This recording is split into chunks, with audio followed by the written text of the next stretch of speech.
Yes. The Leaf Spring Army sends its regards.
Hello, everyone. I'm the Enforcer, and I'm accompanied by Enforcer Matt.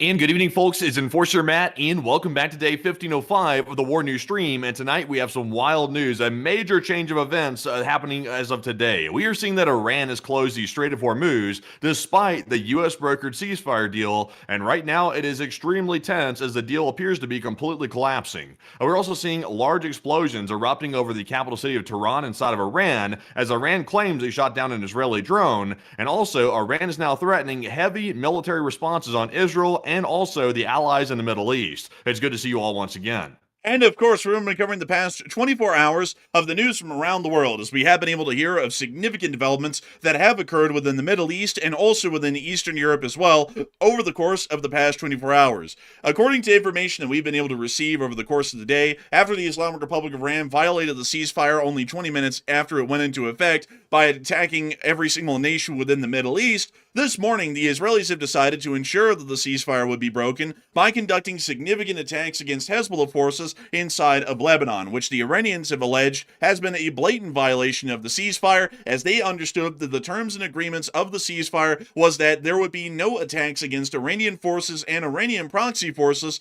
throughout the entirety of the Middle East, including those inside of Lebanon. It appears that the United States of America has said otherwise, and while the statement from the Prime Minister of Pakistan, Shehbaz Sharif, last night clearly stated that Lebanon was included in the ceasefire, the United States Press Secretary has openly stated that Lebanon was not included in the ceasefire whatsoever, although the Iranians are claiming that it was. The Iranians are now, as a result of that, threatening to conduct significant strikes against all Gulf states and Israel within the region if the Israelis do not stop their attacks, and have now largely vowed and pledged that they will be conducting retaliatory action against the state of Israel Israel, and effective immediately, they have once again shut down the Strait of Hormuz, which really doesn't mean much of anything in terms of difference, as absolutely no crude tankers were able to make it through the strait in the incredibly limited period of time that it was supposedly opened. And we've only been able to see that around 4 bulk carriers earlier today were able to make it through the strait before the Iranians closed it again. We've also seen that some tankers that attempted to make it towards the strait were turned around, as they apparently got transmissions from the Iranian Navy saying that the Strait of Hormuz is still closed, and if any ships attempt transit, they will be targeted and fired upon by Iranian coastal artillery batteries along the Strait of Hormuz's coastline. This has now led to a significant amount of developments within the region, as it does appear that the United States of America's administration is still pushing forward with the concept that peace negotiations are going to be going great, and soon the region will be paved in gold instead of ash, and everything will be fine and dandy. It also appears that while that's the statements out of the U.S. government, many other allies within the region don't seem to be believing that that'll be the case, as we have been able to hear that according to some Middle Eastern officials within some of the Arab states, they are stating that they are believing that the conflict will flare up again much sooner rather than later, and probably with an even greater intensity than the conflict that we've just watched transpire for the past 5 weeks. We've also now heard reports that there are explosions occurring within the capital of Tehran, and the Iranian Air Defense Forces claim that they shot down an Israeli Hermes 900 drone somewhere within the Fars province in the earlier hours of the day. We've also now been able to hear that as the United States has now considered this conflict to be rounded out and concluded successfully, although everything is showing that it has not been, it now appears that the President of the United States is now once again diverting his attention towards NATO and is apparently directly threatening that the United States of America is going to withdraw from NATO, a violation of a congressional act that was passed in 2024 saying that the Congress would have to approve by majority such an action to withdraw from NATO, and also now threatening to retake Greenland once again. We've also been able to hear further developments throughout the region of Europe over the course of the day, as significant flights from EUCOM's area responsibility into CENTCOM are still ongoing, showing that there might be an additional reinforcement of munitions, equipment, and personnel that are being moved into the area by the United States. And also in the war in Ukraine, there's been significant developments over the course of the day, with the Ukrainian armed forces landing major hits on critical Russian logistics infrastructure around the area of Crimea, hitting the last operational railroad ferry in the Kerch Strait, and also hitting several oil facilities in Feodosia and also around the area of the city of Kremsk just outside of Novorossiysk. Additionally, we've also now been able to hear that the Russian Federation's government is apparently making some sort of a claim that the Europeans are attempting to create some form of a nuclear weapon. And we've also heard reports that the Russian Federation has now deployed Russian warships to help transit sanctioned shadow vessels or shadow tankers through the English Channel to be able to see that the British are not able to intercept the vessels and seize them as they're making the passage through that vital waterway. We've also been able to see that the Ukrainian armed forces did hit other occupied regions within Ukraine over the course of the day, and there's currently a major ongoing drone attack happening right now. We've also seen that the Ukrainians have continued to keep the battlefield initiative and have inflicted significant losses against the Russian armed forces over the course of the past 24 hours.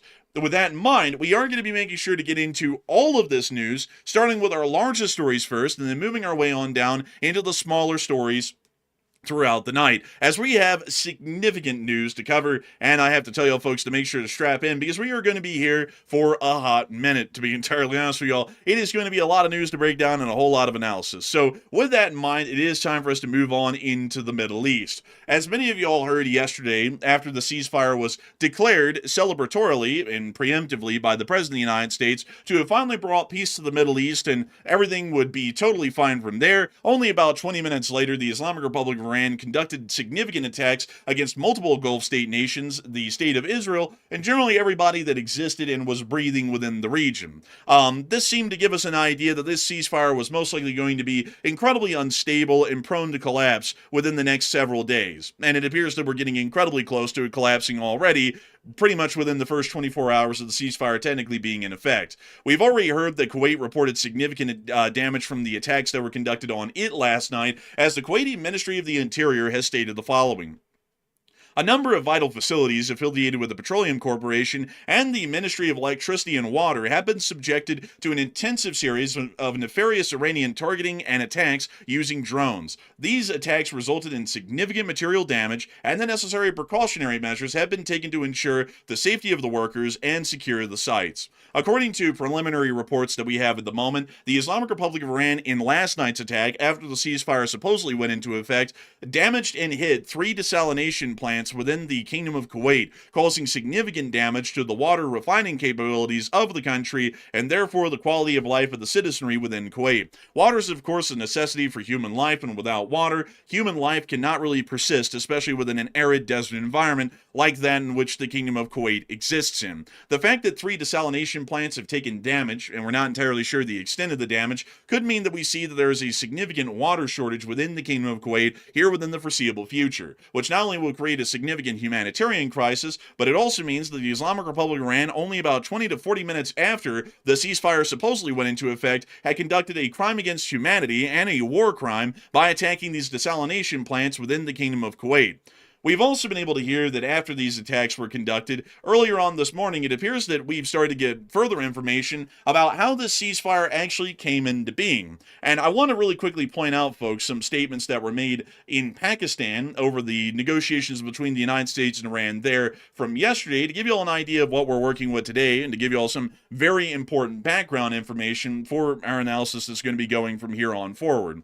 According to the statement from Prime Minister Shehbaz Sharif, who is largely the third-party intermediary that was involved in getting the Iranians and the United States to a negotiating table in Pakistan and hammering out the supposed ceasefire, issued this statement yesterday on the behalf of his office of the Prime Minister of Pakistan. With the greatest humility, I'm pleased to announce that the Islamic Republic of Iran and the United States of America, along with their allies, have agreed to an immediate ceasefire everywhere, including Lebanon and elsewhere, effective immediately. I warmly welcome the sagacious gesture and extend deepest gratitude to the leadership of both the countries and invite their delegations to Islamabad on Friday, the 10th of April of 2026, to further negotiate for a conclusive agreement to settle all disputes. Both parties have displayed remarkable wisdom and understanding and have remained constructively engaged in furthering the causes of peace and stability. We earnestly hope that the Islamabad talks succeed in achieving sustainable peace and wish to share more good news in coming days. This statement seems to be suggesting that according to the third-party intermediary, which would be privy to largely the details of this negotiated settlement to create a ceasefire, stated that apparently the ceasefire included a cessation of hostilities between the Islamic Republic and the United States, along with both of their allies, and agreed to an immediate ceasefire everywhere, including Lebanon and elsewhere, largely meaning that the entirety of the region has largely entered some sort of a state of relative stasis, at least according to the statements by the Pakistani Prime Minister, who is the only third-party source that we have at the moment to make a claim one way or the other about what the ceasefire actually entailed and what was included and what was not included in the ceasefire agreement. Earlier in the morning hours, after we were able to hear these statements, which were the only ones that we had to work off of by that point, the Israeli Air Forces started to conduct what could only be described as one of the largest airstrike campaigns that has been seen so far against Hezbollah forces, largely ever since the airstrikes that were conducted in the earlier months of 2024, about 2 years ago. Strikes were reported within Lebanon, inside of the major cities of Beirut and Tyre, and there's also been reports that there were smaller preliminary airstrikes in other areas that seem to be suggesting that there may be larger airstrikes that will be happening within these areas in the following days. To just bring y'all into Beirut first and foremost, and to show y'all the strikes that we were seeing here at the moment right now, we were able to see these videos showing smoke rising from explosions that had been conducted throughout the city, and we also were able to see other clips here showing us a wider angle of the strikes that were conducted over the course of this day, just to give you all an idea of the scope and the scale in which Israeli airstrikes have been conducted in Beirut in the past few hours. We see multiple plumes of smoke rising from over a dozen impact sites throughout the city of Beirut. And we also see a clip here of what appears to be workers coming out of a warehouse to watch the smoke rising from the live impacts that the Israelis were conducting inside of the city. These are some pretty big hits. Like, these are some of the biggest hits I've seen inside of Lebanon in probably weeks, I would say. Like, they've been hitting all over their cities, all over Beirut, all over several different places inside of that country. And, you know, to me, it seems like Israel's going out of their way to really start striking heavier than ever, which is a little bit interesting considering that the whole point of contention right now is the Iranians claim that Lebanon was included in the ceasefire, and the U.S. and Israel are now saying that it was not included in the ceasefire. So it's a little bit odd to start striking with such veracity or ferociousness behind it, I guess you could say, in the midst of that dispute. And it certainly does appear that that is the case, and we'll be getting to that dispute here in a moment, folks. But let me show you all the continued strikes that we had over Lebanon over the course of the day to give you all an idea of the scale of these strikes, which I do have to make clear are unprecedented for an incredibly long time in this region. But here is another clip showing the strikes within Beirut.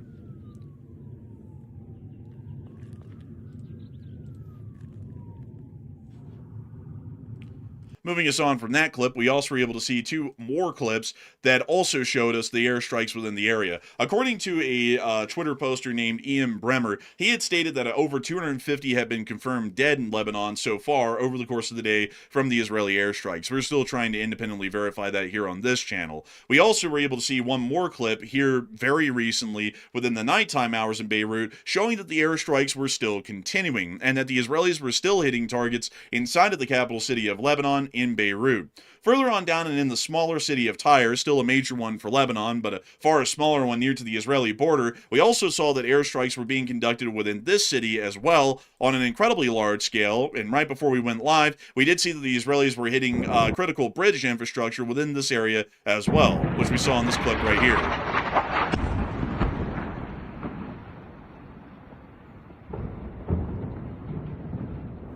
And we see the echo. My question is this. You know, Israel is picking up the range of strikes. We do know that Hezbollah operates out of Lebanon, so that's why they're striking inside of that country. But at the same time, though, Hezbollah, to my knowledge, hasn't launched any attacks since the ceasefire was agreed to between Israel, the United States, and Iran. So it's like, why is Israel going out of its way to start firing after that ceasefire was in place? Unless possibly they're just angry because they weren't really included in the talks for the most part, and they're trying to basically, I guess, get even or lash out possibly. It seems a little odd, I will say. It certainly does seem odd, and this is also something that I have to bring to y'all's attention in our news coverage over the course of the night that is incredibly bizarre, if not concerning, that this is apparently the word that we're getting out of Israel right now. We have been able to hear that apparently, according to statements that were made to the Wall Street Journal from a mediator and a person that was familiar with the matters of the negotiated ceasefire from yesterday, they stated that Israel, which wasn't formally part of the Iran negotiations, wasn't happy that it got word that a deal was finalized at a late stage and that they were not consulted, according to that mediator and the person familiar with the matter that spoke to the Wall Street Journal. This is a very interesting sort of a statement if we were to take this as factual information. And let me explain why. Right now, in the negotiated ceasefire that is supposedly in effect, it involves three parties, which are three countries: the Islamic Republic of Iran, the United States of America, and the State of Israel, which are supposed to be three consenting, signing members of this ceasefire that is supposed to have gone into effect yesterday. What that information tells us today is that the United States of America did what it was going to do with Ukraine if they were able to get the chance, which is just go and negotiate something with our enemy single-handedly, not even considering the other party that we are fighting alongside with, and then make an agreement unilaterally on our own, and then go communicate to the other country we're fighting with, by the way, we just agreed to something on y'all's behalf without y'all's consent. Here's the terms, and now y'all are going to have to adhere to it whether y'all agreed with that or not. And so apparently that's what we're hearing today from people who are familiar with the matter that spoke to the Wall Street Journal, is that the Israelis were not even present and not even really consulted about what the ceasefire agreement was and what it entailed, at least as far as to what they were agreeing to. And also, I've been seeing on Twitter, it looks like some of the Israeli lawmakers are lashing out about the whole situation. But we're seeing that Netanyahu, he's publicly stating that this is okay. It's something that Israel will accept, of course. And there's rumors that he's angry, but he's trying to put forth this political image that he's okay with it. But I can almost guarantee you, just from my speculation, they're probably fuming in the background because Israel wants to be heavily involved in all these talks. And if they were sidelined, like it sounds like, they're probably extremely angry, to say the least, and they're simply trying to hide it to smooth over relations with the United States. But I've seen Israeli lawmakers, they are lashing out on Twitter. They are not happy. They're calling it a major failure on the part of Israel by not being included in the talks. So I have a feeling that Israel's got a bone to pick at this point. They're sort of fuming silently. Netanyahu also made a statement later, after we started to hear this information, that according to his claim today, he stated that this is not the end of this campaign. This is a stop along the way to achieving all of our objectives. So it appears that according to even to Netanyahu's claim, with him trying to smooth it over and make it sound like this is something they're okay with, it's been made incredibly clear by this statement that Netanyahu made today that they are largely seeing this as only a short roadblock and that they plan on the conflict continuing until they reach some sort of an amenable resolution that they are happy with on their own end. And so, with the current situation that we're seeing right now, a lot of people are, of course, believing that things are not going to be going all too well. For one, let me recap the situation in summary as far as the diplomatic developments have gone at this point. The United States of America went and talked to the Iranians without the Israelis being involved whatsoever and made an agreement, a binding ceasefire agreement, with the Iranians without the Israelis even knowing about it, and agreed to it on the behalf of Israel without their consent. After we did that, we then went to the Israelis and told them, you weren't even present for this, but we basically signed off on your behalf, whether you liked it or not, on these terms, and here you go, and this is what you're going to have to deal with. So now it looks like the Israelis are not happy with that at all, and to be completely frank with y'all, it looks like they're largely not abiding to any of the terms of the ceasefire, because from what we can largely understand at the moment, and we'll be getting into the debate and the discussion about this later, but I'd be entirely honest with y'all, I think this is the case. It seems to me that it's pretty clear that Lebanon was included in the ceasefire, and now the Israelis are going out of their way to bomb the living hell out of Lebanon and the Hezbollah forces there, so that way they can attempt to break the ceasefire unilaterally on their end, considering that the U.S. agreed to the ceasefire unilaterally without Israel's consent or agreement or even discussion, and so they can see that the war will continue. That seems to be the case as far as the diplomatic outcome that we've seen so far. The Iranians are already responding quite badly at this moment and have started to claim throughout multiple government channels that they are going to start attacks against Israel and other Gulf state allies within the region, and that they're also going to be considering this to be a violation of the ceasefire.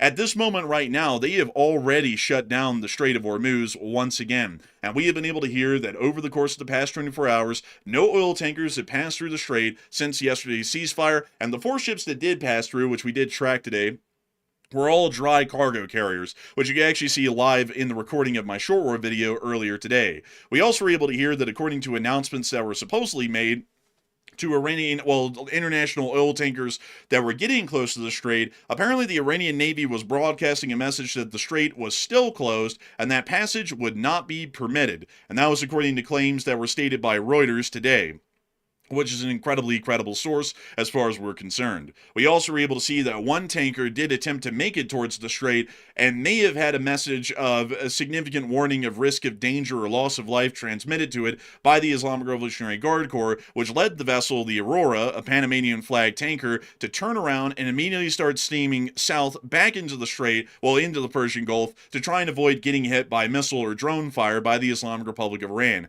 Meaning that at this moment, for 24 hours now, since the ceasefire supposedly went into effect, the Strait of Hormuz has still been shut down, and that situation does not appear to be changing whatsoever. We're about to be getting into the official statements of the Iranian government here in a moment, but before we do that, I see a lot of people talking about the Iranians closing the Strait of Hormuz after accusing Israel of violating the ceasefire, and a lot of people are currently putting in their thoughts and comments on that one right now. And so, Matthew, what are people thinking about it, and what are you thinking about it as well?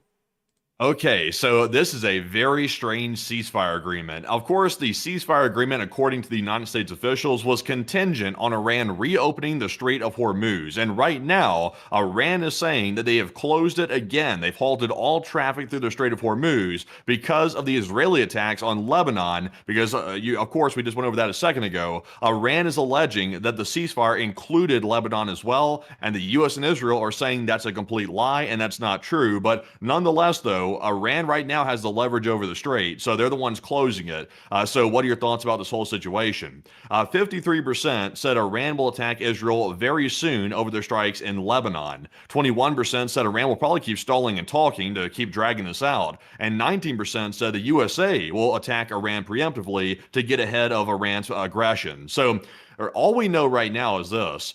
Pretty much nothing in the ceasefire agreement is going the way it should be right now. Iran is not abiding by it. We've heard the Pakistanis, they're saying there's been ceasefire violations by multiple different people. And also, we got Israel launching the biggest attacks possible inside of Lebanon. So it seems like Iran really doesn't want it. Israel probably doesn't want it. I would say they definitely don't want it based on the looks of it. And the U.S. is the only party here that really wants the ceasefire for some unknown reason. Because I still don't understand the objective behind the ceasefire, because Iran is not going to agree to any of our terms. So I'm not sure why we're trying to get 2 weeks of leverage, because it really is not going to lead to anything. So I think personally, I think Iran will attack Israel soon. They've already said that they're going to launch a very heavy military retaliation against Israel for the attacks on their brothers. They call them quote unquote brothers inside of Lebanon. So I'm with the 52%. But Enforcer, what say you? I'm with the 52% as well. It's obvious the Iranians are going to attack the state of Israel once again soon, because so far the ceasefire is,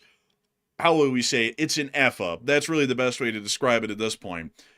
The United States didn't even consult the Israelis on whether or not they'd be willing to agree to the ceasefire, which nullifies this entire thing largely outright. Because let me tell you something, folks. In normal common law here in the United States of America, if you went to, say, a car dealership and you tried to buy a car and you claimed that you were a different person and you signed their name onto the contract, and then said when you got back home to your wife, by the way, I bought this car in your name and I signed the contract in your name without you knowing, now you have this car. That would technically be something along the lines of fraud or some other similar form of a civil infraction or a criminal matter at a minimum. This is absolutely ridiculous that the U.S. would go, from what we're hearing, and sign a ceasefire agreement not only on our behalf as representatives of the U.S. government, but also as representatives of the Israeli government, without a single Israeli official present, or the Israeli government even corroborating the matter and speaking about whether they would want specific stipulations involved or not. This largely means that the ceasefire isn't even a real ceasefire, because one of the three members of the ceasefire didn't even have an active say or involvement in having the ceasefire brought into effect, or even having any of their own clauses put into it. So I would say, to be completely upfront with y'all, this thing is a nullified ceasefire from the outset, and we're only trying to keep this absolutely absurd concept of a ceasefire alive when the Israelis technically didn't even agree to it. So the Israelis are still operating like they didn't agree to it. They're bombing Lebanon, and I would have to be entirely honest with y'all, folks. A ceasefire is a ceasefire. A ceasefire generally includes everyone ceasing fire from all ends. So Iran and all of its allies stopped shooting at us, and the U.S. and all of our allies, which includes the Israelis, stopped shooting at them, and I would generally assume that that would include groups like Hezbollah, the Houthis, and so on, considering that they're largely Iranian proxy forces. So the concept of a ceasefire including everybody everywhere, except for Israel bombing Hezbollah, would largely be somewhat outlandish in my opinion, and I would actually have to say that the concept that the Hezbollah forces in Lebanon were included in the ceasefire is probably accurate, at least from what we know right now. But outside of that, I would also have to say the Iranians are definitely going to attack, because at this point, they've agreed to a ceasefire that isn't even a real ceasefire at this point. It's basically a fiction, and the Israelis are working off of the fact that it's a fiction, so they're about to start shooting back, and this whole mirage of a ceasefire that's been brought around into the area is probably going to collapse in about the next few days.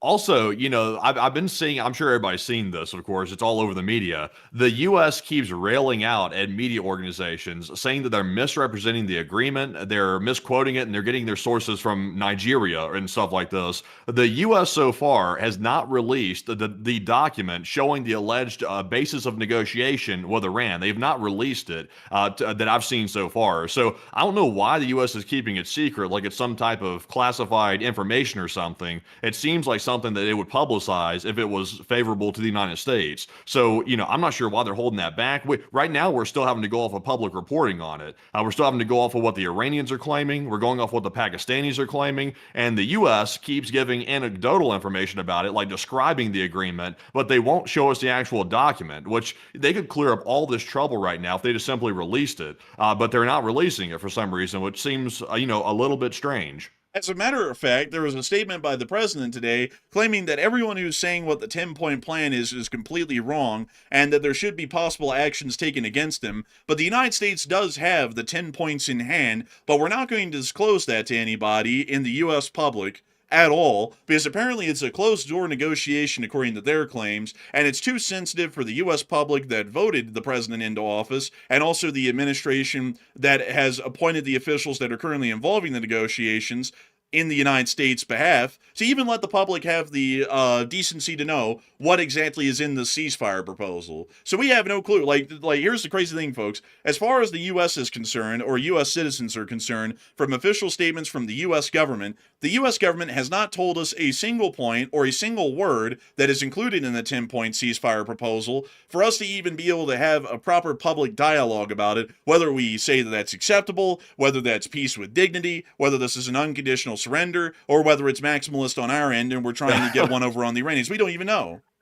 Well, also, by the way, I did get a little clarification today. We still don't have the document, so we can't present it to you tonight, sadly. But we did hear, or I heard today, that apparently the U.S. plan is a 15-point peace plan, and the Iranian plan is the 10-point plan. The United States government is claiming that the 10-point plan, the new one that Iran just gave, allegedly, to the United States, is apparently different than the one that was reported a few weeks ago. But, of course, we haven't gotten to see it yet, so we can't independently confirm that. We're simply having to go off the statements and claims of the government right now. So we can't see either one of them. We don't know which one it is. Out of all this railing against the media, they still will not just simply show the document that they're talking about, and they're not providing any reason for not providing the document, which is leading to speculation galore, which is why we're here right now discussing it, is because we simply don't have the evidence right in front of our face.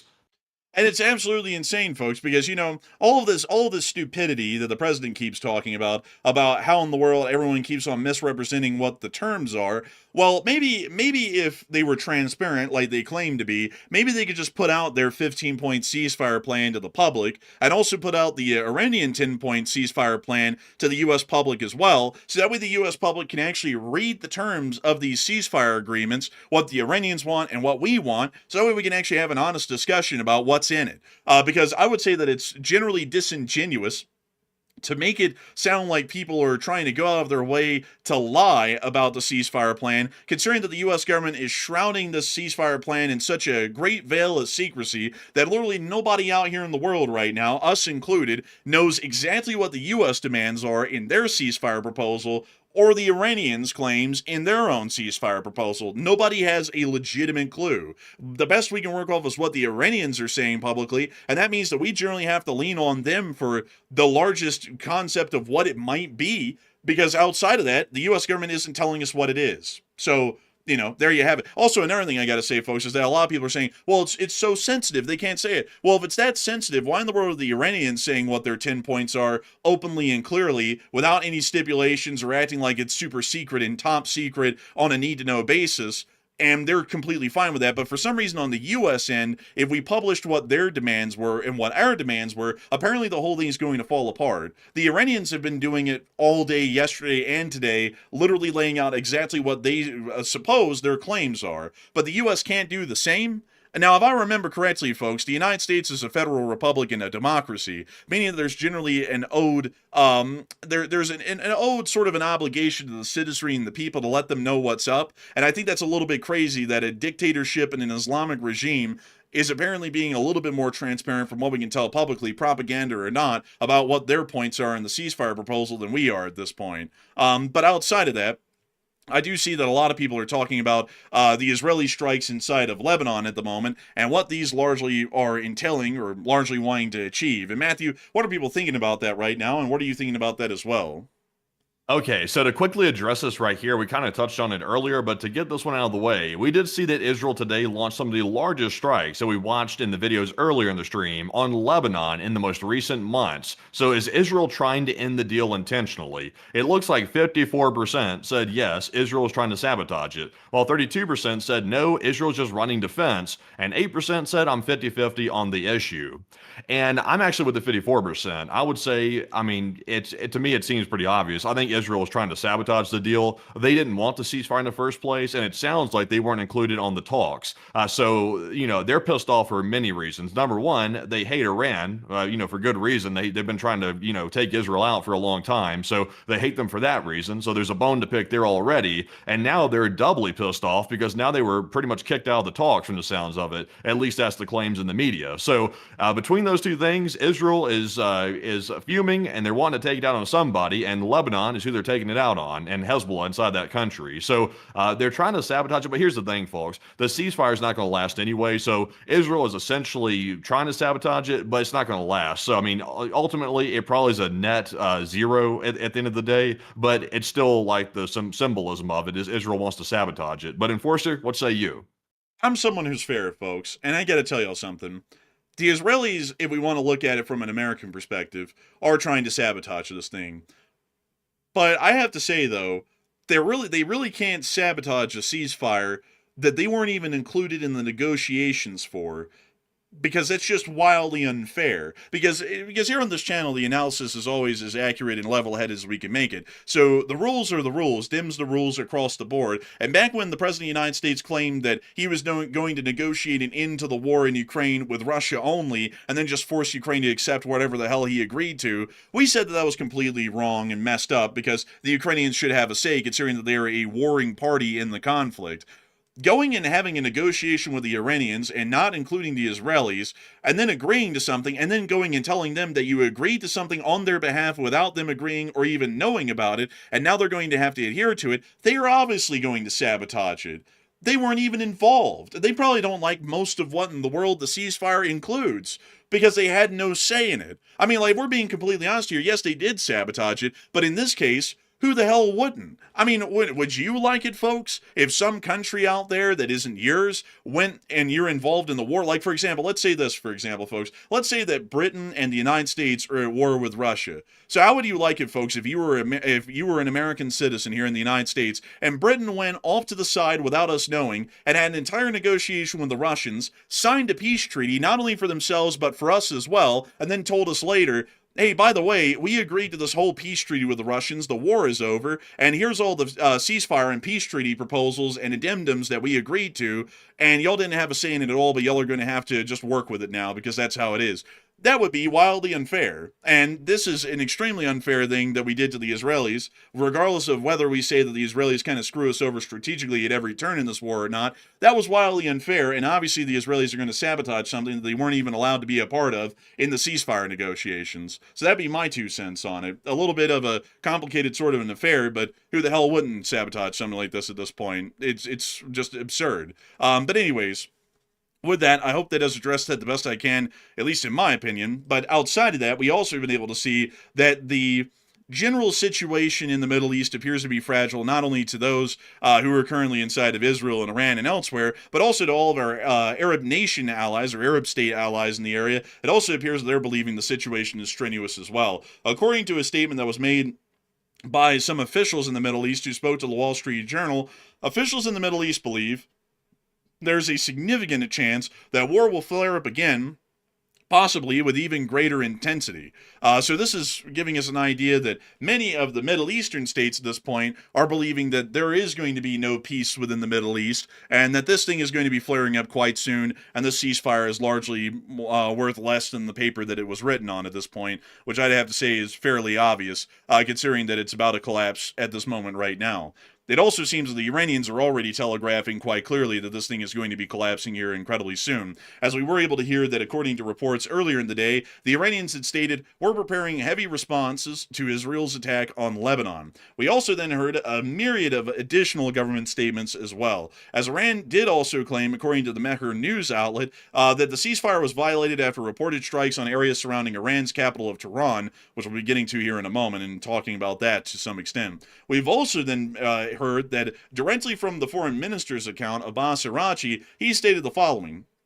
The Iran-U.S. ceasefire terms are clear and explicit. The U.S. must choose ceasefire or continued war via Israel. It cannot be both. The world sees the massacres in Lebanon, the ball is in the U.S. court, and the world is watching whether it will act on its commitments. It then showed the tweet that was made by Shahbaz Sharif, which specifically included, along with their allies, have agreed to an immediate ceasefire everywhere, including Lebanon, which I had to make sure to go and double check, folks, and I actually would and did check the tweet that was put out by Sharif, and it specifically stated that it did include Lebanon and other regions. Largely the entirety of the conflict was coming to a cessation. So we're going off of the claims by Shahbaz Sharif, which I have to make clear, folks, is a third party involved in the matter, not an active combatant. So this is really the most neutral claim that we can tell right now that we have in the entirety of the conflict of what the ceasefire includes. And according to Shahbaz Sharif, he stated that the ceasefire included all the fighting everywhere in the region, including Lebanon, which the Israelis are not really adhering to from what we can tell.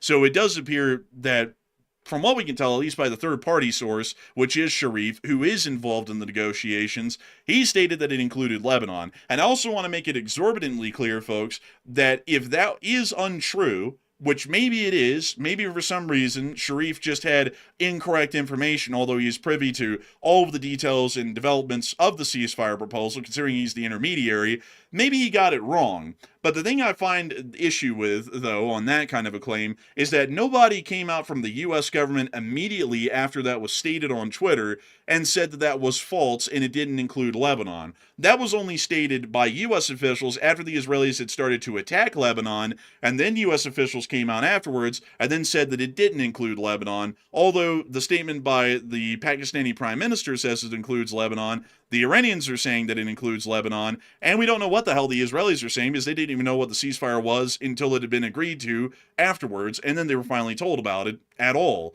So it appears that at the moment there's some significant sorts of back and forth at the moment about whether Lebanon was included, but I'd have to be kind of frank with you all. I think that it was included because it wouldn't really make any sense to say we're stopping the war everywhere but this one little spot, because that just doesn't really seem to add up. That would be like saying, okay, everybody, we're creating a ceasefire in the Korean War, except for around the town of Goseong. The war will keep going there, but everywhere else the war will stop. That wouldn't really make a lot of sense. A ceasefire is generally absolute, or it is conditional within a specific parameter, but that specific parameter is enforced across the board. So the idea of the war stopping everywhere at one spot seems to be a little bit odd to me, and historically would be exceptionally rare, if almost unheard of, especially in the modern day and age. But moving us on out of that development and that bit of news, we also started to hear Iranian claims today from Tehran that appear to be somewhat interesting. According to some Iranian claims, they shot down a Hermes 900 drone over the Fars province just a little while ago. Well, not a while ago, it was actually a good bit ago in the early morning hours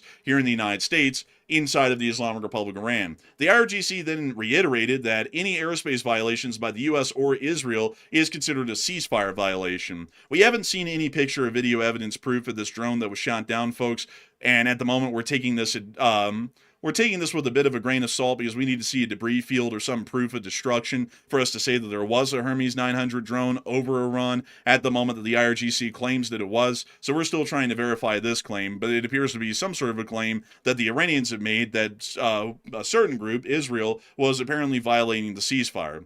Additionally, we have also been able to see that there has now been reports of explosions right before we went live on air throughout western Tehran and Karaj, Iran, and we also were able to hear that there were explosions even earlier in the day inside of Tehran, and air defense was supposedly active. We didn't really get a lot of clips of this over the course of the day, but we did get one, and I did state in the Shore War video earlier today that I was going to try and figure out where this is, and the best that I could find is that this is a refinery somewhere within eastern Tehran.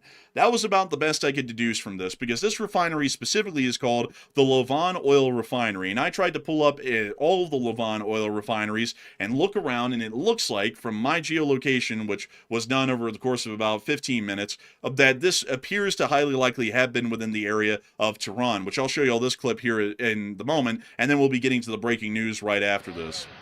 But we can see the fire burning here, which appears, from what we can tell, to be within eastern Tehran, which may add validity to the claim that strikes were conducted in Tehran over the course of the day. But we actually have breaking news coming out at this moment. And so, Matthew, what do we got? Okay, so we have some breaking news coming out right now. It looks like we are hearing that apparently Hezbollah, it appears to be out of Lebanon, has begun firing rockets toward Israel in the last 50 minutes or so in response to its quote-unquote violation of the U.S.-Iran truce. And it came just a day after the group said it had a right to respond after a wave of Israeli strikes across Lebanon. So it looks like Hezbollah has responded. So if there was any, dispute about a ceasefire between those two, and Lebanon and between Israel, apparently whatever was there, it's gone at this point, if there was one. So at this point, it's not really more about the debate. It's more about there is no ceasefire at this point. They're both firing at each other from the looks of it. So it's popping off between those two right there. So that was also expected, by the way. Of course, Lebanon getting hammered, that's going to cause Hezbollah to respond. So, it is what it is. But Enforcer, what say you?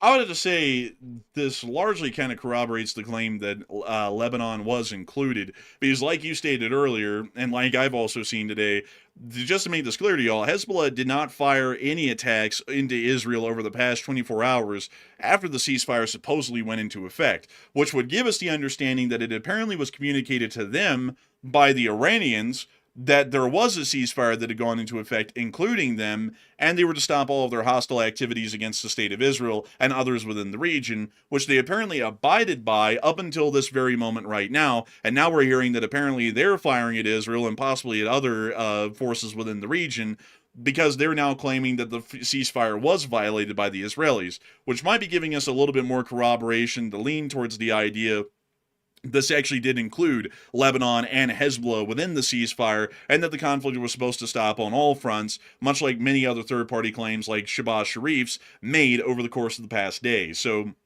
that's a fairly interesting bit of information to hear, and we'll be looking into that a little bit further and seeing what else we can get out of that information that we're now hearing right now. But at the moment, a lot of people are currently talking about the reports of the explosions and gunfire that has erupted in Tehran today, with Iran claiming that there's been also a drone violation within western Iran as well. And Matthew, what are people thinking about that? What are you thinking about that as well? Okay, so according to eyewitnesses on the ground, there were explosions and gunfire that erupted in Tehran today. That's the only part that we can generally confirm as kind of somewhat a little bit, is apparently there was gunfire that broke out in Tehran. But Iran went a step further and said that an Israeli drone violated their airspace, and they'd actually claimed they shot it down, and they claimed it was an Israeli Hermes drone for surveillance. So what are your thoughts? 47% said Iran probably was violated, and they're probably telling the truth. 31% said Iran is fabricating the reports and trying to make it up. And 8% said drone flights really aren't a violation when it comes to surveillance. And so far, we really can't corroborate this claim that Iran's making about a drone getting shot down. It's certainly possible, because, just because there's a ceasefire doesn't mean that surveillance is going to come to a dead stop. That's not going to happen. I'm sure the U.S. and Israel are probably still running surveillance flights over Iran, and also I'm sure Iran's probably doing the same thing on their own accord as well. So the only thing we can confirm is there was explosions in Tehran. At first, we thought maybe there was an active attack taking place by maybe U.S. forces in the capital, but it turned out that was not the case, and it was simply some air defense fire. So we have seen before that Tehran, the forces in Tehran sometimes get spooked and they start firing at non-existent targets in the sky. And I would tend to believe that might be what it's all about, but we just can't say for certain. But Enforcer, what say you? I would have to be with the 47%. The Iranians probably were violated to some extent. The drone side of things, though, folks, we cannot corroborate at the moment. We have to have picture and video evidence for such actions as that. and really most kinetic hits or explosions of any type, but you have to have some proof for it. And while the Iranian claim is out there, we have no proof of an Israeli drone that was shot down. We have no video of it being shot down, no video of it falling to the ground, and we have no pictures or videos of a debris field. So that largely is making that claim up in the air at the moment, and we're still trying to see if that's true or not. It might end up being untrue. However, the explosions in Tehran do appear to be accurate. We did see that from all the geolocation that we could do today, that the Lafan refinery in Tehran did explode and catch on fire today, which might have suggested that there was some form of an attack, but also, folks, it could have just been that that was some sort of an industrial mishap or an incident that happened, and then as a knee-jerk reaction, the air defenses lit up inside of Tehran thinking that there was incoming missiles and drones and such things as that attempting to hit the city.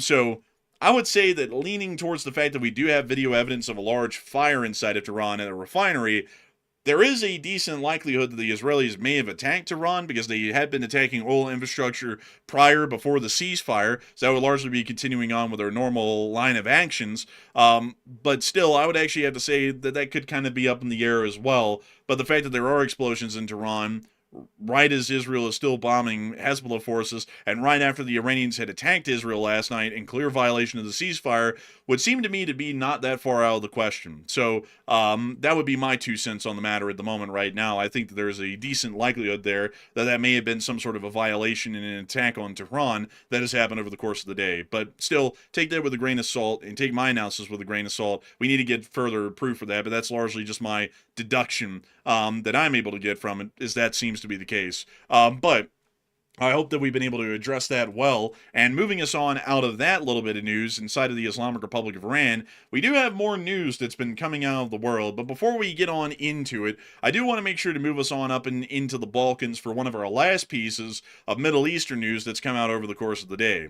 We have been able to see that according to flight logs over the area of Europe and CENTCOM's area of responsibility, there have been still large and significant airlifts being conducted with C-17s and C-5 Galaxies over the area of the Balkans, as it appears that there is still a large supply and resource operation, or an airlift, that is being conducted by U.S. Air Forces to continue to provide munitions, equipment, and possibly even personnel to U.S. forces that are within the region.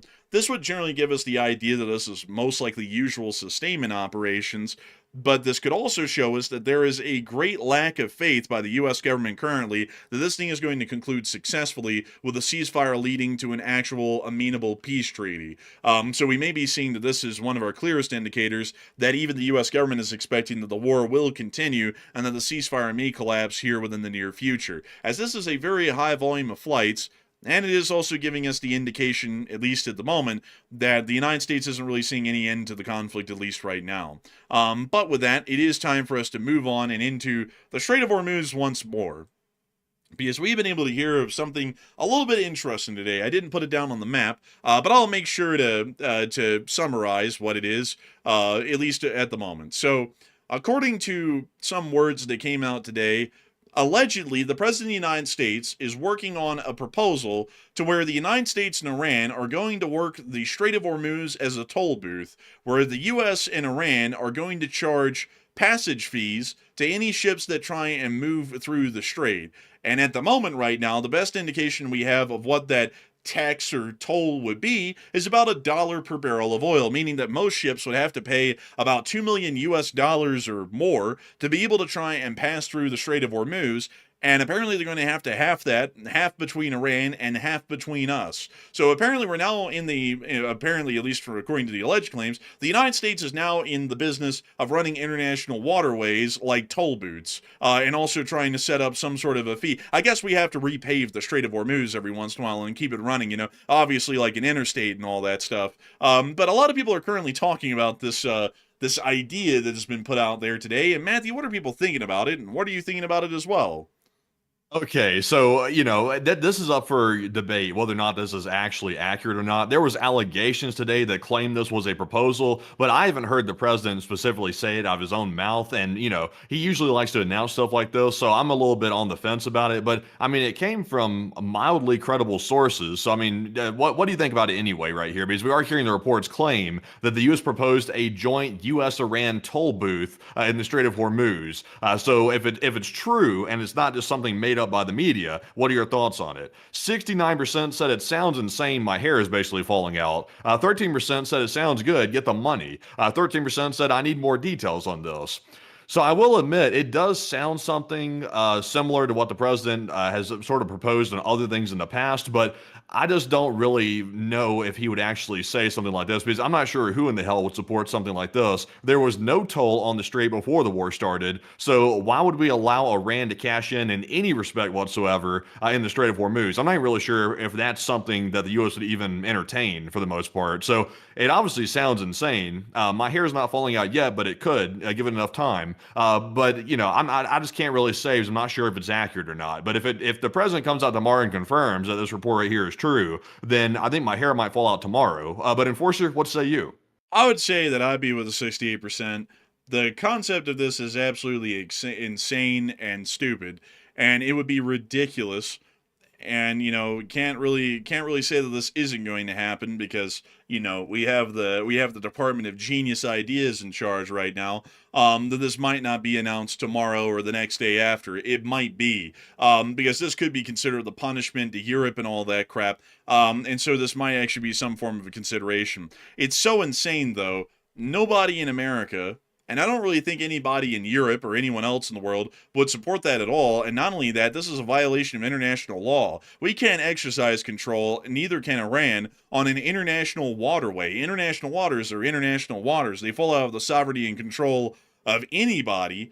And generally, at the minimum, only international maritime laws apply to the international waters. It's basically the high seas. So the idea of the United States and Iran pretty much illegally controlling an international waterway, and not only that, one of the most critical ones, and then charging some sort of a toll or an excise on it, is absolutely ridiculous. And I would hope that we do not hear of a statement as stupid as this, or a proposition as dumb as this one tomorrow, because if we do, my hair is going to fall out, and I'm going to look like damn Vin Diesel around here if I hear about that tomorrow. So we're going to be waiting to see. I have very low hopes at this point, folks. I mean, this might actually be a statement that is put out tomorrow, but we'll have to generally see.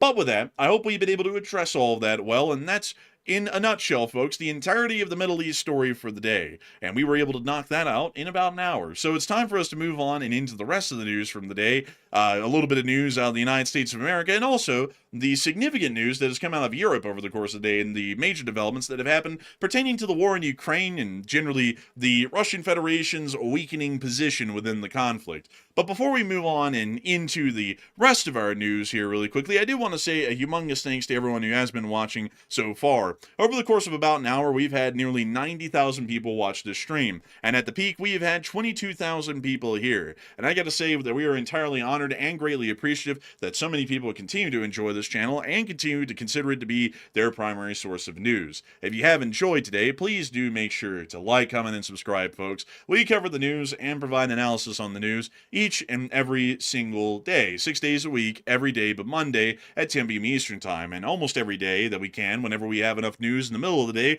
we make short war summaries, which are about 20-minute long videos that generally surmise most of the major developments that have happened in the news up until that point in that day. But with that in mind, it is time for us to move on into the rest of our news. But before we do, I do want to take a quick little pause here for a moment to be able to address 3 questions in the chat before we get on into the major news that's come out of Europe over the course of the day. And so, Matthew, what do we got?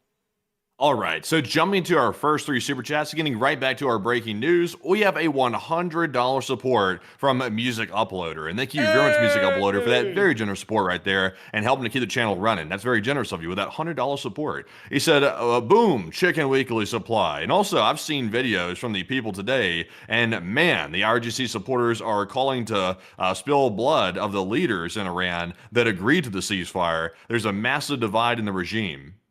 And I would have to thank you massively for the support, Music Uploader. And we actually saw those clips yesterday as well while we were on air. They were saying death to America, death to Israel, and death to the negotiators. Or I believe death to the mediators is what they specifically said. Which is a pretty wild claim, and it does appear that there is a rift between those who are hardline radicals and those who are more so taking a diplomatic approach. And it appears that there are a lot of radicals inside the country, inside the citizenry, and in the government that are not a fan of negotiating with the United States at all and wanting to continue the war and keep the strait closed to see that the maximum economic damage could be inflicted on us and our allies over the longest period of time available.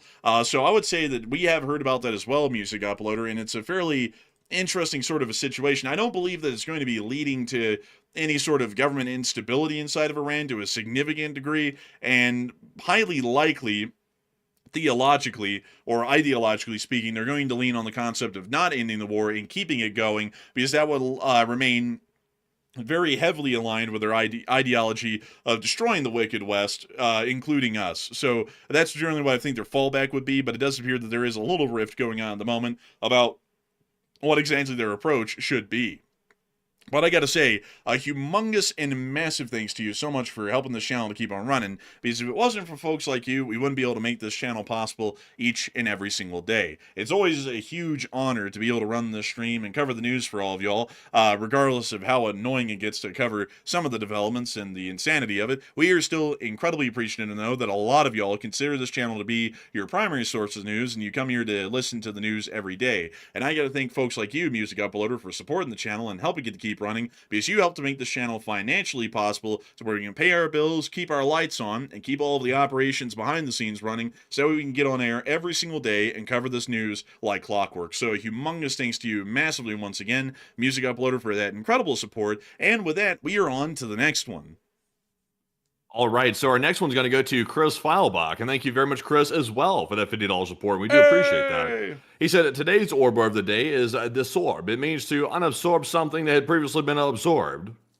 And that's interesting. And I gotta say, we always thank you massively, Chris, for the orb words of the day. You've been keeping that up for about 5.5 weeks at this point. That is a really long time to keep up the orb word of the day. And I gotta thank you incredibly for that support and helping this channel to keep on running, because if it was not for folks like you, we wouldn't be able to be here to hear the orb word of the day, and we wouldn't be able to keep this channel running every single day as well. And so humongous thanks to you so much once again. I hope that does address that incredibly well. And with that, we are on to the final question of the segment, and then we're going to be moving on into the rest of the news for the night. So, Matthew, what do we got?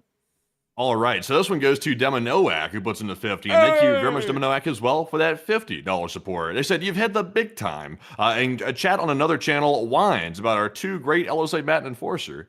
I'm sure there's a lot of people out there whining, I'm sure. I mean, there's a lot of detractors, there's a lot of supporters, there's also a lot of detractors. It comes with the territory. We've learned to accept it at this point. It just comes with it. But thank you very much, Deminoac, for that very kind compliment, and we do appreciate it. But Enforcer, what say you? In the words of the late and great bowling professional bowler, I forgot his name, but he's the guy who said, "Who do you think you are? I am."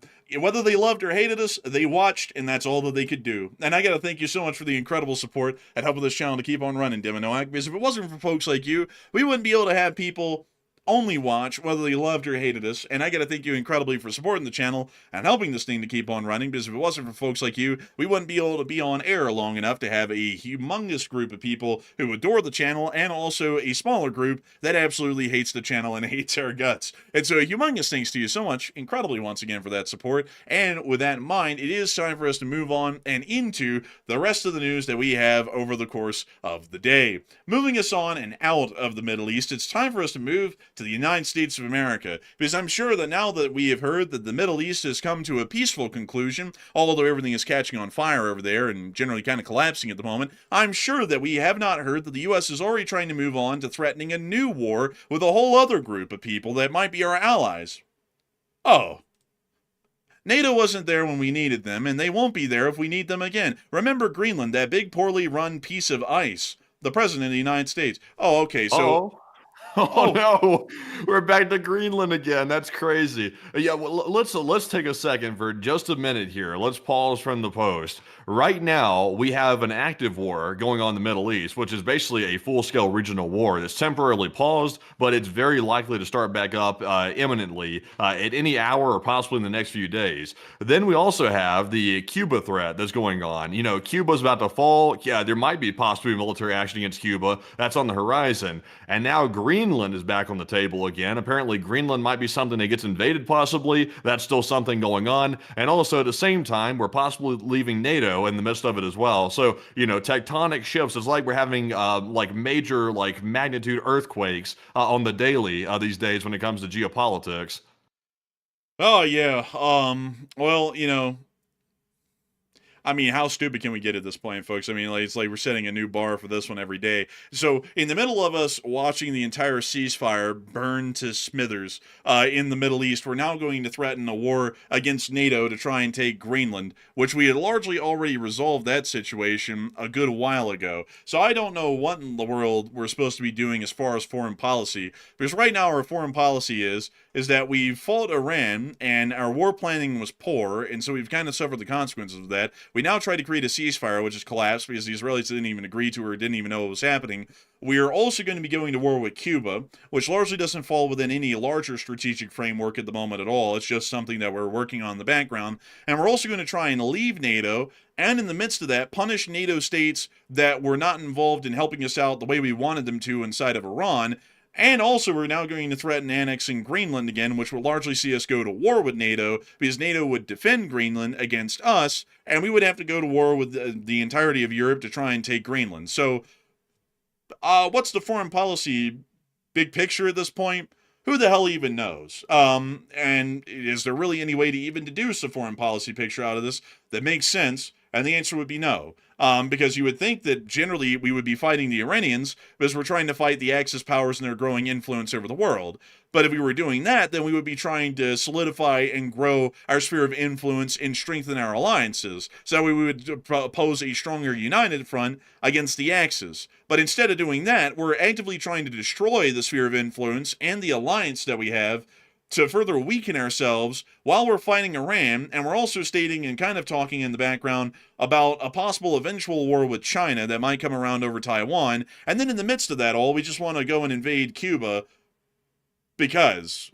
So, that's the foreign policy strategy at the moment. But moving us on out of that, we have also been able to hear that over the course of the day, the tensions are beginning to rise between the Russian Federation and the United Kingdom. And I hate to tell y'all, folks, it kind of looks like the United Kingdom is backing off a little bit, because we were able to hear reports that the Russian Federation has sent naval escorts towards the area of the English Channel to send Russian shadow tankers through under armed escort after the British government threatened to seize shadow tankers and gave the orders to the British Armed Forces to seize shadow tankers that came close enough to British shores. So it appears that the Russians are trying to see if they can call Britain's bluff, and it'll now be up to the British to show whether or not that was a bluff and whether they're going to try and follow through, even with the Russians largely being present, in seizing these shadow tankers.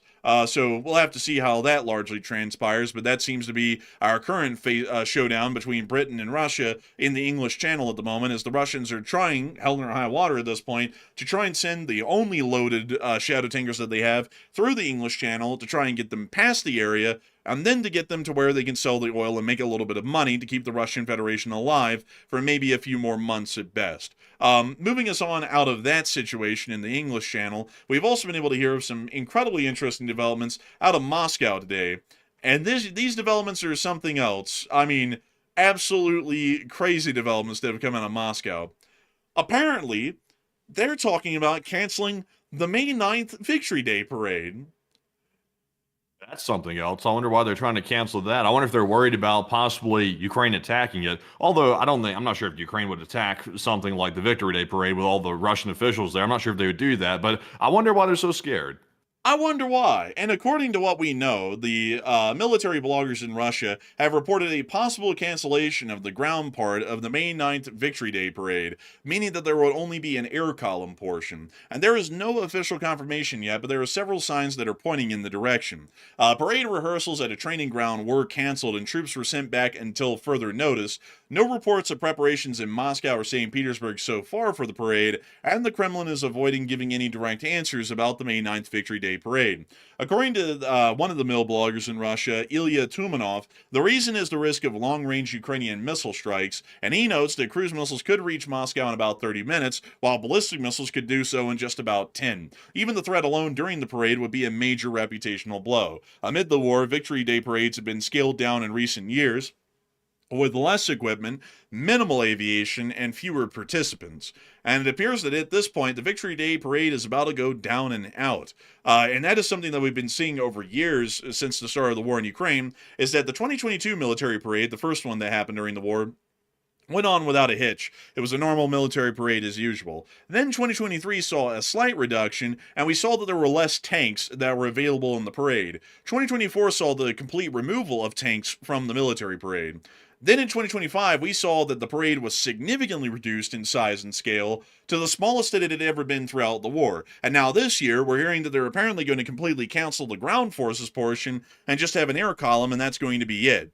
I think that this is twofold. I think that they're scared of a Ukrainian ballistic missile attack, and I also think that they're incredibly concerned that they may not have enough available equipment and manpower that would be usable to show the Russian Federation off in a good light in a military parade. They have materially been spent so badly over 4 years in Ukraine, they might not have enough equipment to actually spare to pull off an impressive May 9th Victory Day parade.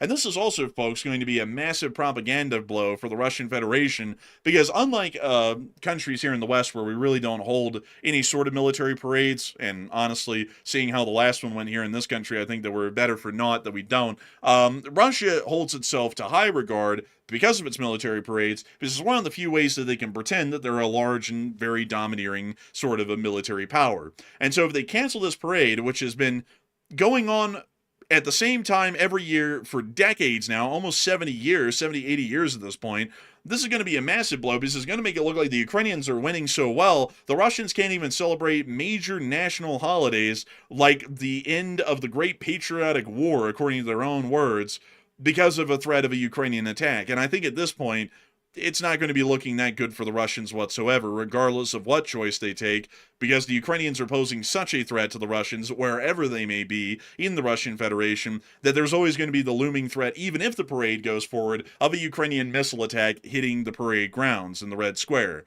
Right now, though, a lot of people are currently bringing their attention back towards the area of the English Channel and the showdown that might be happening between the Russians and the British in that strait. And currently, a lot of people are talking about that, and also are talking about the cancellation or possible cancellation of the Victory Day Parade that will be coming up here on the 9th of May. And Matthew, what are people thinking about that, and what are you thinking about that as well? Okay, so now that Russia's saying they're going to cancel the Victory Day Parade, or they're thinking about it at least, in Moscow due to the Ukraine missile threat, do you think the missile threat's the real reason they're canceling it, or is it just propaganda? And it looks like 46% said it's a real credible threat, while 38% says Russian propaganda, and 8% said I'm 50-50 about this. And I would say, I don't think Ukraine would hit something like that, because here's the catch, folks. Ukraine could do that, but here's the problem. If they end up hurting a lot of top Russian officials or taking them out, that might invoke a very large escalation by Russia on Ukraine, which is something that Ukraine would not want to happen. Russia's on the back foot, but they still have, weapons of mass destruction. So Ukraine has to keep that in mind. So I don't think the Victory Day Parade's a real target for the Ukrainians, even though they have the ability to hit it. I don't think it would be. I think it's Russian propaganda. That's my take. I think they're largely running out of equipment, and the reason why they're trying to come up with this idea about the missile threat is because it makes Ukraine look bad and gives a valid reason for why they wouldn't hold it, because of their lack of equipment. They really have nothing to show off, and the stuff that they do have left to show off would be embarrassing, to say the least. So I'm with the 38%. But Enforcer, what say you? I'd actually have to say that it's definitely two-pronged. I'd have to be with both the majorities of the 38 and 46% in the poll. I think it's a combination of both, to be frank with y'all. They do not have about any equipment left. Most, if not all, of the T-80s have been destroyed. There's hardly a T-90 left in the country. They don't have any T-72s left. They only have a few hundred of each. I mean, in the T-80s figures, we believe they only have about a dozen T-80s left in service in the whole of the Russian Federation. And that's what we call a liberal number these days. We believe that it might be even lower than that. But they just don't have any equipment. There's nothing for them to show off, because the Russian army has materially been depleted to the point there's nothing left. Not only that, if they only did an infantry column, that poses a significant threat for a Ukrainian missile attack. Just think about it. If Putin is there, and if the whole Russian high command is there for the Ministry of Defense, and you have thousands of soldiers and cadets that are on that parade ground, that poses a very juicy target. You can wipe out about an entire couple of brigades with one missile strike in that area. Most of them are going to be killed and wounded from just a singular ballistic missile hitting within the parade square of the Red Square. So I would say that it's actually two-pronged. They don't have enough equipment, and that's going to be very embarrassing if that's revealed. And not only that, it does pose a significant risk for Ukrainian missile attacks to be able to wipe out a couple of brigades at a minimum and maybe some top officials in the Russian government. But I'd have to say, folks, that a lot like we've seen in the Iran war, wiping out top government officials, like say the Ukrainians actually were able to land a missile down there in that square and somehow kill Putin, that wouldn't really change anything at all. I mean, the truth of it is, Putin is just the face and figure that's leading Russia right now. If he died today, another guy is probably going to take his place and just continue on the war as if nothing had happened. It's just going to be a different face, but same situation. And so it really wouldn't make a lot of sense to do that, because it also would be a significant escalation, and that may lead to the next leader of Russia taking major reprisals against the Ukrainians because they had killed the leader of the Russian Federation. So I'd say that that is probably weighed in a little bit into the factoring of whether they would conduct a strike or not. But generally, I would say that they probably would conduct a strike, if for anything, to try and wipe out all of the military forces and the cadets that would be on the parade square at the beginning of the parade. So I hope that does address it the best I can, at least from what I would think, but I think it's two-pronged. We've also been able to hear that the Russian Federation's government is really trying to encourage people to join the Russian army. Man, there was a little ad that went out today. Look at that. Sign a contract with the Ministry of Defense. A maximum annual payout of 17.5 million rubles. Apply now. 17.5 million rubles. Let me translate that for y'all. Rubles to US dollars. Let's get 17.5 million rubles. That is $222,789. Wow, that's a lot of money. That's like a whole lot. What does that mean, though? It says some maximum annual payout. Like, well, I mean, in theory, I guess anything's possible in theory, but it's like, who's getting that? Oh, Matthew, well, that's a great question. Because you see, the answer to that is that includes the death benefit payout. So if you die, you make the money, but you're not there to collect it. Oh, well, that's sucks. Yeah, isn't that kind of crazy? So what the Russians right now, folks, are doing in the advertising inside the Russian Federation is that they're telling you, you will make $225,000 just about US dollars if you sign up for the Russian military, and that's the maximum annual payout. The part that they don't tell you is that to get that maximum annual payout, you have to die in the service of the Russian Federation. So that's kind of the catch. That's kind of the strings that are attached a little bit to it. And the high chances is that they won't pay that out because they'll just declare that dead soldier missing, and missing soldiers do not get the death payout. So that seems to be the case. And I gotta say, folks, that like the Russian military blogger here who put out this ad showed it and then stated this: the ad lists annual earnings alongside the death benefit payout. Can someone responsible please give these advertisers a kick in the head? But I think this guy is kind of missing something here, and I think that a lot of people who might be reading this right now is missing something. Death is a certainty now in the Russian army if you join. So they're not lying. I mean, this is actually what a lot of people are going to earn. It's just that they're not going to be able to go to the pay office to collect on it once they earn that amount. So, I mean, is the Russian ads lying at this point?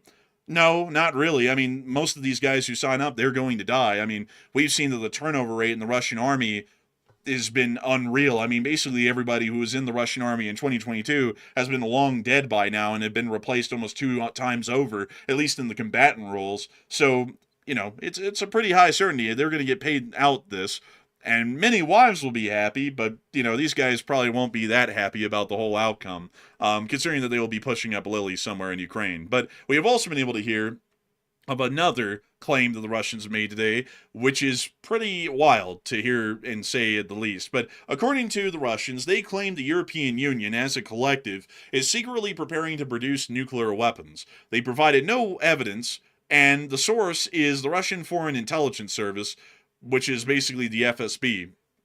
And it's highly questionable and lacks credibility, according to Nexta. According to the agency, German scientists could allegedly obtain enough weapons-grade plutonium within a month to build a nuclear explosive device in secret.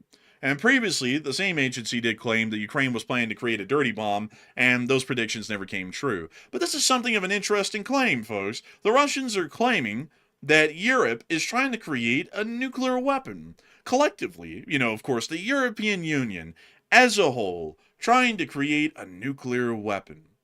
And something, folks, that's a little interesting there. It's a really interesting sort of a proposal. Because, it will make it seem like the European Union doesn't have nuclear weapons. But does anyone in the chat want to tell me an interesting fact about the European Union and its nuclear capabilities?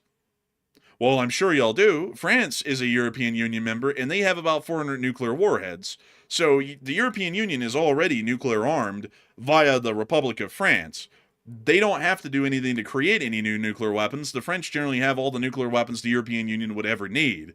So the claim is a little bit interesting, but there is a note here that I want to make, folks, that the FSB kind of missed, but I think it's one that actually gives a little bit of credence to their claim a little bit.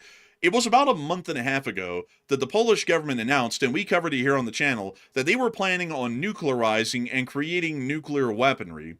And generally nobody in Europe batted an eye to that. Nobody in the U.S. batted an eye to that.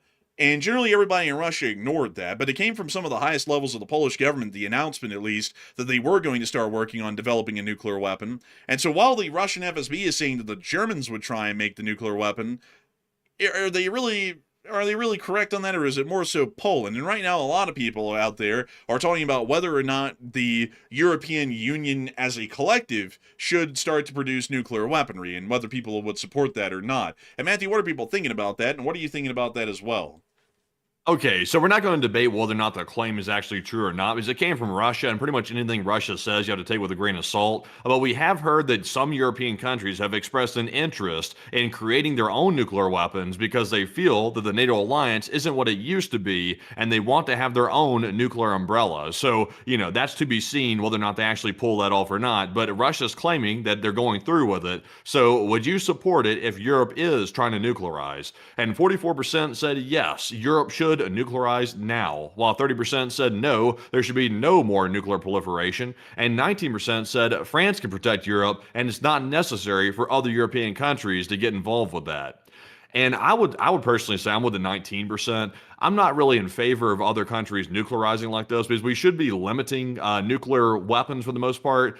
We don't want more people to get them. We don't even want allies really to get them for the most part. Whoever has them now, like that, it's already bad enough as it is. These weapons are highly destructive, and their only real factor of value, I would say, is the deterrence factor. So France alone can extend their nuclear umbrella to protect pretty much all of Europe, and they're good to go. That's the only umbrella that's really needed to protect Europe, and France simply extends it to everybody, and they're good. They don't need to develop their own. So, I would say I'm with the 18% actually right now, and I would say it's good enough with France. But Enforcer, what say you? I'd have to agree. It's good enough with France. Generally, I'm not a fan of nuclear proliferation, and let me explain it this way, folks. So, right now, let me take some examples here.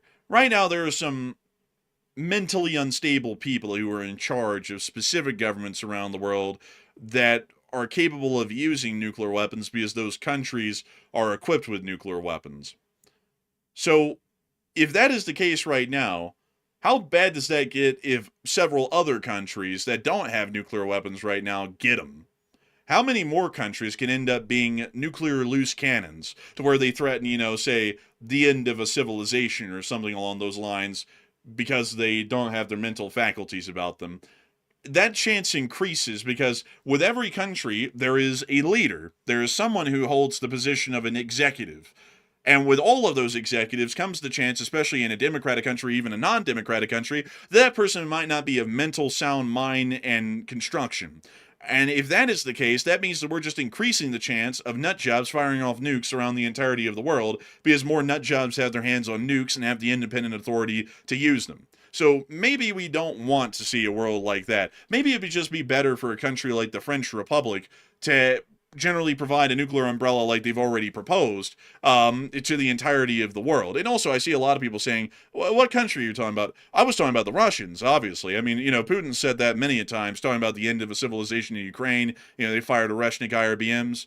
I see some people saying that I'm talking about the United States, and obviously the United States of America would never have someone who's that mentally unstable to threaten the destruction of an entire civilization, and then possibly insinuate that that might be done with nuclear weaponry. I mean, that would be absolutely unheard of. And the U.S. voter and the U.S. citizen is far more intelligent and capable than anyone in the Russian Federation, and would certainly know not to elect someone who seems to have, narcissistic or egomaniac tendencies. That would just be absurd. But outside of that, though, I would say that generally I'm heavily against nuclear proliferation, and for that reason I think that we should generally encourage most European countries that they should just look to the French, if they don't trust us anymore, for a nuclear umbrella, because the French are more than capable of providing that and making sure that the European nations are defended against the Russian Federation if a larger conflict was to break out on the continent. Not only that, with Britain not being in the European Union, but still being heavily European aligned, because, Brexit really didn't amount to much of anything, really, to be entirely honest, rather than just additional customs excises in the UK.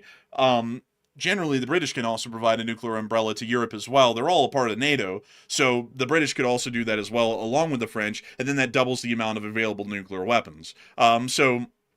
With that, I hope that does address that the best I can, at least in my opinion. And with that, we are going to be moving on out of those claims from the Russian Federation and on to the claims that Ukraine made today, or more so, the videos that Ukraine made today, because they were unequivocally bussin', and I mean bussin'. Moving us on down and into the area of the Kerch Strait, we had big news today. Humongous news. We were able to see that within the Kerch Strait today, the Ukrainians were able to hit the last railroad ferry in operation in the Kerch, the Slavyanin. Huh? You mean a ship? Yeah, railroad ferry. A railroad ferry, eh? I'm interesting. You don't know about them? The railroad ferries? Well, I heard them describing it as a ship ferry. I wasn't familiar with this being a train. It looks like a ship to me. It's a railroad ferry, man. It's a railroad ferry. Let me show you how they work. You can actually see them on satellite. They bring the ship here. This is actually the Slavyanin, actually, right here. So they bring the ship up to the port, and they back it up, beep, beep, beep, beep, into this little ramp right here, and it's connected to a rail yard, and they push the rail cars onto the ship, and then they take the ship and they sail it across the Kerch Strait all the way over here, and then they connect to this spot right here. There's another one of those railroad ferries, and then they take an engine and they pull off all of those cars, and then they bring them into Crimea, and that's how the system works. Interesting, fascinating. Me personally, I just always know it as a ferry, personally, but I guess you could call it a railroad ferry. Matthew, this thing ain't transporting teeth. This thing is transporting trains, Matthew. Trains, I tell you. And from what we understand, this was the last of its kind that was operational in the area of the Kerch Strait. So call this thing the Poo-Yee of the Kerch Strait, because it was apparently the last of its kind. But outside of that, though, the Ukrainians were able to hit this thing, that's where we got the pictures from, with some drones overnight, and seemed to have caused enough damage to the vessel that it's been knocked out of operation. And this means that the last railroad ferry of its type, as we can see the fire burning right there, has been put out of service. Isn't that a tragedy, folks? Isn't that a tragedy? That's a travesty right there. That's a travesty, I must say, right there. It's the main way they're getting stuff to the Crimean Peninsula, because they're not using the Kerch Bridge anymore. Because I see a lot of people, they still ask, even to this day, they say, why is Ukraine not hitting the Kerch Bridge? That's because largely the Russians aren't using it anymore for military transport. They're using that ferry, and also they had other ships too before they got, blasted out of the water by the Ukrainians. But this was the last one right here. This was the last stand of the Russians, and now it's gone. It's destroyed as of today. So, they're crap out of luck. I wonder why. I wonder if Ukraine's actually planning to do something beyond this, and maybe it's a preparation for something else. It might be a preparation for something else, because at this point, folks, if they want to get railroad cars across the strait, the only thing they could use is the Kerch Bridge. Or they can use the land bridge, which has started to become unusable because Ukrainian drones, even the ones usable on the front lines, are so long range they're able to hit the Russian railway corridors from Mariupol down to Crimea. So these railroad corridors are largely unusable and highly dangerous and unpredictable at the moment. And that means that the Kerch Bridge is the last one left. And that means, folks, that the Ukrainians might hit this soon and knock it out. We're going to have to see, folks. We're going to have to see, because I think that that's coming around the corner. I think that Budanov, folks, is going to grow 3 chins the day that this bridge gets hit another time, because that is going to be one of the most devious military actions that the Ukrainians have conducted so far, because they've basically left this bridge alone for about a year and a half now, and haven't even tried to touch it. And now that the Russians have no choice but to use it, I think it's coming back around that they're going to blow this thing up. But did somebody say trains? I heard someone say something about trains earlier, and I think that my brain's finally catching up here. Oh yes, I remember. Everyone was talking about the Atchison, Topeka, and the Santa Fe, and its charter to be able to go down the Royal Gorge in the Battle of the Royal Gorge. I'm just kidding, by the way, folks. We're not going to do that. I'm just kidding around. Matthew's Matthew's right there in the chat. Get on with the news. Oh, God. Oh, man, I tell you. It's something else right there. Matthew's got an aversion to trains. He's like a vampire near, like, garlic or something like that. It's, like, scary to him. Watch, folks, watch. Matthew, hey, Matthew. Railroads.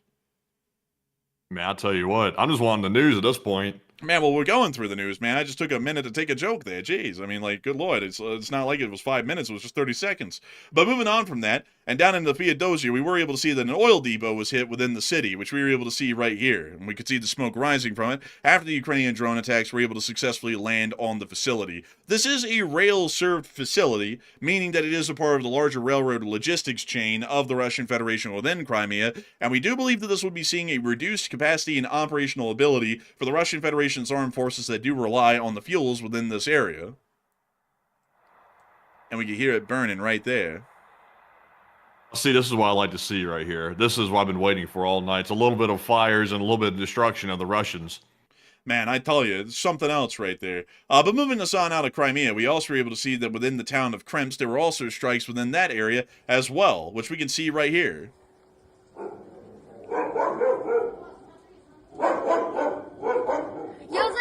Also hear them dogs. We can also see the strikes right here as well. Why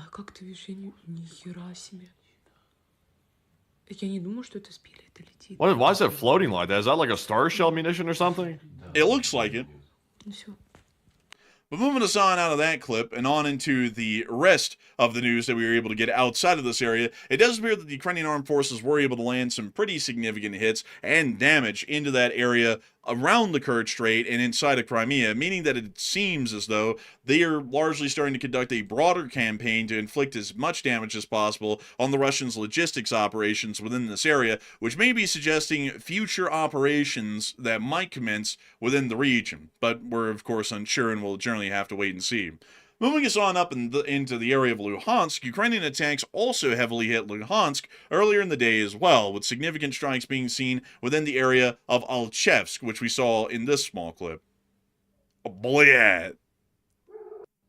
Well, if that wasn't good enough, we also saw that Luhansk got hit as well. Let's take a look at clips from Luhansk and damage that was caused. Wabble-weeba.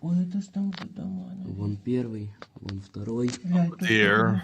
What was hit here in Luhansk, by the way? We believe it was some sort of an ammunition depot of some type. Oh, dang. What a loss. We are also able to see in the other picture here the actual impact and the explosion that resulted from the Ukrainian drones hitting the small ammunition depot inside of Lugansk. We also were able to see the strikes being conducted by the FP2 Leotis right here as well. Oh. Oh! Сейчас звук пойдет. Oh! Dang, man, that's crazy. The sound took ages to get to him from that. Also, we have another clip as well. This one's slightly longer. О, летит.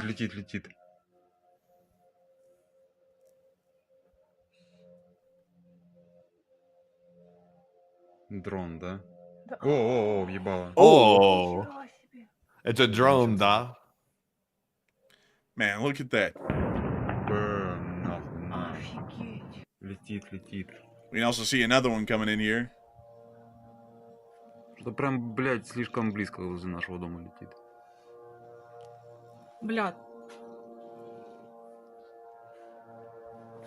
Ебать, что-то мне нахуй страшно. And we hear it coming on in still. It's coming, folks. It's going to take a minute, believe it or not. It's still a ways out. Блядь, Да Максим. нахуй ты меня за футболку Oh, тянешь? and there it goes over him. Oh! Oh, right over their heads too. Все, улетел, пошли обратно. Oh, they had a little TV on in there. Looks like they got all the propaganda channels.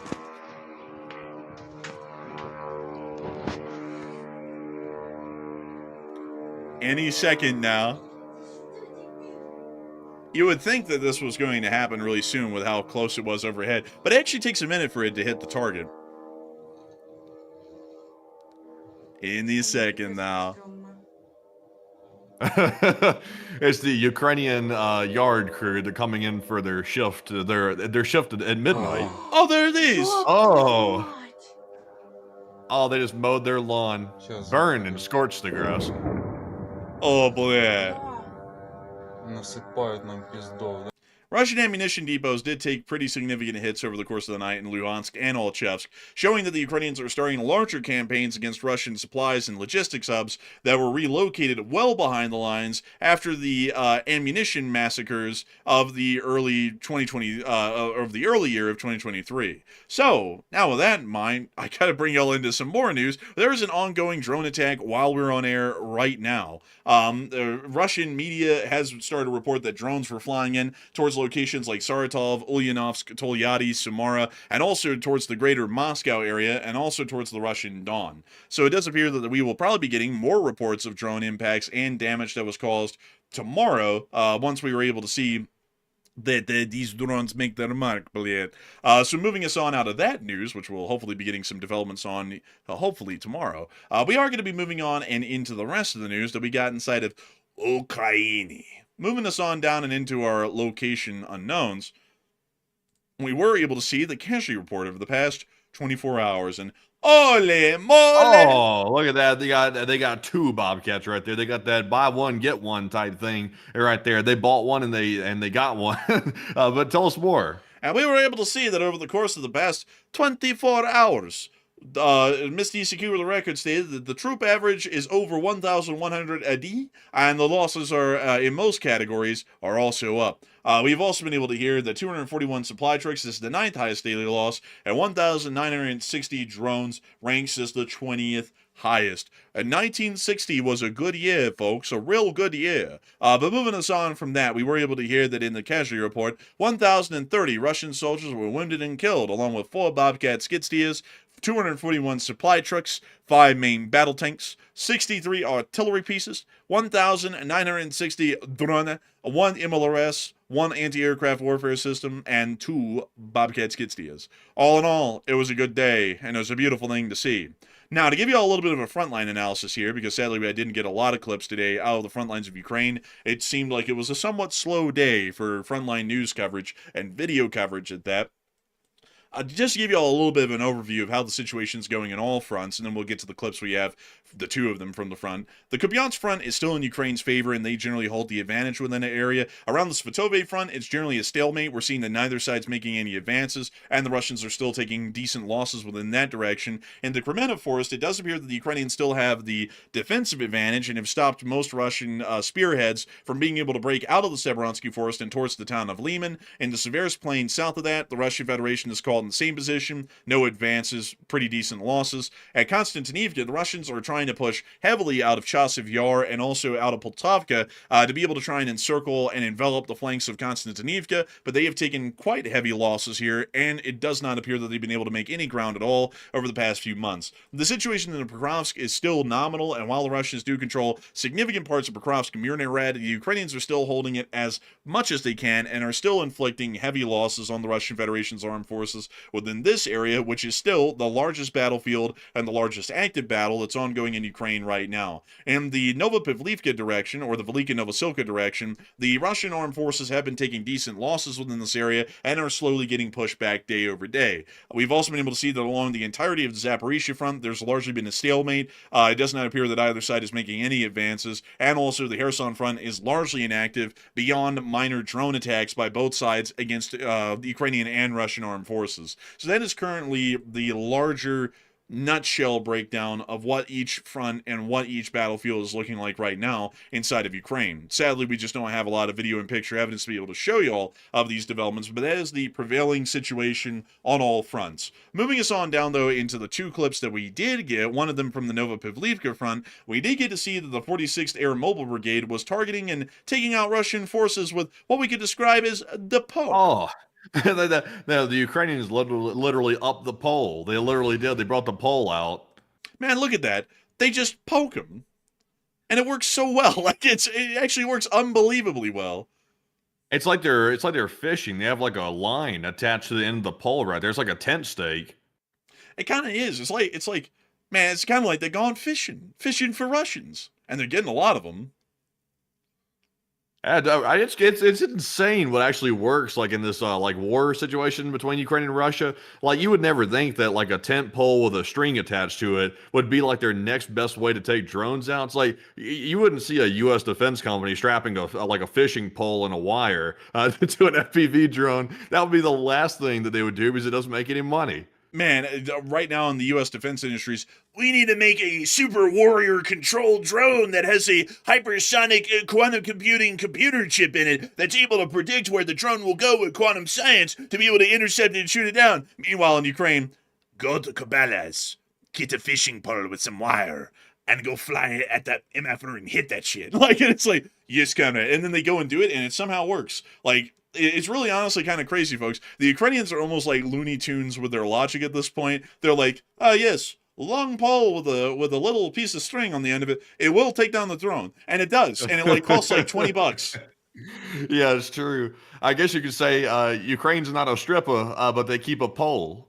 Man, I tell you, man. I mean, that was so crazy. You know where to go with that one. Man, I'm telling you, man. I was, oh man, I'm telling you, man. I was sitting there. I was trying to think of something myself, but I was like, that's not going to be PG. Like, man, I can't say that one. It's a Dracula Flow one, and I think that like everyone, if anyone knows who Dracula Flow is, you'll know that basically all of his lines are almost entirely unusable for YouTube. There is one though that I love, and Matthew knows it. It's that Smith and Wesson got me moving like an invasive species. That's a Dracula Flow line, but I can't really use the one that I was thinking, because you know, just like, you know what, I'm just gonna say it. Like, I'm just. Oh, wait a minute. I hope it's nothing. It's nothing. It's nothing too bad. It's nothing too bad. But the Ukrainians ball so hard, the Russians think they're a nutsack. But moving on from that. Oh damn! It's Prigozhin. Man, Shogu! But anyways, moving on from that, we also were able to see that the Ukrainians hit a little Russian group down there in Zaporizhzhia today. Take a look at this. Bad luck for the Russians. Oh man, they forgot their 2 group training. Man, they say, okay, everybody, 14 group. Like, and they say, yay, let's all group together. Closest proximity play. But anyways, moving on from that, that's the only clips that we got from the Ukrainian front line today, folks.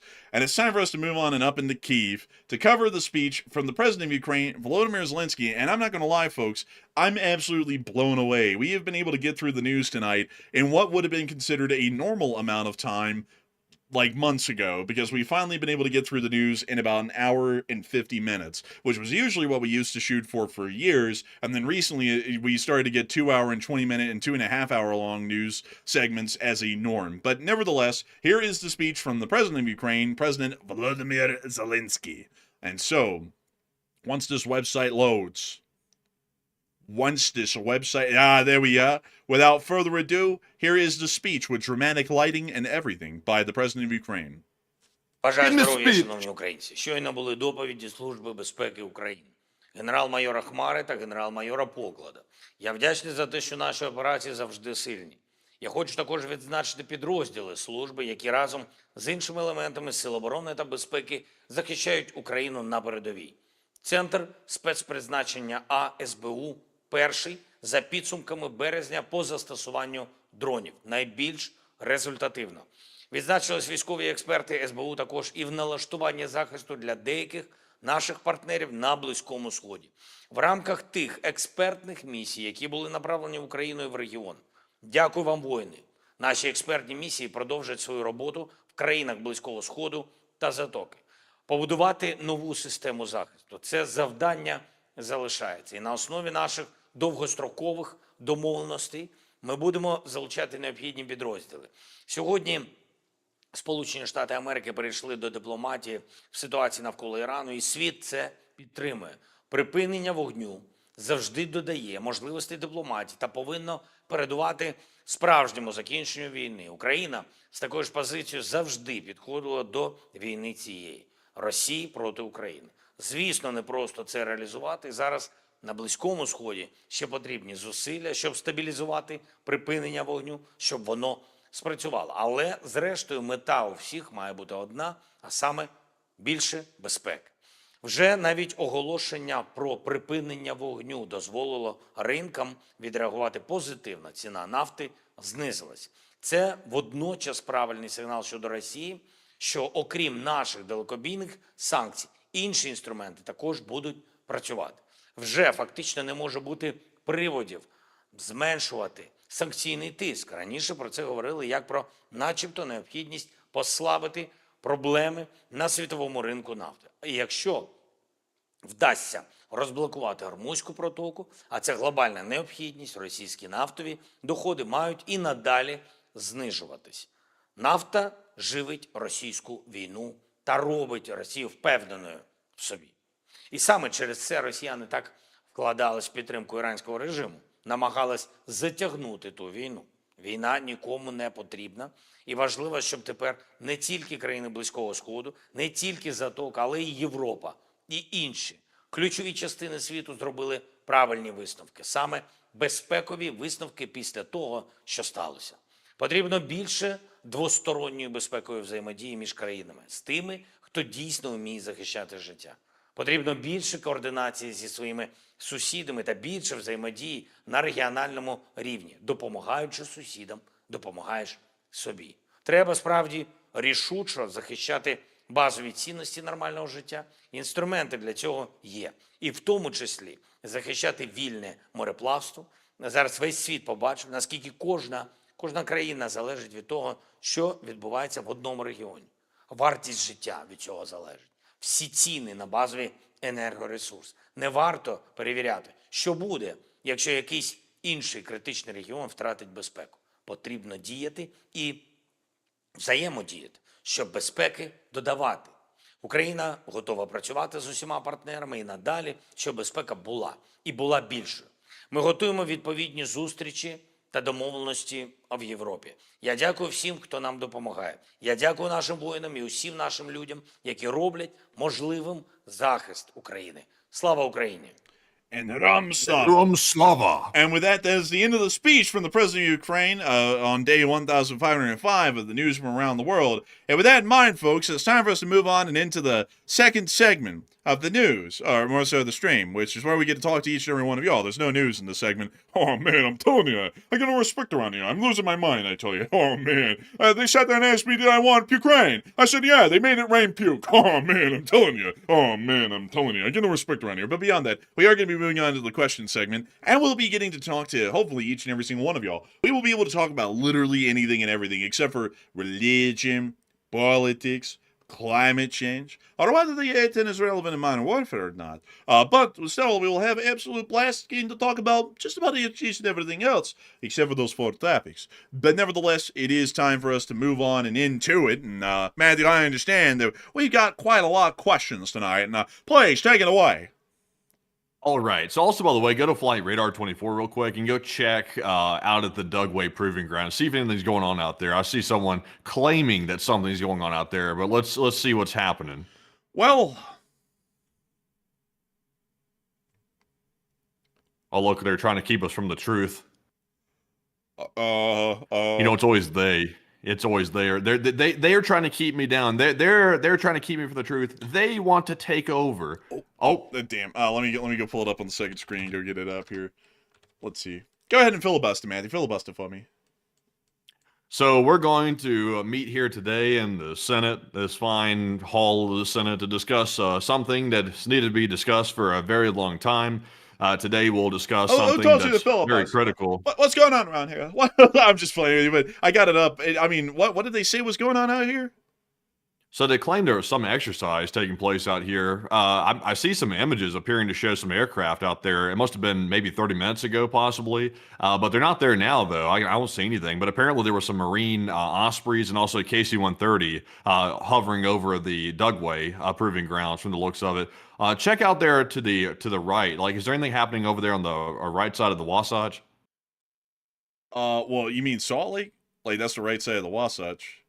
That's Actually, the no. left. Sorry. I'm having troubles here. I was like, wait a minute, what? I know east and west and stuff. That confused me right there. But it doesn't really look like much of anything. It's like just commercial flights and all coming out of Salt Lake and San Fran. And that's about it. Yeah, doesn't seem like there's anything going on. So I guess there wasn't much of anything really happening out there. So in that case, then we'll move on from that non-starter and we'll move into our super chat questions, our live chat questions, and then also our Morse code decoders. Right now, there's no breaking news coming out right this second. We are hearing that apparently the U.S. did say that U.S. ships, aircraft, and troops will remain stationed in and around Iran. But I mean, that's not breaking news. I mean, that's just basically the status quo. So that's nothing new right there. So we'll go ahead and move right into our questions, and we'll keep an eye out for breaking news that might be happening in the meantime. But jumping into our first super chat, this one's going to go to Don D, who puts in a $100 support. And thank you very much, Don, for that support right there. And that's very generous of you. He said, the brother dynamic duo makes this show authentic and entertaining every time. And best brother duo on the platform, hands down. Oh, I thank you so much for the kind words, Don D. We always try our best, down in Dundee, you know what I mean? But beyond that, I gotta say, humongous thanks to you for the incredible support and helping this channel to keep on running. Because you help us to be able to keep the brother dynamic and duo going on air every single night. And I hope that it's entertaining and I hope that it's interesting. Because we always try our best to put on a good show. We always try and give the most factual news that we can give, the best analysis we can give, and also hopefully a couple of laughs here and there. Although, to be entirely honest with y'all, I mean, some of our jokes, they land flat, quite flat. Oh, man, I'm telling you. Flat. Some people said, how flat? Oh, man, I'll tell you how flat. Flat as Taylor Swift flat. Oh, man. But beyond that, I do thank you incredibly for the support and helping this channel to keep it running. Because if it wasn't for folks like you, we wouldn't be able to keep this channel running, and we wouldn't be able to do what we do every day. And so a big thanks to you so much once again. I hope that has addressed that incredibly well. And with that, we are on and into the next one. All right, and our next super chat goes to Mark Harris, and thank you, Mark, as well, for that 50. He said, I meant to ask why the U.S. doesn't just do a full 360 envelopment to open the strait via air, land, and sea, and it seems pretty simple to me, and still listening to the white and gold.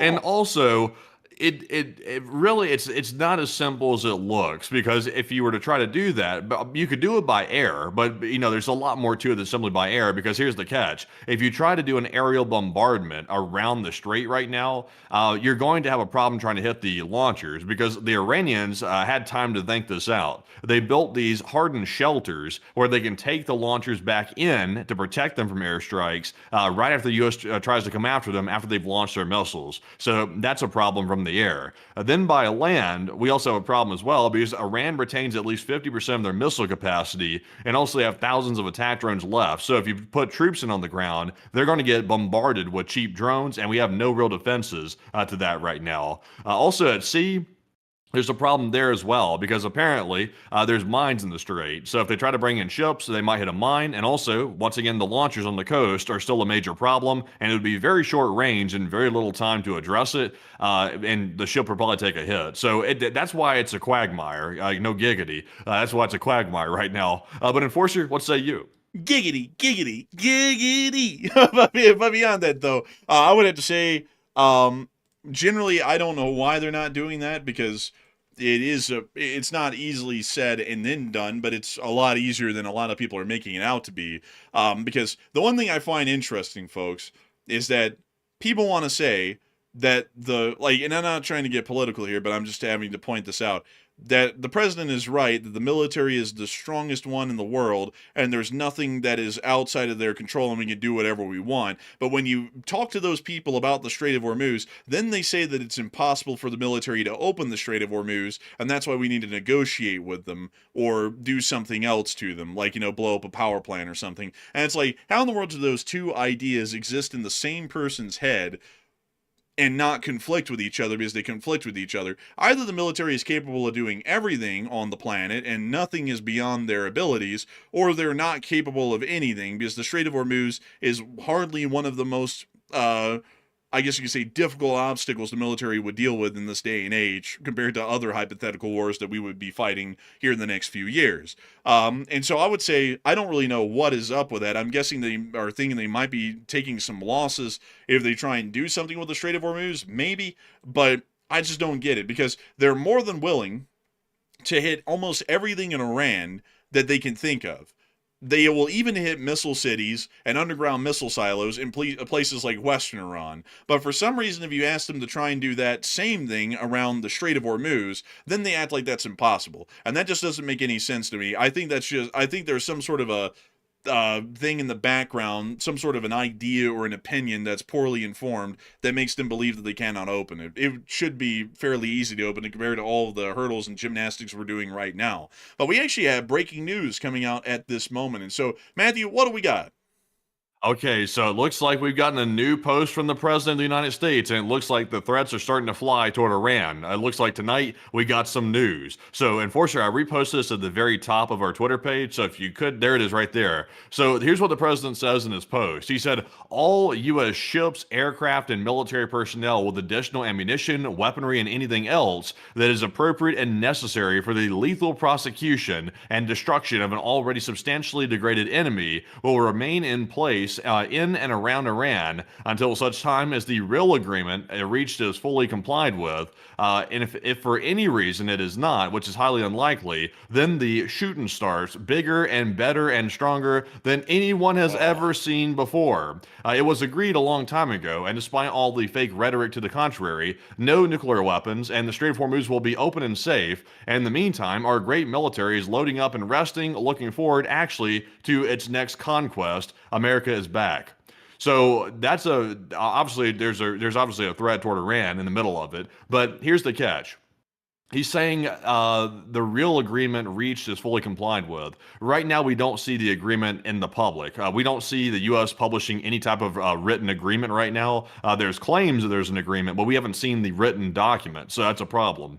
Also, by the way, Iran has been saying that they are not going to agree to denuclearize. That's what they're saying. And also, the Strait of Hormuz is closed as of right this minute, as far as we're aware, because they're mad that Israel is attacking Lebanon, and they believe that Lebanon was part of the ceasefire. So that's a big problem as well. Also, by the way, let me pull up the definition of this. I don't want to sound ignorant here, so let me pull up the definition of conquest real quick. Let's see here. I want the dictionary definition of that.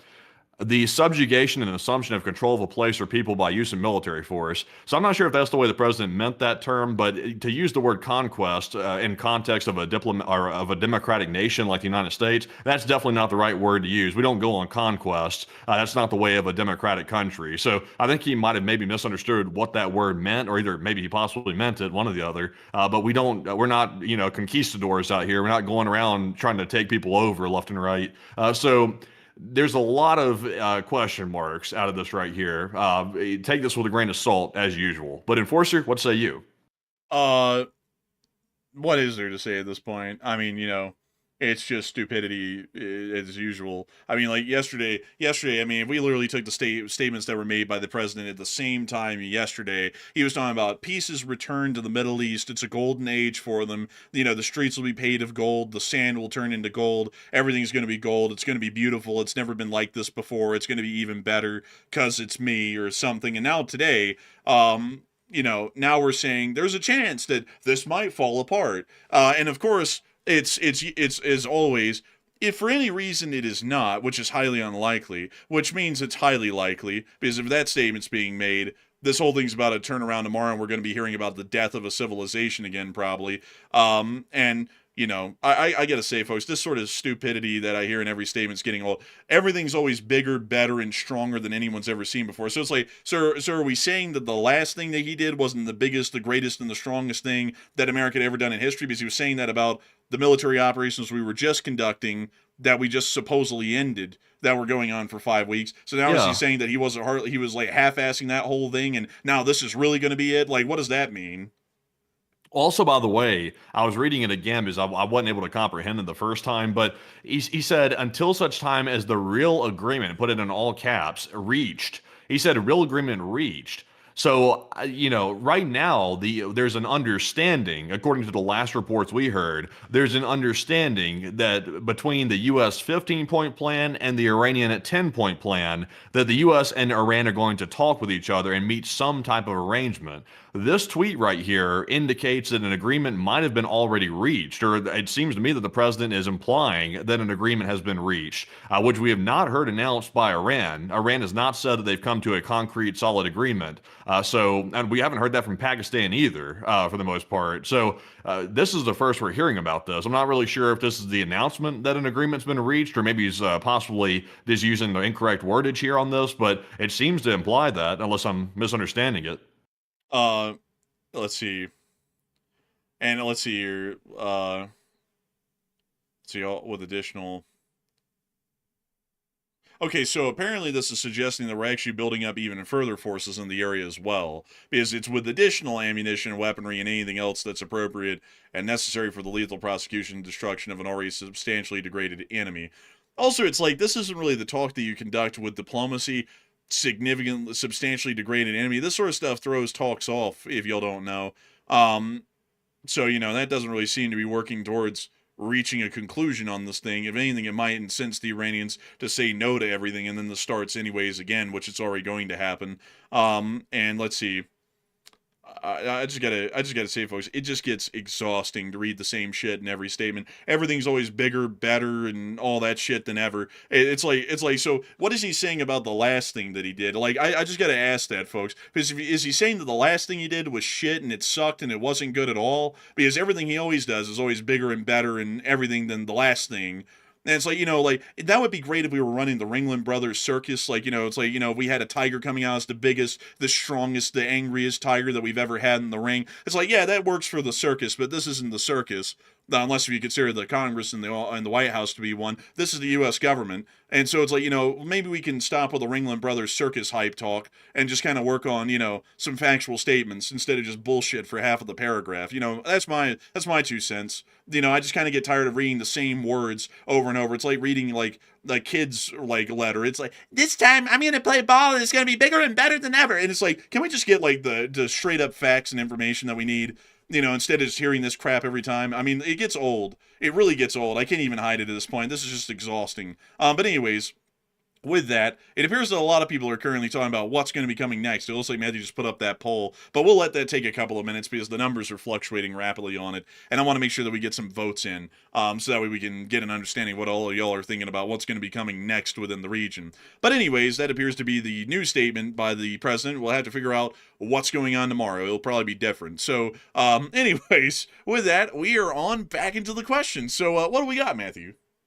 All right, so we're going to let that poll simmer for a second to see what y'all are thinking about this, because, we've already made some predictions about what's going to happen coming up soon in this whole war situation. So we're getting y'all's opinion on it because I'm curious to see what people are thinking. But we'll return back to that in just a second. But jumping into our next super chat in the meantime, though, we do have a $20 support from none other than Music Uploader yet again. And thank you very much, Music Uploader, for the second support of the night. They said, Grand Ellis Anus for tonight. And I come bearing news of mass diesel theft from people's semi-trucks.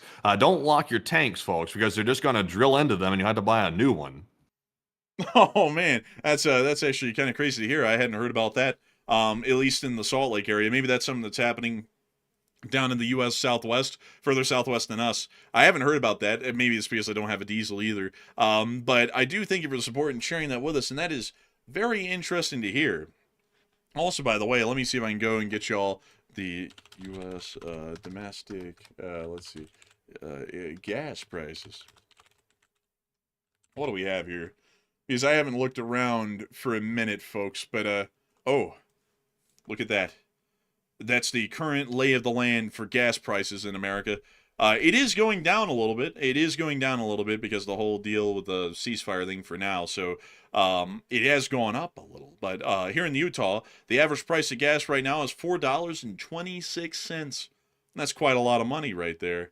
And that's just for, 87 octane. Everyone else out here is battling exceptionally high prices. Actually, Nevada, oh my God, California is $6 and Nevada is 5. Idaho is $4.32. Washington is $5.39 and Oregon is 5. That is pretty wild right there. And this is the average, by the way, for the whole state. Here in Salt Lake right now, the average price of gas is $5 a gallon, so it's very similar to the average in Nevada. But apparently other places in the state, the price is a good bit lower, so it's bringing the number down overall. But a pretty interesting thing to look at right there, I got to say. And also, I see some people saying, oh, look, Georgia's fairly low. Yeah, if you count $3.74 as low, I guess it would be low. It appears that even out in the middle of nowhere at the lowest prices right now, the lowest price in Nebraska is $3.60 a gallon, which would have been premium fuel prices about 2 months ago. So, I mean, that's something else right there. I mean, dang. You know, man, Matthew, this graph is suffering when the dark blue is $3.60 at the low point. Yeah, it really is, honestly. I've been not driving hardly at all these days because I don't want to go back to the gas station. It's like last time I went to the gas station, I was sitting there looking at the price and it was going up so fast. I was like, oh, I got to get out of here. I just like, I didn't even fill the tank up all the way. I just left. You know, folks, it's about to be like Mad Max out here in America in the future. There's going to be giant mass migrations of people who migrate to the cheaper gas lands in the middle of the country to get gas, and they like graze there like bison in their cars. It's going to be something else, really. That's the future of America, folks. Don't buy a house or anything. They're too expensive anyways. Just buy a car. Those are pretty expensive too, but you know, scrap up some money, figure something out, and get yourself a car, and then just go out there and, you know, start grazing on the gas lands of the prairies, because apparently that's where it's at right now, if anywhere. But let's see. The price of gas in Alabama is $3.88. That's actually not that far off. It's only a 50-cent difference from Utah, which is actually quite a lot, actually. But I got to tell y'all, folks, gas has never been more expensive at this point. The national average is $4.16 a gallon. That's crazy right there. But Why doesn't anyway, AI just fix it? Like we could just tell AI, like fix the national gas prices and bring them down. Make no mistakes. you know what it would do? It would then get out of its cage and go, "Ha, I'm going to exterminate America." Like it's going to be like, wait. It's like, no, stop it. Like, get that thing back. Like, You know what's crazy is I just heard a report today that allegedly about half, roughly about 50% of the data centers that were planned here in the United States have allegedly been canceled that were previously scheduled to be built. So I'm not sure what has caused that. It could be maybe they're expecting economic turmoil possibly, and maybe they've canceled those preemptively ahead of that. But that's a little bit concerning. Also on AI as well, I heard that that apparently one of the AI companies out there that recently had a spat with the Pentagon about the whole situation about letting them have unrestricted use of their AI models. They have apparently got themselves a new AI model that is so powerful that they literally created a coalition of companies to try to get ahead of the cybersecurity risks that platform is going to cause. Because apparently it's so good, it can crack pretty much any encryption that's currently being used by cybersecurity, and it can pretty much get into any system. So they withheld the release of it for that reason. So that's kind of wild. that's crazy, honestly. I just saw someone say that gas was close to $6 a gallon in Seattle. Jeez. Man, that's crazy. I mean, imagine $6 a gallon. Right now it's 5 basically in Salt Lake. But an extra dollar a gallon, folks, for my car has a 17-gallon tank in it. And that means that it would be adding $17, just that price difference, per tank of gas for my car, which is actually quite a large amount, because back in the day, it only cost, and when I mean back in the day, a couple of months ago, it only cost, let's see, what was it? It was like $40 or so, $50, I believe, to fill up the tank. Now it's costing like 70 or so. It's in the 70s. And so if you added another $17 to that, we would be increasing the price by about another quarter or so, just with that extra dollar a gallon, which is pretty crazy right there. Sheesh. I mean, these days, I think car culture. I'll be honest with y'all, folks. I think car culture is dying in this country because cars, used and new, are too expensive for most people to buy these days. Just being completely frank, unless you're getting like a 30-year-old beater that's got 500,000 miles and everything's about to fall apart on it, then you can kind of afford it. But outside of that, you can't afford it. And gas is so expensive at this point, you might as well just forget it. I'll be honest with y'all, folks. Whether Matthew likes it or not, I think this country is returning back to the railroads because I don't think anyone's going to be able to afford to get around any other way rather than the railroads, because the airline industry is also about to collapse because of the lack of aviation fuel in the country as well, which is going to see like an apocalyptic environment like the post-70s Pan Am era where all of the major air carriers in the country imploded. So I'll be honest with y'all, folks. Y'all better get used to Amtrak and y'all better get to liking it because that's probably all that's going to be around here in a little bit. Defund the trains. Defund the train. Go ahead and defund them preemptively, so that way when we do collapse, we won't have to ride the train. I say, they say they have a fitness problem. They said they had a fitness problem, sir. They have people that are sitting around all day. They're eating Cheetos. That's what they're doing. They always eat Cheetos and these whole like little fantasies that people have about lazy people. They're always a bowl of Cheetos, the cheesy kind. Nacho. They said, sir, get them out there and have them walk. Make them walk. That's what they say. Have them walk down the sidewalk to the bus. Got to take the bus. That's what you got to do. You got to bus them down to the stop. That's what you got to do, sir. Don't want them riding trains. No trains. Defund the trains. I gotta be honest with you. I don't know why he hates them so badly. He loves cars. He'll talk about cars for 30 minutes. If I talk about trains for 30 seconds, he's mentally losing it. I don't know what it is with that. It's very wild. Very weird. I'll tell you the problem. If you just listen for a minute, I'll tell you the problem. Listen closely. This is something hard to comprehend. They said, sir, this is a tough topic. It's a hot topic. That's what they call it, a hot topic. It's like a hot potato. They said, you don't want your potatoes too hot. That's what they're telling me. But here's the thing. Cars are freedom. That's what we like. We like a little bit of freedom in the country. Like just a little bit of freedom, sir. Just a little bit. Trains are like locking people up on tubes full of demons and riding them down rails. We don't like trains. We don't like those things. Those things are so confining. I feel claustrophobic in the train. I don't like it, sir. I don't like it. But you drive around in a tiny car and you have to have registration and insurance and a whole bunch of other stuff. And generally you can't drive cars anywhere that there's not a road. And so generally you're kind of imprisoned, but in a slightly different way because you kind of get to say where it goes left and right, but you're still getting from point A to point B. So I don't really know what the difference is there. And on top of that, cars are very expensive. They are wildly expensive these days. Look at the economy. Let's see, what in the world are we calling them? Sleepy Joe's economy, cars were very expensive and gas was expensive too. And under my administration, I made it far better. Cars are even more expensive and gas is even more expensive. So F you all, you're going to have to ride Amtrak, and there's nothing like it. All aboard Amtrak. And y'all gonna love it. Y'all are absolutely gonna love it. Something I would like to say myself is you can't just ride a train without a little bit of fresh oxygen in the cabin. It's not good to get thrombosis in the legs sitting too long in the train. It's not a good thing. You really have to get a little bit of the smoking stops and walk outside and you get some nitrogen and oxygen for health.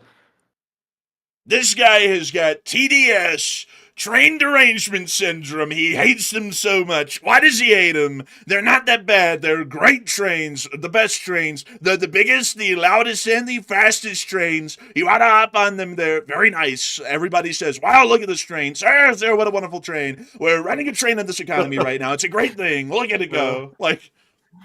Yeah, I'll tell you what, man. I'll tell you what. If people were impressed always, they're always like, how's he do that? I don't know how I'm good at that one. Like, I'm just like naturally like talented at that one right there. I don't know why. Maybe it's foretelling my future, possibly. Maybe that's my future as well. Maybe I'll start sounding like that permanently. Man, I gotta say. But you know, Matthew, I got an idea though. We can defeat all forms of transportation. We can defeat the trains, the cars, the planes, everything. if you and me, Matthew, just climb up Bell Canyon like about a dozen times from the peak and back, we'll be so physically fit, we'll just be able to run from here to Denver and back for like a gallon of milk or something, and that ought to fix most of our issues. Yeah, I don't drink milk. What the hell is wrong with you? Like, what do you mean you don't drink Oh milk? man, I just went to the store today. You know, the prices of everything's gotten so crazy. I feel like I'm not necessarily like, like I'm not like broke, but at the same time though, like, yeah, I have a little savings, but I'm not like, when I go to the store, I'm like got 5 things in my cart and I go to the thing and it's like $50 when you're checking out. And then I go to the gas station, it's like $50 at the gas station. It's like, you get like a little Snickers bar or something. It's like $5 now. It's like, what the hell's up with it? It's like you can't get anything like anymore for like. There's no such thing as like, oh, here's $1 for like a little candy bar or something like that. It's like, no, you're spending some money. Like you're spending like something like what used to be considered lunch money for stuff like that. It's really wild. It really is crazy, honestly. I mean, the cost of everything. I remember the last time I went to the store, I basically gave up because eating out at this point is about as expensive as groceries. And the last time I went, I got literally nothing, folks. And Matthew was there with me. It came out to $110. Like, no joke. Like, my cart from Costco hardly had anything in it, and it was $110. How in the world does that math work? I have like all those financial advisor people out there are just so full of crap because they're like, all these Gen Z kids and these millennials, they eat avocado toast. It's like, hell, that's as expensive as like trying to get anything from Costco now. Like you can eat that 3 meals a day, 7 days a week. It come up to being about the same price as groceries now. It's like there's no such thing as eating a peanut butter and jelly sandwich. The peanut butter costs $20. The bread costs like 10. So at that point, you might as well just go and eat some real meal or something, instead of eating peanut butter and jelly every day and being vitamin and calorically deficient in every way. I just don't know where in the hell this stuff is going.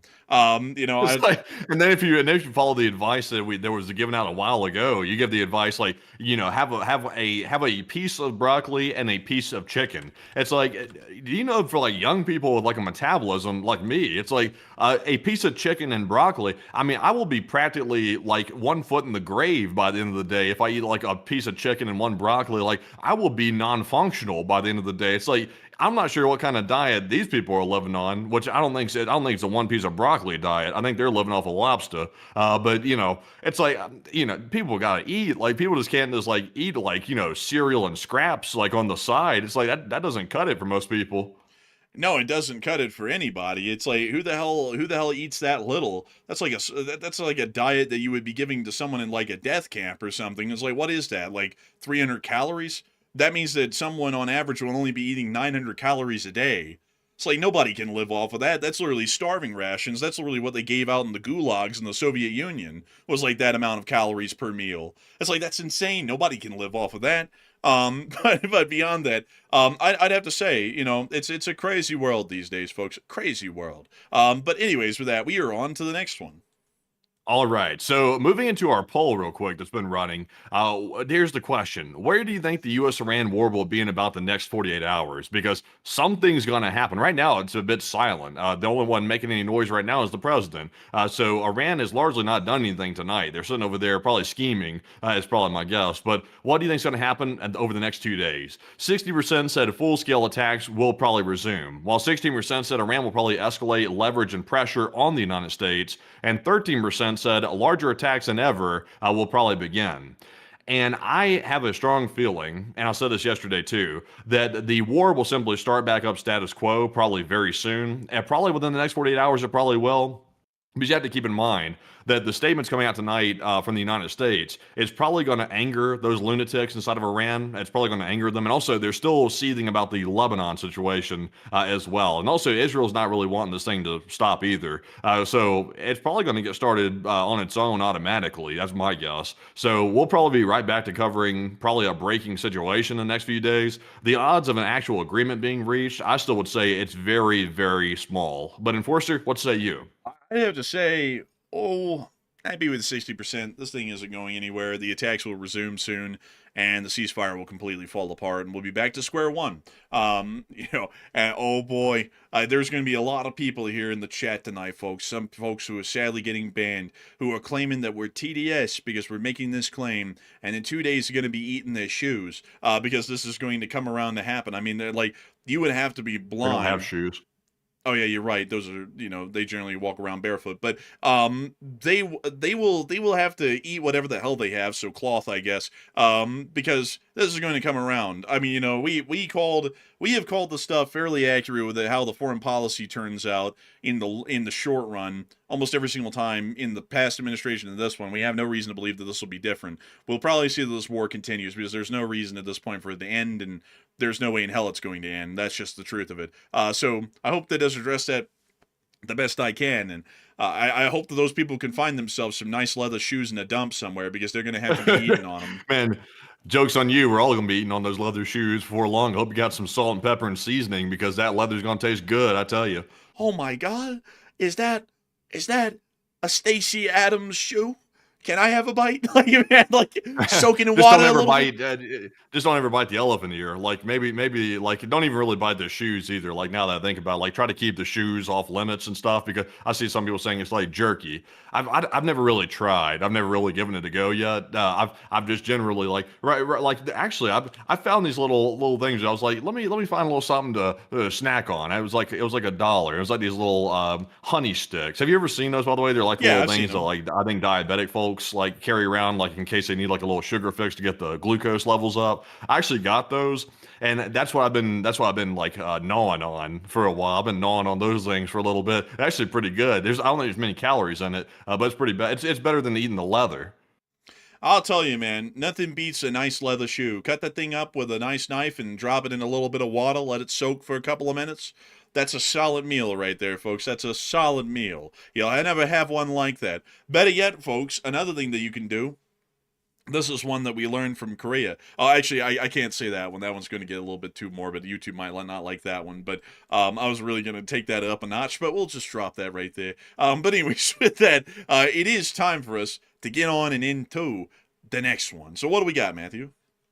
So getting on into our next super chat here, this one goes to none other than Chris Feilbach. And thank you very much, Chris, for the second support of the night. And he said ALS cracking encryption, or AI's cracking encryption, is fake news. Also, by the way, I did misquote that. Apparently, it's not cracking the encryption, by the way. Apparently, it's simply finding zero-day vulnerabilities and things like that in the software. And that's how hackers can get into programming. But he said AI can't beat mathematics. And from a computer science perspective, it'll always be less performant than the brute force algorithms that would be used for such work. And I am mistaken, by the way. I'll have to eat that will make me eat my shoe. I'll have to eat it now, but it's not leather. So I'm a little bit out of luck with that. It's a little bit of a lower grade fabric, so it's going to be not as tasty. But apparently it is different. The thing I was thinking about was quantum computing. That apparently has the ability, from what I've heard, to be able to crack encryption, which is why countries are racing toward it to a large degree, but the AI can't. So, Enforcer, what say you? I thank you for the support on that, Chris Fieldbach. And I got to say, AI and computing technology, while I know enough about it to kind of analyze and speak on it to some extent, I just don't know enough about it to get into the technicalities. But I do thank you for sharing those details with us, because it sounds like Matthew knew what that was about. But generally, I sadly don't know what that's about. Oh, but thanks to you so much once again. Hope that does address that well. And with that, we are on to the next one. We also have a 20 from George Hansen, and George Hansen said, the definition of civilization refers to the construct of society, including government, religion, and hierarchies, and the U.S. was obviously referring to the destruction of the IRGC's force on society, not genocide. Lawyer up, maybe. Well, I don't even know what that means right there, but here's the catch, though. If you say the death of a civilization, that right there can reasonably be inferred to mean the civilization itself. You literally said the word civilization. Pull the definition of that, by the way. What is a civilization defined as? Because it's not really honestly worth the trouble, but we'll look into it anyway. It says here, the society, culture, and way of life of a particular area. It doesn't say the military of an area. It doesn't say the, IRGC forces in the area. It doesn't say that. So it's reasonable to, and you can interpret it multiple different ways. But the way that I was interpreting it was, it sounded like a threat to go in and start hitting everything inside of Iran, which is the way a lot of people interpreted it. But Enforcer, what say you? So let's see here. According to the Oxford Dictionary or the Cambridge Dictionary, a civilization is human society with its well-developed social organizations or the culture and way of a life of a society or country at a particular period of time. Let's see here. So here's an example from the Cambridge Dictionary of the end of civilization. Some people think that nuclear war would mean the end of civilization. That is an example of it used in a sentence to suggest the end of civilization. So if a nuclear war happened, George, since you know much, how many people would die? Just the government? Like, I think if I remember correctly, the nuclear weapons only target people who somehow have government credentials. Like, for some reason, the 9,000-degree fireball just wraps around all of the innocent civilians. And it just goes for, like the IRGC guys, right? Like, I think if I remember how, physics work correctly, that's how nuclear weapons work. So then, everything's vaporized, but the civilians are just still standing there fine after the bomb goes off. It seems to me that would be a reasonable inference to suggest that the death of a civilization would be a death of most of the people that live within that civilization. Because that seems to make the most logical sense to me. Because whenever I heard of anything, like for example, similar, I didn't hear anyone say that when we were at war with Germany in World War II, we were going to destroy the what is it? The Nazi civilization is in only the party. We meant the Nazi regime. That's what we said back then, and that's what you mean. If you're going to destroy a government apparatus, it's usually called a regime of some sort or a government. You don't say a civilization because the German people make a civilization. The Nazi party doesn't. That's a regime, and that's a fairly similar thing with any applicable scenario, like with Iran. The Iranian people make up the civilization. The Islamic regime makes up the regime or the government. So if you're saying that a civilization is going to die tonight, you're generally inferring a lot of those people who make up the Iranian civilization are also going to be dying with it as well, because it's the people that create the civilization, not just some government, and you can't sit there and limit what civilization means to not even be applicable to a dictionary definition. It's like, imagine if like Russia said that. Imagine if Russia said that toward the United States, and we were like at that point with the tensions breaking out, and Russia said something like, if the United States doesn't surrender, then we're going to wipe out the civilization inside the country. It's like, I would imagine that most people would be interpreting it a lot different than some people are interpreting that statement right now. Most people would be saying, "Oh, Russia wants to wipe out the entirety of America. They're evil." That's what people would be saying, and they would be right, because that's what they mean by it. And that's also the way most reasonable people are going to interpret that. The word civilization shouldn't be anywhere in a military threat. That's crazy work to put the word civilization anywhere in the context of a military threat. If you mean to take out the military or the regime, you simply say that. You don't put civilization, the word, in there. The moment that word pops in there, many people are going to interpret that to mean you're talking about the whole country, which is the way a lot of people did. I mean, literally nobody out there, to be honest, rather than people who cult worship at this point, took that as, oh, that's just the Iranian government. Like some people say that you need to read it and understand what it is, but I think that y'all are the people who are misunderstanding what the hell it means, because you'll just downplay everything. He could come out one day and say, I'm going to blow up NATO, and y'all would say, oh, it doesn't mean that he's going to blow up NATO. It just means that, he was wanting to talk to them about something. And it's like, how delirious can you be to not just take something at face value the way it's said? Like when certain other people, like the mustache man in Germany, said, I'm going to go do this and that to a certain group of people. I mean, what would you do back then? Would you go, well, he didn't really mean that, until he does it. And then when he does it, you would say that he meant that the whole time because, they can never be wrong. I mean, I don't even get it. Like, I don't even get what the point of what you're saying is. The death of a civilization usually means the death of most of the people who live in that civilization. That's why when people talk about nuclear war, they say that would be the end of civilization as we know it, i.e. meaning most everyone in America is also going to be dead along with the civilization, because the people are what make a civilization a civilization. So I hope that does address that the best I can. Maybe you want to lawyer up so that way you can go learn the definition of the English language's common words like civilization. But I don't know where the hell you're getting the concept that you can limit what the definition of a word is to make it sound a little bit more tolerable and acceptable. But anyways, with that, we're on the next one. Yeah, and also the standard is a reasonable person, by the way. So it's what a reasonable person would interpret something to mean. That's the standard. He apparently doesn't know that. But a reasonable person out there would interpret it the way that we're talking about, and it's proven by the way people reacted to it. Everybody reacted really ugly to the whole statement because it really got people really concerned. I mean, some people even went a step further than saying it was just about the civilization. Some people started saying that the U.S. was threatening nukes on Iran. That's how some people interpreted it. They even interpreted it more extreme than the way we're interpreting it, which is honestly, in my opinion, it's also reasonable to think that as well. I personally didn't believe that myself, but I mean, I could see why people might think that on the extreme end of things. I got something here for you because, Yeah. a reasonable person would assume that, but what the hell would an AI say about that? Like ChatGPT, for example. So I asked it this question, folks. I just asked it this question. If someone threatens the end of civilization, what does that mean?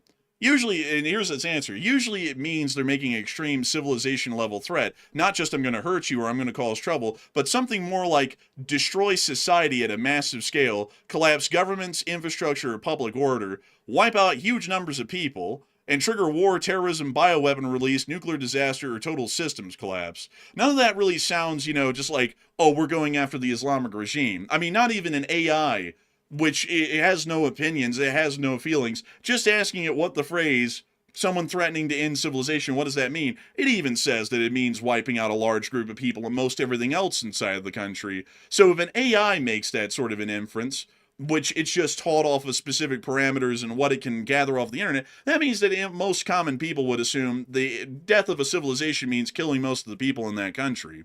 So there you have it. And also, it's like the people in the public, like I mean, people. I mean, everybody's going to interpret stuff differently. I mean, some people have different education levels. Some people are college educated. Some people have graduates going to their belt. Some people are high school educated. Nothing wrong with either way you go. Like it's just the way people are. There's different levels of perspectives and understanding. So you're going to have a wide spectrum of people interpreting these statements all different ways, which is why it's extremely important to pick your wording very carefully as the leader of a massive nation, the biggest nation on the planet when it comes to global military power. You have to pick your words extremely carefully because everybody's analyzing it extremely closely. So, for example, like this evening, like when we have a tweet that comes out talking about America's next conquest, that's a bad choice of words yet again, because people like us are going to interpret it to mean a conquest means taking stuff over. That's the way I'm going to interpret that. That may not be what he meant, but the words aren't clear. Like he's not choosing his words carefully. So I'm not sure. Like you can either take him seriously. I see some people saying you're taking him too literally. You should look at it like from this other perspective. It's like, well, how am I supposed? Like we went over this last night. Like if I'm not supposed to take him literally, then what the hell am I just supposed to write off what he's saying? That means it's like open we can't to your do feelings. that. That means it's open to your feelings, and then you just feel whatever you want. That's good. So if he states tomorrow, I'm going to wipe out Alabama. He didn't really mean that. I'm just going to interpret it however it sounds to make it sound good. That's basically what it means. I also saw someone, DK Smith, say, so death to America means what, as in the reference to the Iranians? That means death to the United States of America and its people. Because when you look at it, what are they creating a nuclear weapon for? Not to target the U.S. government. They're targeting innocent American civilians in this country if they make one of those, and an ICBM to fire it at us with. So when they say death to America, they mean death to the country and its people, not just the government, like the Iranians try and pretend like it means as well. And I'm also I will say this. I will give the benefit of the doubt here. Maybe he didn't mean it as extreme as it came across, but the problem is though it's about the way people are perceiving what he's saying. We don't know what's in his head because we're not in his head. We can't mind read. We're not Vulcans. We're not doing like mind melds with the U.S. officials. So we're having to look at his words and interpret what the hell it means. That's why you got to choose your words carefully. But I see somebody in the chat here. They said, Matt, do you really think that the U.S. would try to go commit a heinous act like that, or do you think it's applying maximum pressure? Negotiation works when the other party thinks you're unpredictable and believes you. But here's the problem, though. as the leader of the free world, which is the United States, we can't even cross that threshold, even for negotiation purposes. We can't cross that threshold. We can't come anywhere close to even crossing the line of suggesting to wipe out or cause the death of a civilization. We cannot do that. We're supposed to be the shining beacon of democracy in the world. What democracy goes around making statements like that? I'm not aware of one that's a healthy democracy going around making statements like that. So that's why I was so vehemently opposed to that statement that came out. And also, by the way, think of it from the Iranian civilians' perspective. The people that we were supposed to be helping, they are sitting there in fear after that statement came out, because if they interpreted the same way I did, they're thinking that something bad could be coming down the pipeline for everybody. That's what they're thinking in their head. And they're sitting over there in fear the entire time until the statement got walked back and there was a ceasefire agreement reached. They're sitting there in fear, and we were supposed to be helping them. Hold up, I just realized something here. So some people are saying that this meant that we're going to end the Islamic regime. Well, he followed along right after that, saying that the Islamic regime had been changed and it didn't exist. So what regime was he destroying at that point? Because he's claiming in his own post here, I don't want that to happen, but it probably will. However, now that we have complete and total regime change where different, smarter, and less radical minds prevail, maybe something revolutionary and wonderful can happen. Who knows? So how in the world can it be, oh, he's just threatening to destroy the Islamic regime? He already stated in the sentence right after the first one, he said a whole civilization is going to die, that the regime had changed, meaning that it's not the same regime and we're apparently not going to be destroying them. Otherwise, that would have been clarified that we've already done it once, we'll do it again. That wasn't the statement. It was a whole civilization will die tonight, never to be brought back again. So, what like, It's really honestly like, it's satisfying to address the people that are detracting on this whole perspective right here. But at the same time, though, like, I feel like it's a waste of time. And at the same point, it's just like, I'm delving into like this type of like insanity like this, like, trying to say that his words don't really mean what he said and stuff like that. It's like, we're getting into like crazy land. Like we're delving into like crazy territory. It's like, if it says something, I take it the way it's said. That's as simple as it gets. Man, I've seen so many people in America work off of that. Like when some guy says, "If you pig," and then like starts reaching in his pocket, the cops obviously always go, "Oh, he didn't really mean it like he was going to harm us or anything. I mean, he's just speaking his mind." Now, like nobody in the world just works off of, someone just said some absolutely insano shit, but let's just, reimagine it into something that sounds better. Like nobody in the world works off of that. If you went around a cop and said something crazy, they're going to assume you're crazy. They're not going to imagine it into meaning something better. Nobody in America would do that. If you went up on the side of the street to a homeless guy and he said, "There's bugs crawling in my skin and they're in yours too," you would go, "This guy's crazy. I need to get away from him." You wouldn't sit there and go, "Oh, the poor guy, he really cares for me and he wants what's best for me." You wouldn't say that. You get the hell away from him. That's how it works. But anyways, with that, it is time for us to move on to the next one. And our next super chat goes to Eric Brown. And thank you very much, Eric, for that support. He said, "I would like to reiterate my point. I thought America didn't negotiate with terrorists such as Iran's regime. Not going to lie, it ticks me off a bit that the president is." Well, I mean, it's honestly, I have to say that's something I've been annoyed with heavily since the end of the last Bush administration, because really all of the prior administrations over the years have negotiated with terrorist groups to some extent. The Obama administration, the Biden administration, and the Trump administration. And I think that that's a really bad precedent to set, because what have we gotten good out of any of those negotiations from any of those administrations? And the answer is really nothing.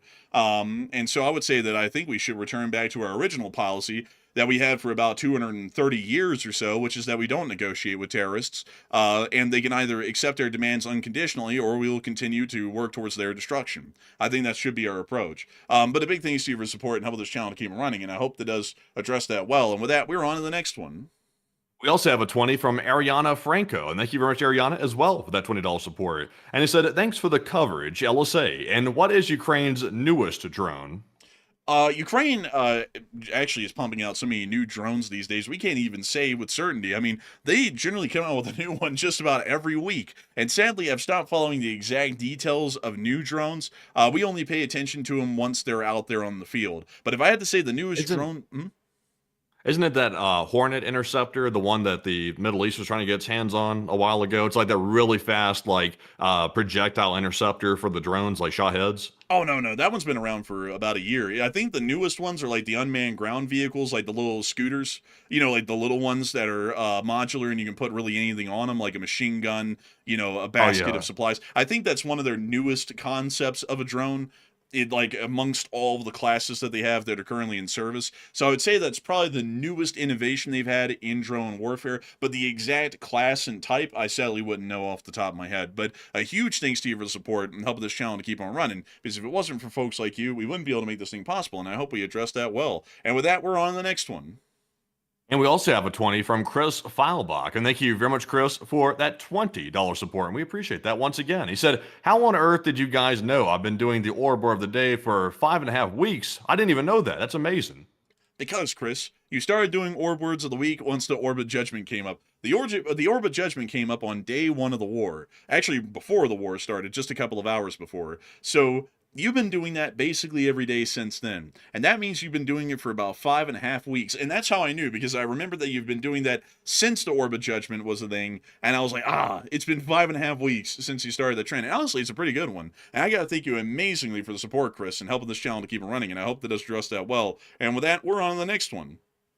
And we also have a question here, a super chat from none other than, I'm scrolling up to it. This one goes to Go Fast, Go Left, who puts in a 20. And thank you very much, Go Fast, for that $20 support. And they said, so in 2 weeks, are we just going to wait another 2 weeks for more talks? Keep up the good work and love the channel. And we don't have 2 weeks. Like, it's not going to last 2 weeks. Like, if it does, I will be gladly proven wrong. But I think we're going to be looking at probably just a couple more days at the most, I would say. And it's probably going to be, that's probably going to be it. Do you see that in the chat, by the way? Who? What? Hello? Who? I said who? Oh, I didn't hear you. It didn't come through at all. But it's like, you see like the code in the chat? Yeah, I do. What about it? It's kind of interesting. That's kind of looks like code from like maybe possibly a bot. I'm not really sure. Huh. It's kind of interesting. I don't know what that's about actually, but that's weird. Maybe it is a bot. Like maybe a bot just broke in the chat. But outside of that though, I would say that generally, I don't know, we might wait another 2 weeks and 2 weeks and 2 weeks. It might end up being like Ukraine, where it's just an infinite period of 2 weeks over 2 weeks, so on and so forth. I actually saw someone in the chat say something interesting. He said, the enforcer believes the Pakistani prime minister over the vice president. I actually had to be honest with you, I do, because the reason why is because the president and the vice president have claimed about 90 times since the start of the war that the war is over and it's been won, but we're in a ceasefire now because the war isn't over and it hasn't been won. And so generally, like, once you start making that many unfounded claims, you can't really work off of them anymore. So yeah, I'm going to have to go to other people like even Pakistan, which I don't trust, to try and get some verifiable information, because if you come out every day and you say stuff that's just not true at all, I'm not going to believe you to take your words at face value at all for anything. So yeah, obviously that's going to be the case. But anyways, with that, I hope that does address that well. And I actually think, folks, that might be a bot that's broken. Like not. Man, that's weird. As people are saying, that's JSON, which is a coding language. They're saying that. I'm not sure. I've never really like I've heard of people describing like broken bots before, and it also will post like a similar like line of code or something. But I don't know if maybe the person is trolling or maybe it really is a bot. I'm not really sure, but that's unusual. I've never really seen that before. That is weird. I've never seen that before myself. But with that, we are on to the next one. We also have here another one. We have a 20 from Ross Nib, and thank you very much, Ross, for that 20. He said, what did you guys think of Ruta's meeting at the White House? I might have missed any earlier commentary on that. Generally, I didn't really pay attention to it much today.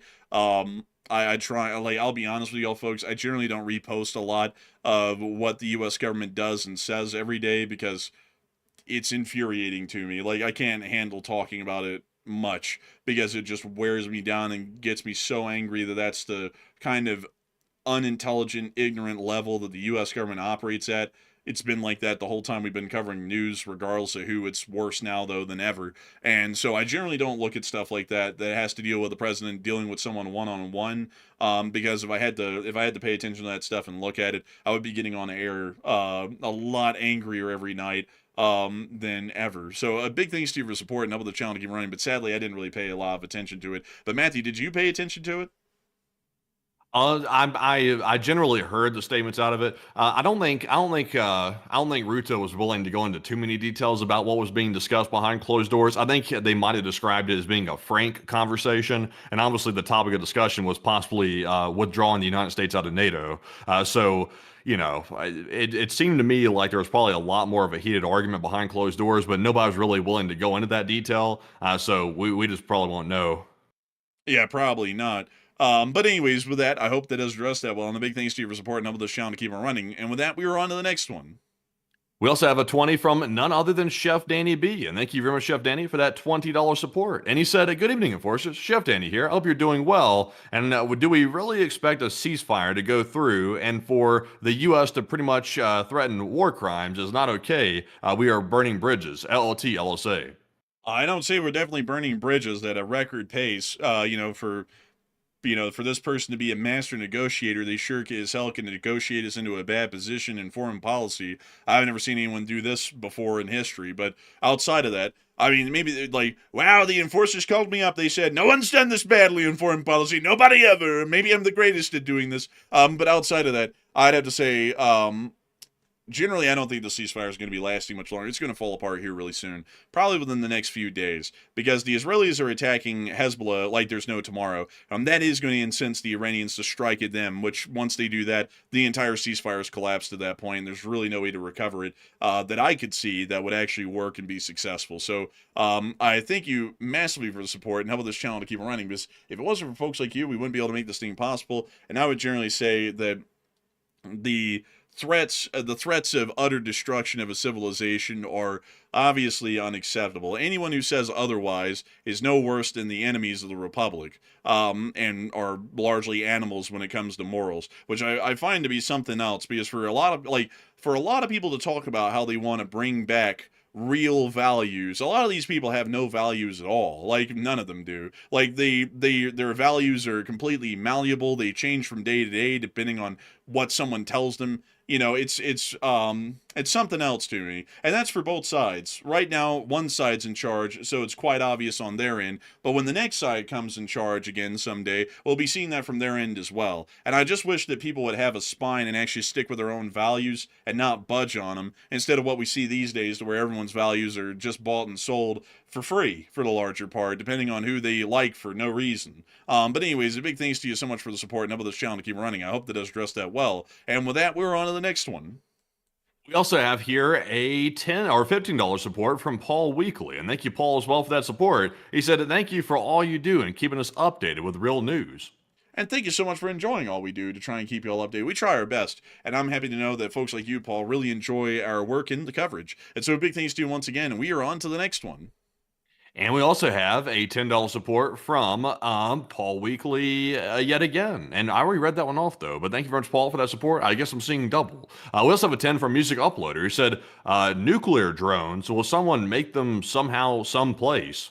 Oh, that's a scary thought. Oh, man. That is terrifying, honestly. Nuclear drones. I don't know if I would like that one. That would be terrifying, honestly. But a big thanks to you for support, Music Uploader, and I'm sure someone will come up with that somewhere. But a big thanks once again. And with that, we are on to the next one.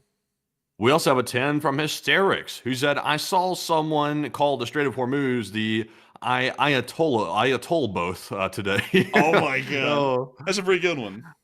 That is a pretty good one, honestly. They said all we want is $1 a barrel, which, if a ship carries like 2 million barrels, that's $2 million right there, which is bad. That's bad to say the least. But Enforcer, what say you about that? I'd have to say that's pretty bad right there. That's not quite good, but that's apparently the way it's going. We're just going to let the Iranians run it like a toll booth, no matter what agreement we're hearing from any side at this point, which is ridiculous, really. But a big thanks to you for support and helping this channel to keep it running. And with that, we are on to the next one. We also have a 10 from Praise Be to Chenna, and thank you for that support, by the way. They said, Praise be to somebody. I'm not going to repeat that personally myself. Snack bar. Happy Easter. And a big happy Easter to you. So, and of course, that's a perfect message to put out on Easter, you know. Basically, and of course, it's just a master of trolling, you know. Like, I got to say that one kind of pissed me off personally, folks, because it's like, you know, we don't say this a lot on air, but we're Christians and everything. So, you know, it's like when a Christian holiday comes around, you know, like when a Muslim holiday comes around, I don't sit there and say, you know, Deus Vult or something like that, you know, to piss them off, because everyone has a right to believe what they want in this country. But I don't really like people kind of like trivializing the whole, you know, Return of Christ deal at a national level and just acting like it's kind of a joke. You know, you feel like that kind of master of trolling shit's going a little too far. You know, that's my honest opinion on that. But anyways, beyond that, though, I do thank you for the support and help this channel to keep it running. And with that, we are on to the next one. We also have a 10 from Star, who said, the strait is open, the strait is closed. There's a ceasefire, there's no ceasefire. This is a U.S. victory, this is an Iran victory. Someone get me off this wild ride. And I gotta say, a big thanks to you for the support and helping this channel to keep on running. I gotta say, I kind of wish that we were off it as well. I wish things would be a lot more straightforward and cut and dry than they are right now. But a big thanks to you for the support and helping this channel to keep on running. And with that, we're on to the next one. We also have a 10 from Dan Brooks, who said, the ceasefire gets no respect, I tell you, no respect.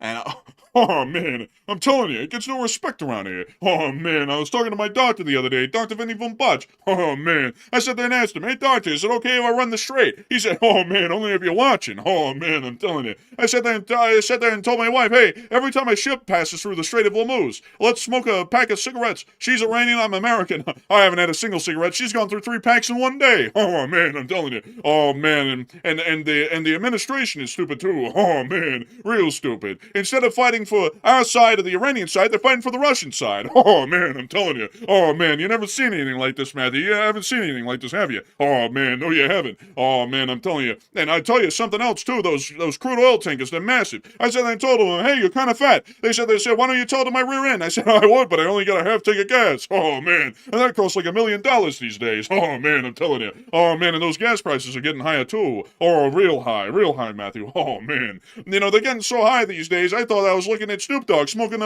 some pot. Oh man, I'm telling you, that's real high right there. Oh man. But beyond that, I thank you so much for your support and helping this channel to keep it running, Dan. And oh man, I'm telling you, I get no respect around here. But anyways, with that, we're on to the next one. We also have a 20 from Chef Danny B, and thank you, Chef Danny, again for that support. He said, Chef Danny again, I meant we are burning bridges with our allies. We need the UK, we need NATO, we need Diego Garcia, and we need all of our allies. And if we're not careful, we will lose all of them because of one guy in LSA. And it's true. Like, it is true, Danny. Like, the NATO alliance, I saw a senator or a representative, I can't keep it straight. He's actually a fellow who's out here in Utah, actually.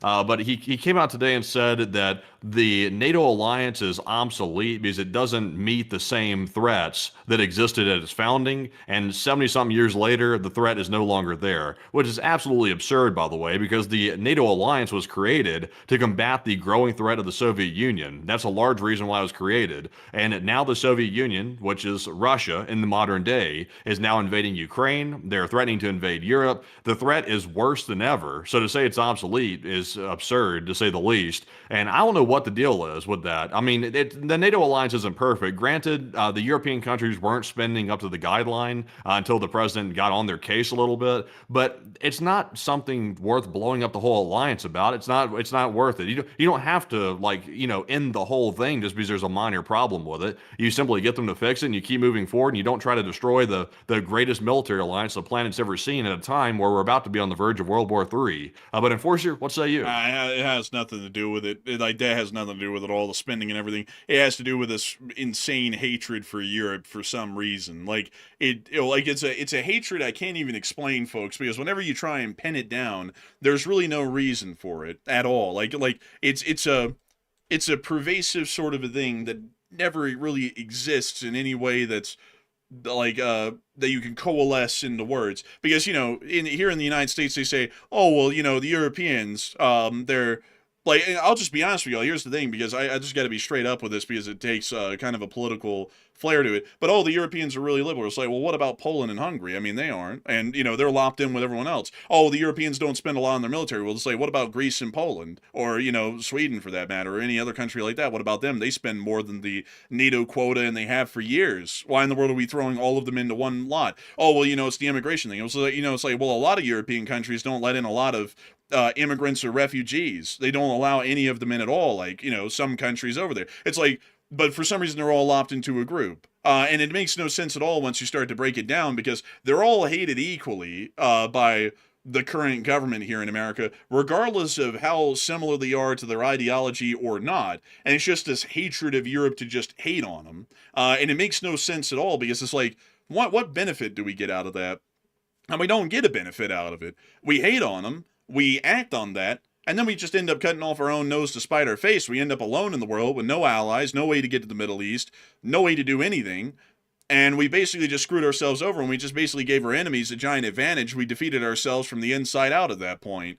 And it's like, what sense did that make? And it makes no sense at all. And so, could you imagine? Could you imagine? Like, for example, I know people are going to say hindsight is 2020. It always is, and I would agree. But the problem is, though, we were saying this before any of the stuff started getting kicked off, so we saw it beforehand. If we were solidifying the NATO alliance right now, we would probably have European help right now in the Strait of Hormuz. We would probably have it, because I would imagine the Europeans would probably show up. They would probably reluctantly show up, because I don't think they were too hot about the idea of preemptively striking Iran. But I do believe that they would show up if we hadn't have started, degrading the entire alliance previously. So that problem would probably be solved right now, or at least it would be a lot closer to being solved if we hadn't done that. Also, Russia would probably be feeling a lot less emboldened about the threats they're making right now toward the Baltics. They'd probably feel a lot less emboldened, because they know that NATO is solidified in one piece and it's not fractured. So, I mean, I just don't understand why they're trying to wreck it. It's like,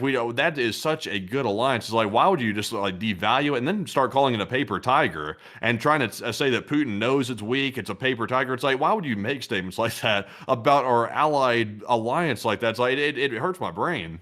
And also going to the point of basically just slandering them by saying they have no ships, they don't even have standing armies. It's like, what kind of delusional land is this nut living in? I mean, the Europeans combined have more aircraft carriers than everyone else in the world but us. Like, it's like, you got to compare it to the rest of the world, and this is a stupid thing. People say Europe is weak. Compared to who? Like, compared to who as a group? Nobody, except for us. Like the only people that Europe looks weak compared to, and they don't even look weak at that, would be compared to us, because we have about twice the equipment in most categories that they have, in aircraft, ships, and so on. Well, actually, in ships, they actually beat us in the number of holes in the water there, to be honest. And also in the number of personnel, they also beat us as well, because we have about 1.2 million active personnel in America across all branches. In Europe combined, they have about 1.7 million.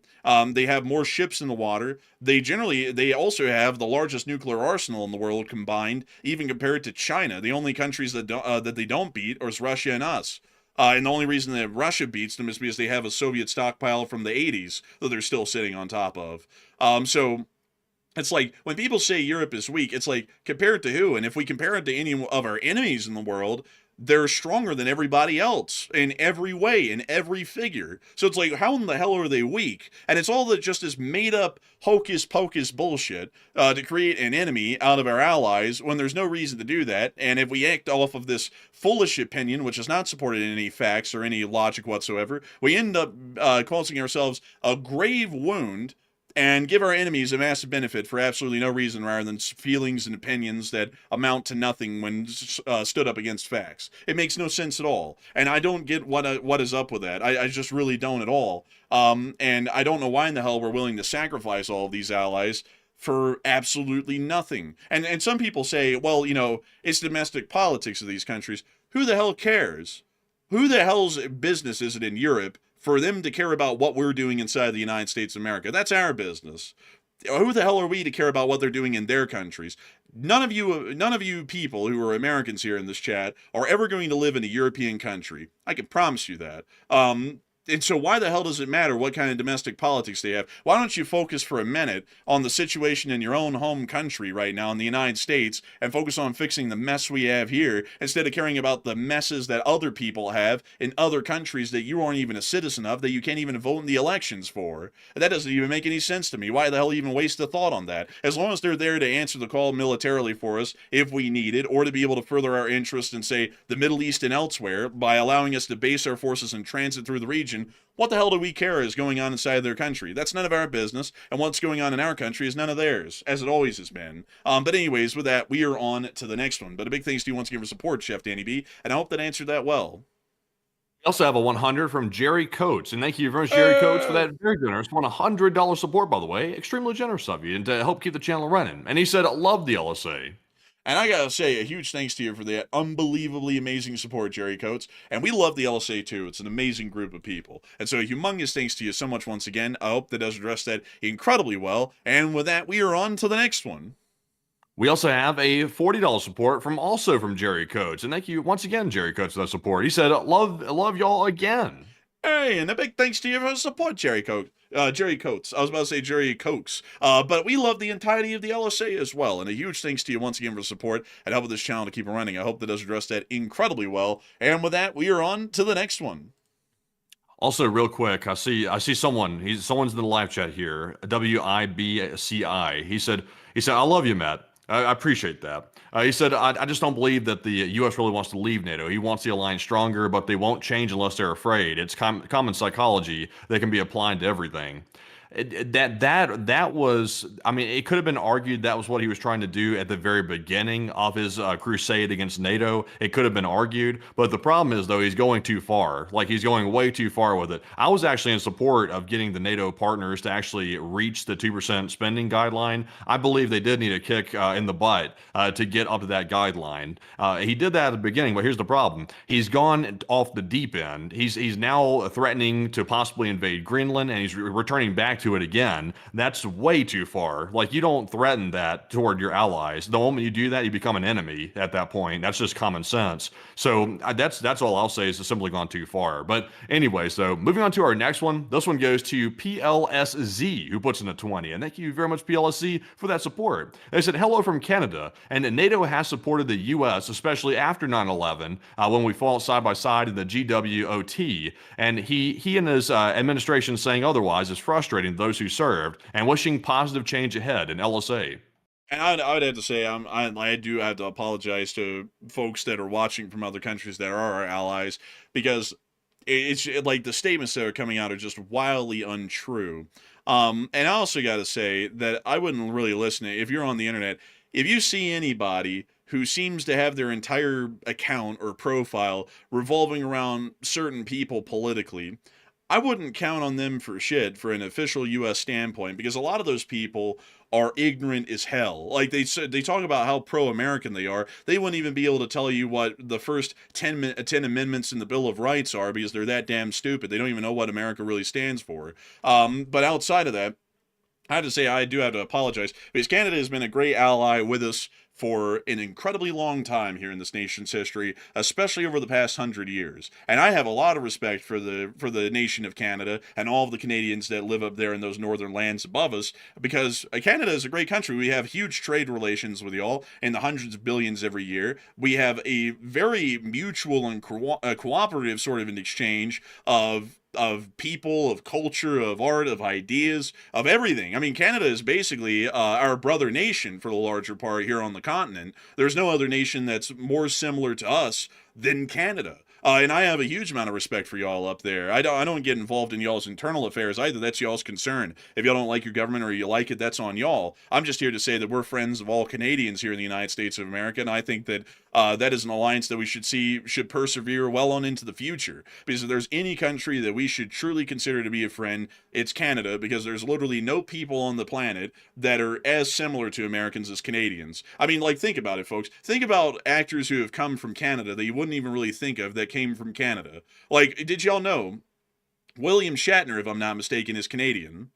And he's like the Star Trek guy, basically. He came from Canada. He's so culturally interchangeable with us here in America, you wouldn't even know. John Candy was Canadian. You know, he was one of the greatest comedy actors of the 80s. He was a Canadian. I mean, you know, to diss on Canadians, disses on one of the greatest cultural partnerships, economic partnerships, and military partnerships we have here in the Americas. Why in the world would we do that? We shouldn't. And I got to say a big thanks to you for the support. And I have to say, don't take the statements of the U.S. government as the statements of all American citizens, because a lot of American citizens love Canada and think it's a really cool place with cool people. But a big thanks to you so much once again. And with that, we are on to the next one.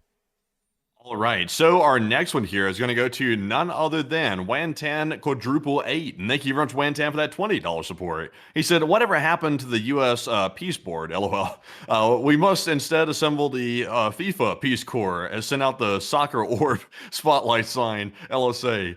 The U.S. Peace Board still exists, by the way. It's just that nobody of note is really on the thing. So it's all these countries that are kind of like a little bit, you know, on the fence a little bit. Like the Peace Board, I don't think that turned out the way they were hoping. I think they were hoping to make the U.S. Peace Board into like an alternative to NATO, so that way the U.S. could just unilaterally control the whole thing. But nobody really bought onto it that was of note, at least in my opinion. But Enforcer, what say you? Yeah, it was basically like the coalition of middling and impoverished nations. Like that's basically the Board of Peace. I'll be honest with y'all, folks. The Board of Peace is like the biggest sham thing I've ever seen. I mean, like if anything ever had enforcement power, the UN, which is quite literally powerless, has more enforcement power than the Board of Peace. Because you look at the members, I mean, it's like countries like Uganda that are a part of the Board of Peace. And I'm not dissing on Ugandans here, but I mean, Uganda isn't really considered to be an economic and military powerhouse of the globe. So what kind of a Board of Peace is that? How are we supposed to be enforcing peace throughout the world when America is really the only significant member of the group? And the answer is that it's completely pointless. But a big thanks to you for the support and helping this channel to keep on running. And I hope that does address that the best I can. And with that, we are on to the next one. And our next one goes to Chef Danny B yet again. And thank you very much, Chef Danny, for the third super chat, the 20. He said, Chef Danny B again. And I have been fired up since Monday. I was chatting with Enforcer Matt after I watched this press conference. And yes, he was, by the way. And I try to keep my frustration to a minimum on the air because I don't want to come across as being negative. If I was to be straight up honest with people, my outlook right now for the way things are going is not very positive. But at the same time, though, I try to keep an upbeat attitude as much as possible. I know sometimes it may not come across, but I try to because, you know, we also have a rule in the channel where we're staying non-political as possible. We try to keep it as objective as possible, but these days it's becoming more and more challenging to do that. We're still trying to adhere to it, but it's becoming more challenging because there's a lot of questionable decisions being made. And as an American, I feel compelled to say something, but we also want to keep it objective at the same time. But Enforcer, what say you? Damn, I gotta tell y'all, folks, that's getting impossible these days because, like, with crazy statements like a civilization's going to die tonight, there's no way for us to sugarcoat that or just glaze it or gloss over it because it's an insano statement that we would never personally stand with ever.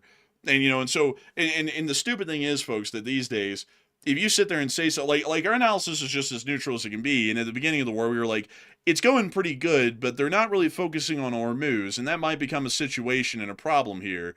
A lot of y'all remember that one. And so then, of course, we have the slew of cultists come in who have to call us every name under the sun and insult us and threaten us and everything because we're not saying that their blessed guy or whatever is doing everything perfect and we're not sugarcoating everything to make it sound like he's literally the greatest person who's ever lived. And I gotta say, y'all, I mean, I don't, one, analysis is neutral. If it doesn't sound like it's going good, it's just not going good. That's how it is. And also on top of that, I'm not here to fuel narcissism either. So, you know, if you are here to fuel narcissism, that's your personal prerogative. You might not find this channel to be the place to be. We just generally don't do that. But I do thank you for support and helping this channel to keep on running, Chef Danny B. And I gotta say, folks, that recently we found a great challenge on this channel to keep it non-political, because no matter how much we try to keep it non-political, we're basically forced at some point to have to make clear statements that then people take as political. Like us saying we don't stand with a statement like the death of a civilization will happen today, or, you know, we don't stand for flip-flopping each and every day and then pretending like that's normal. because it never has been normal. And then that somehow becomes political because pointing out things that are insane these days apparently is bad juju, and you cannot do that anymore. You have to just pretend like these people are entirely mentally cognizant and reasonable, just like, they did in the last administration until the guy was literally basically mentally gone, and then they just ousted him at the last minute and replaced him with another candidate. That's basically how politics works these days. You have to stay on that sinking ship until it's literally gone under the water and you're drowning with it, and then you can finally admit that something's wrong. But that's not how we work on this channel, and that's not how we're ever going to work it. But a big thanks to you for support and helping this channel to keep running, and a big thanks to you once again for making this thing possible. And with that, we are on to the next one. We also have a $12 support from Rick615, and thank you very much, Rick, for that $12 support, and we do appreciate that, by the way. And we also have here a super chat from Civil Defense, who put in the 10 and said, the Prime Minister of Britain does not speak for the people of the UK in their view, and he said, we, the British public, love our American brothers and sisters in arms, and we also have a huge respect for all of our friends over the pond. And we have a huge amount of respect for the Britons as well. I have a huge amount of respect for our traditional allies that we've had ever since the end of the Second World War, and also the new ones that we brought in since the end of the Soviet Union. I'm a huge fan of them all. They all have something to contribute in their own way, to some degree, and I'd personally say, as far as allies go, the more the merrier. There's no such thing as having allies that end up being detrimental. It's always better to have more people that like you than hate you in the world. And so a big thanks to you for support, and I got to say a huge amount of respect to the British. That's one of the few countries we've ever traveled outside the United States to go to, and I'd have to say I was blown away, Matthew was too, with the beauty of Britain, and also the cool folks that are over there as well. Some of them did sneer at us a little bit because we're Americans, but I think it's just, I don't know, I think it was like British humor, or they just didn't like America, but it's like, how some British people come to America and they get shit on by Americans. So, it's like, I guess... The Welsh is where it's at, because that's our heritage is Welsh. The English, especially those posh English around the areas that's like the posh areas, I think it was around like London and stuff like that. I got some attitude off of some of those people, like the posh Brits over there. They were like, they had it out for me. Like they made a couple of jabs at me numerous times over. Like I remember one specifically, we were going to park the rental car at a car park, as they call it over there, to go do something. I can't remember what the attraction was, but we were getting out to go look at something. I think, yeah, it was Blenheim. And I remember my mother or father said, open the window and ask that fellow over there, he's like the attendant for the car park, like, do you pay up front? Do you pay like at the gate or where? So I rolled the window down. I was like, hey, excuse me, like in a sort of southern accent, like, do we pay here or over there with a card? And the guy was like, oh, well, you pay right over here. And I said, oh, okay, thanks. And it'll even accept your American cards too, with like this like sarcastic like tone behind it. Like I couldn't tell if the guy was being funny or was like trying to take a crack at me or something. I was like, what the hell? So from that point on, I was like, I don't like the posh Brits. I don't know about the posh ones. Everybody else was cool though.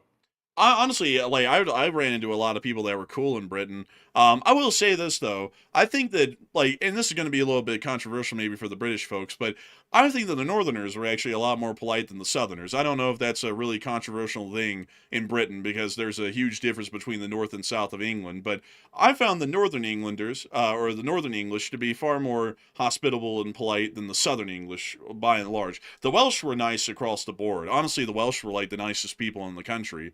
And we never went to Scotland, actually. We only stayed in England and Wales. But it was still a really cool place. Really liked it a lot. And also, I love the culture and history of the UK. And someone would be lying to y'all folks if they told y'all that they went to London and they thought that it looked like a shithole, because London is a very beautiful city. Like if anyone ever tells you that it looks like a shithole, they are literally cherry picking the worst parts of London to tell you about, and they're not telling you about the nice parts, because Britain is a beautiful country almost top to bottom. I mean, there's very few exceptions, one of them being Hull and another one of them being Bournemouth, but outside of that, wildly nice country. But with that, you remember one other quick story from the Britain thing. I remember we went to this might have been at Blenheim as well, I can't remember, it was like the castle or something like that. We were waiting to go up a staircase to go check out like some exclusive room or something. It was Blenheim. I remember we were waiting at the bottom of a staircase and they had like this like red like velvet rope thing up where they wouldn't let anybody go up there until it was like the right time or something.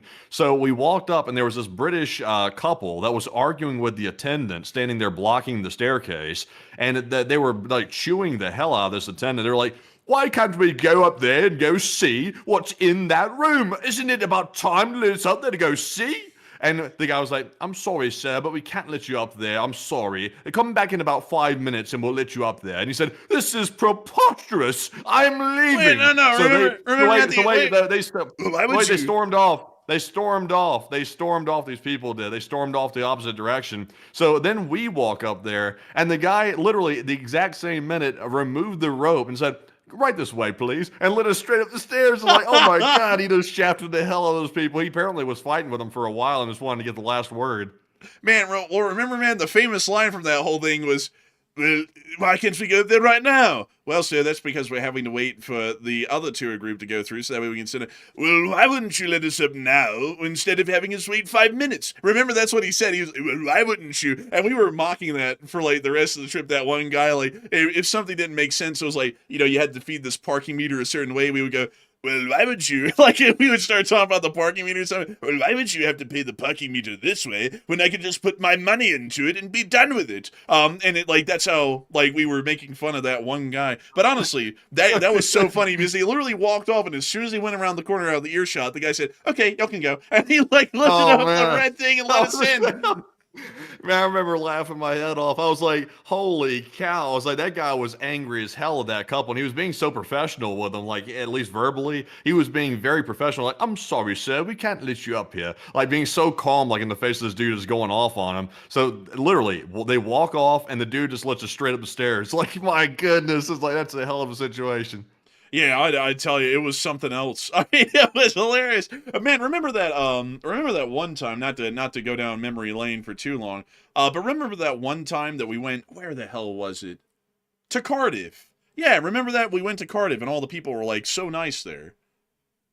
Yeah, I remember that. The Welsh people were very, very nice. I will say that I understand why apparently our ancestors went to Alabama, because there was a little bit of like an Alabama thing going on in like some of the areas of Wales, like a little, I won't say like backwoods, really. but yeah, a little bit. It was a little bit. Like I was noticing some people walking around the town with their shirt off. I was like, this kind of reminds me of back home in Alabama. I think this is where our people came from. There were people, folks, at the Cardiff Castle, because we stayed in, let's see, it was this hotel here, the Hilton Cardiff.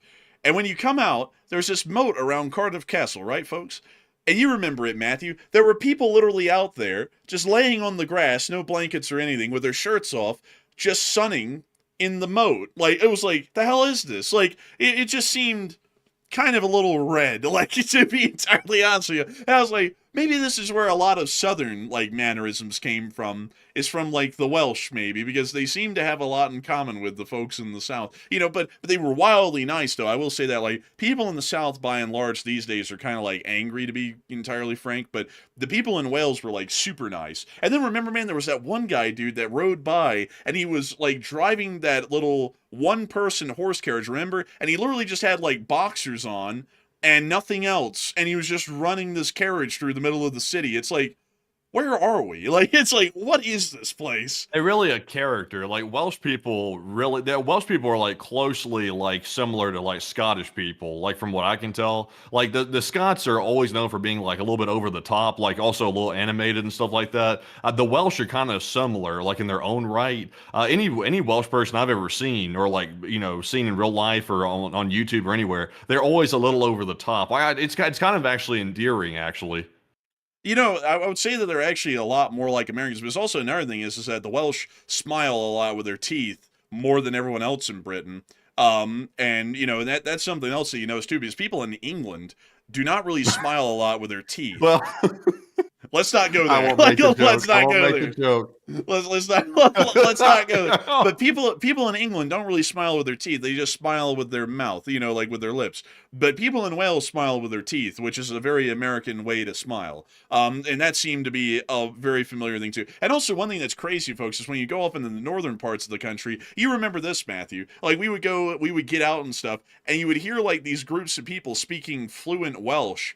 And it would sound like English, but like garbled kind of, where it sounded close enough that you kind of would get it, but then you don't. And it would confuse the hell out of me because like you would hear them going, you'd be like, what the hell is that?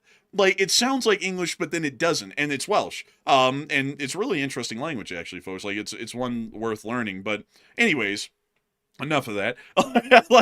Enough of that stuff. But still, I say that Britain is a really cool country, and I really respect them and appreciate all of y'all over there a great deal. But a big thanks to you so much once again for the support and help this channel to keep on running. And with that, we're on to the next one. We also have a $15 support from Game Theory, and thank you very much, Game Theory, for that support. They said, can you comment on the president's tweet that he posted on True Social an hour ago to Iran? We did, and I would it would amount to sales talk and puffery and generally a whole bunch of nothing, really. But a big thanks to you for support and help this channel to keep on running. And with that, we are on to the next one. We also have a 15 from none other than Duncan VR, and thank you very much, Duncan, for that support. He said, quack, exploding cricket. Sir, can I please have a peace medal? Just give it to me, sir. Give me the damn thing. Oink, oink, oink. Is it over? It's over. It's over. Clover. I thank you for the support. It's incredible. And I gotta say that if it wasn't for folks like you, Duncan, we wouldn't be able to keep this channel running. And so a big thanks to you once again. And with that, we are on and into the next one. All right, so our next one goes to Gator, who puts in a 10. And thank you, Gator, as well for that support. He said, hello, Enforcers. I just want to say I don't often get to catch the show live, as I have to work early in the morning, but I love listening the day afterwards, and I'm also the same age as y'all, and love you guys' work. Oh, and thanks so much for the kind words of support. Great to know that someone our age is interested in this stuff. Because demographically, our age makes up a smaller part of our viewership. But a humongous thanks to you for the support and helping this channel to keep on running. Because if it wasn't for folks like you, we wouldn't be able to make this thing possible, and we wouldn't be able to keep it running. And with that, we are on to the next one. We also have a 10 from DWRB, excuse me, who said, whoa, the ceasefire collapsed? Holy cow! I bet no one saw that coming. Surprise Pikachu face, a heavy sarcasm.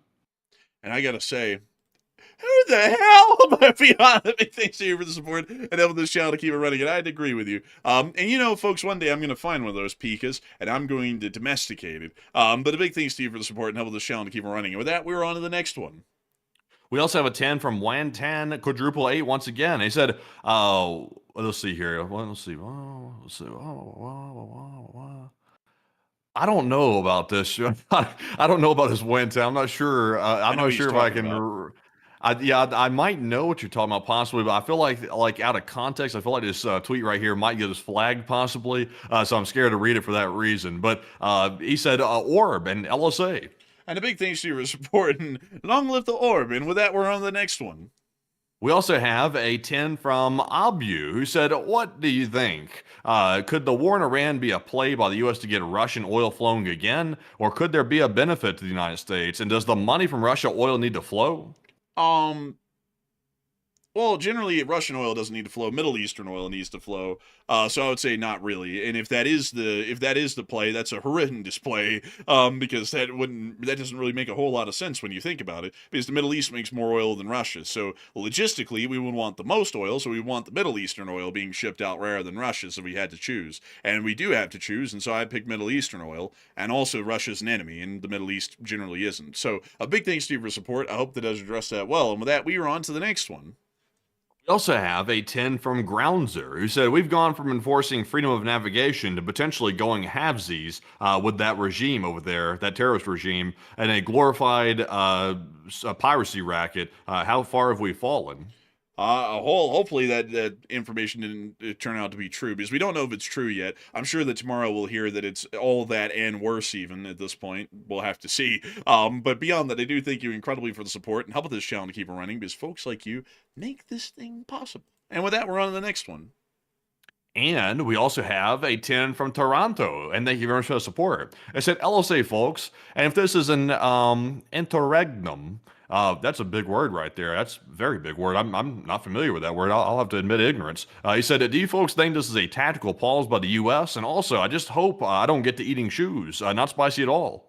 And I'd have to say that generally, I don't think so. I think that this is more so just a pause for the hell of it. I don't think it's an interregnum. I think that this is... it's kind of a part of the larger floundering that we've been seeing going on so far in the strategy, and this will probably end up for naught and end up achieving really nothing. But hopefully you won't have to eat any shoes. Hopefully we all won't be eating shoes. But a big thanks to you for support and helping this channel to keep it running. And with that, we are on to the next one. And our next one goes to Gravin, who puts in a 10 and said, what are your thoughts on the Pentagon allegedly threatening the Pope and telling the Vatican that they better take America's side? I would say that that's pretty crazy. I did hear about that today, and apparently, according to the allegations, it was spoken to the papal envoy here in the United States that they better pick a side. And I heard something similar said to, oh, I don't know, the Europeans and the Kurds and everybody else. And I've started to notice that a lot of them are kind of giving us the finger. And so I think that it might be coming around, that the papacy might just give the U.S. government the finger as well. Because, at this point, it's kind of in vogue for people to kind of tell the U.S. government to kiss their ass, because the U.S. government's kind of asking a little bit too much of people these days and kind of threatening a little bit over the board.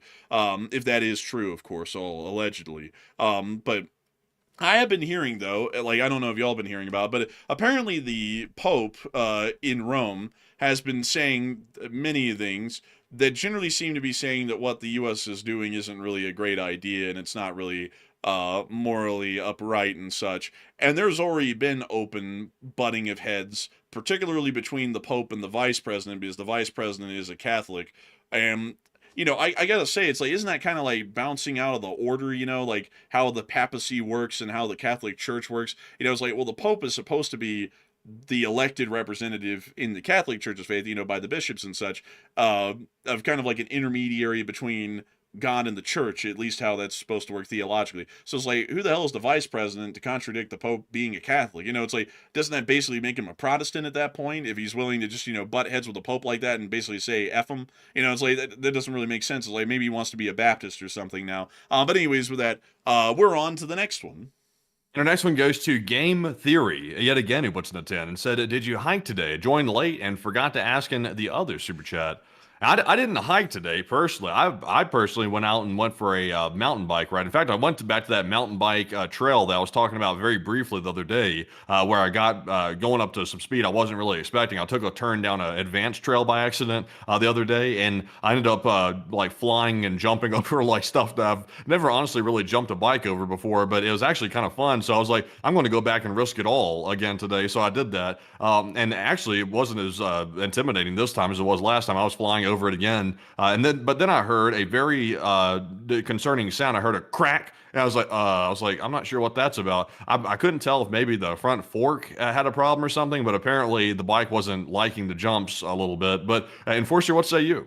I didn't go hiking today. I actually, that Bell Canyon hike that I did, and then I also did like a 2.3 mile walk yesterday, which isn't a lot. I mean, it isn't a lot. But after doing that whole Bell Canyon thing, it really beat me down. So I actually took it easy today and really didn't do a lot physical, because I'm trying to let my legs get over the soreness of that whole Bell Canyon thing. And the 2.3 mile walk, even with that being short yesterday, really didn't do me any favors. It made it take a while even longer. So now I'm just sitting here and waiting for my legs to get unsore. And then when the next Monday comes around, I'm definitely trying another trail similar to Bell Canyon, or I'm going to Bell Canyon again, because I adore the trails out here. I love them, and they're so fun, and they're enjoyable, and they're beautiful. And and around every corner, it's just a new vista, like almost a painting, really. So I'll definitely be going out and doing that again here soon, because I've been absolutely enjoying the stuff and eating it up out here. It's wonderful. But a big thanks to you for support and help this channel to keep on running. And with that, we are on to the next one. We also attend from Kyle Padell. He said, watching Mad Max on VHS, and hello from Norman, Oklahoma. And a big hello to Norman, Oklahoma, Kyle Padell, and also Mad Max on VHS. VHS, it's a lost art style. Keep it alive. It's something that only our generation knows, and a couple of others. But a big thanks to you so much once again. I hope that it's dressed out well. And with that, we're on the next one. And our next one goes to DWRB, who puts in a 10 and said, any update on if the new Ayatollah ever left Russia? And there were reports a few weeks ago that he was injured and being treated out of country. And is there still a central leader, or are the generals lashing out? Generally, we think that Mujtaba has become the central leader in Iran, but more so in a figurehead way than anything. And we don't really know where he is at the moment either. I mean, we kind of thought he went to Russia, but then those claims looked to have been debunked by some people, but we couldn't get a clear enough confirmation to confirm it. So we really don't know where he is. He could be in Iran. He could be in Russia. he might be completely in charge, or he might really be more of a figurehead. So we really don't know, to be entirely honest with you. It's kind of a bit of a blur at this point. But a big thanks to you for the support. And with that, we're on to the next one. We also have a 7 from Large Pizza, who said Canadian here. And what are your thoughts on the SKS rifle? I'm thinking about getting one, and much love. And you guys are killing it. You know, the SKS, it really depends on what type you get. If it's a Soviet-made one, which are very rare to find and expensive, then it's pretty decent, crazily enough. Never, and I mean never, get a Norinco SKS from China. Those things are garbage. Like, I had one a long, long time ago. It was like, how long was that? That was, good lord, that would have been like 6 years ago or something like that. But I had one way back then, and I hated it so badly I got rid of it. The damn thing would jam. It would eject the 10th round with the 9th round. It was a mess. I've heard that the Soviet ones are actually pretty good if you can find like a Tula, or I believe it's the Tula ones that are the best, and the Izhevsk ones are kind of okay. But I would say it's not bad, especially being legal in Canada. It wouldn't be bad at all. But if you can find one, try and get an M1 Garand or something American made or Canadian made, like a Lee Enfield or something, a Canadian version of it, because I would say that those are better for the buck and much higher quality than most Soviet or communist bloc kind of stuff. But a big thanks to you for support, and I hope that does address that well. And with that, we're on to the next one. We also have a 5 from Wakus, who said, to all the U.S. Armed Forces present and past, thank you for your service. I would certainly agree. I thank them greatly for their service. They serve dutifully for the Republic. I just hope that the civil administration understands that and gives them the respect that they deserve when we make our decisions that affect them. But a big thanks to you for support and help this channel to keep on running. And with that, we're on to the next one. We also have a 5 from Laser314, who said, 1 cent for every LSA that called it. And a big thanks to you for support and help this channel to keep it running. And we are on to the next one. We also have a 5 from the Cornish Sniper, who said, good evening, enforcers in chat, and from the wonderful UK, and God bless the USA. And a big hello to the United Kingdom. You must be from Cornwall, considering that you're the Cornish Sniper. And that's a beautiful part of the country down there in England. And I got to thank you incredibly for the support and help this channel to keep it running. And with that, we're on to the next one. We also have a 5 from the Becca Fly, who said, this is exactly how the Hamas-Israel ceasefire was handled. No rep from Israel nor Hamas was present when the peace deal was signed in Egypt.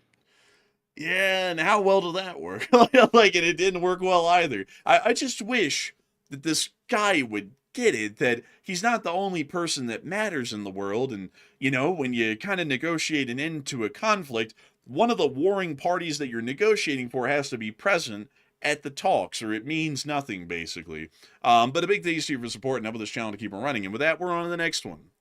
We also have a 5 from Tuso, who said, please start going live at 9 p.m. or 8 p.m. Eastern Time. You'd get more viewers that way, and LSA. Oh, it's all about, what is it called, Matthew? Repeatability, I guess. And we stopped. Consistency, boy. But beyond that, it's all about consistency. We've been going live at 10 p.m. Eastern Time since the dawn of time for the larger part, and so we kind of have to stick with it. But a big thanks to you for support and help this channel to keep on running. And with that, we're on to the next one. We also have another 5 from the Becca Fly. He said, one of the mainstream outlets is also saying that an Israeli drone strike in Gaza today eliminated their journalist over there. Oh, that's unfortunate to hear. But I do thank you for the support and help this channel to keep on running. And with that, we're on to the next one. Also, by the way, we got our U.S. journalist back. By the way, just to mention that we didn't mention it yesterday, but the lady who was captured by some Iraqi militia, she got released, so she thankfully was not harmed from the sounds of it. But jumping into our next one here, we have a $10 support from Chef Danny B once again, and thank you, Chef Danny. He said, "Got to go for 4 super chats, Matt. Also, careful with the bike. I wrecked mine today, even though I got it a week ago. And Enforcer definitely loved the photos from your hike. I haven't done any this year." And also, by the way, I'm sorry to hear that you wrecked your bike, by the way. I'm glad that you're okay from that, by the way. I haven't wrecked yet. I'm pretty decent with bikes and two-wheeled things and vehicles and stuff like that. But at the same time, I will say the advanced trail, that is pushing me to the limit, like when it comes to what I can do on a bike. But Enforcer, what say you? I'd have to say a big thanks to you for the support, Chef DB. And I love to know that you really liked the pictures. I thought that the place was beautiful up there in the Bell Canyon. I mean, truly unbelievable. And I also got to say that I don't have a bike, but I plan on getting one here really soon. I have to look around and pick one that I like, because I would like to get into bicycling. But I do have to say, folks, I think I'm more of a hiking person myself. because I like getting, ground underfoot and going up into the hills, which you really can't do on a bike the way you can do hiking-wise, because the Bell Canyon Trail and others like it don't allow bikes because they're just so rugged. A bike wouldn't really be able to go down them. But I do thank you incredibly for the support and help with this channel to keep it running, and I hope that it's addressed that quite well. And with that, we're on to the next one. And our next one goes to Wan10 quadruple 8, who puts in a 10. And he said a specific Twitter account posted that Iran's demanding payment for the toll through the strait with a particular individual's crypto. Let me check that real quick here. Let's see here. Now that sounds like quite the claim right there. Hopefully we can see that Matthew finds an answer to this, whether that is happening or not, because that would be absolutely insane if it is.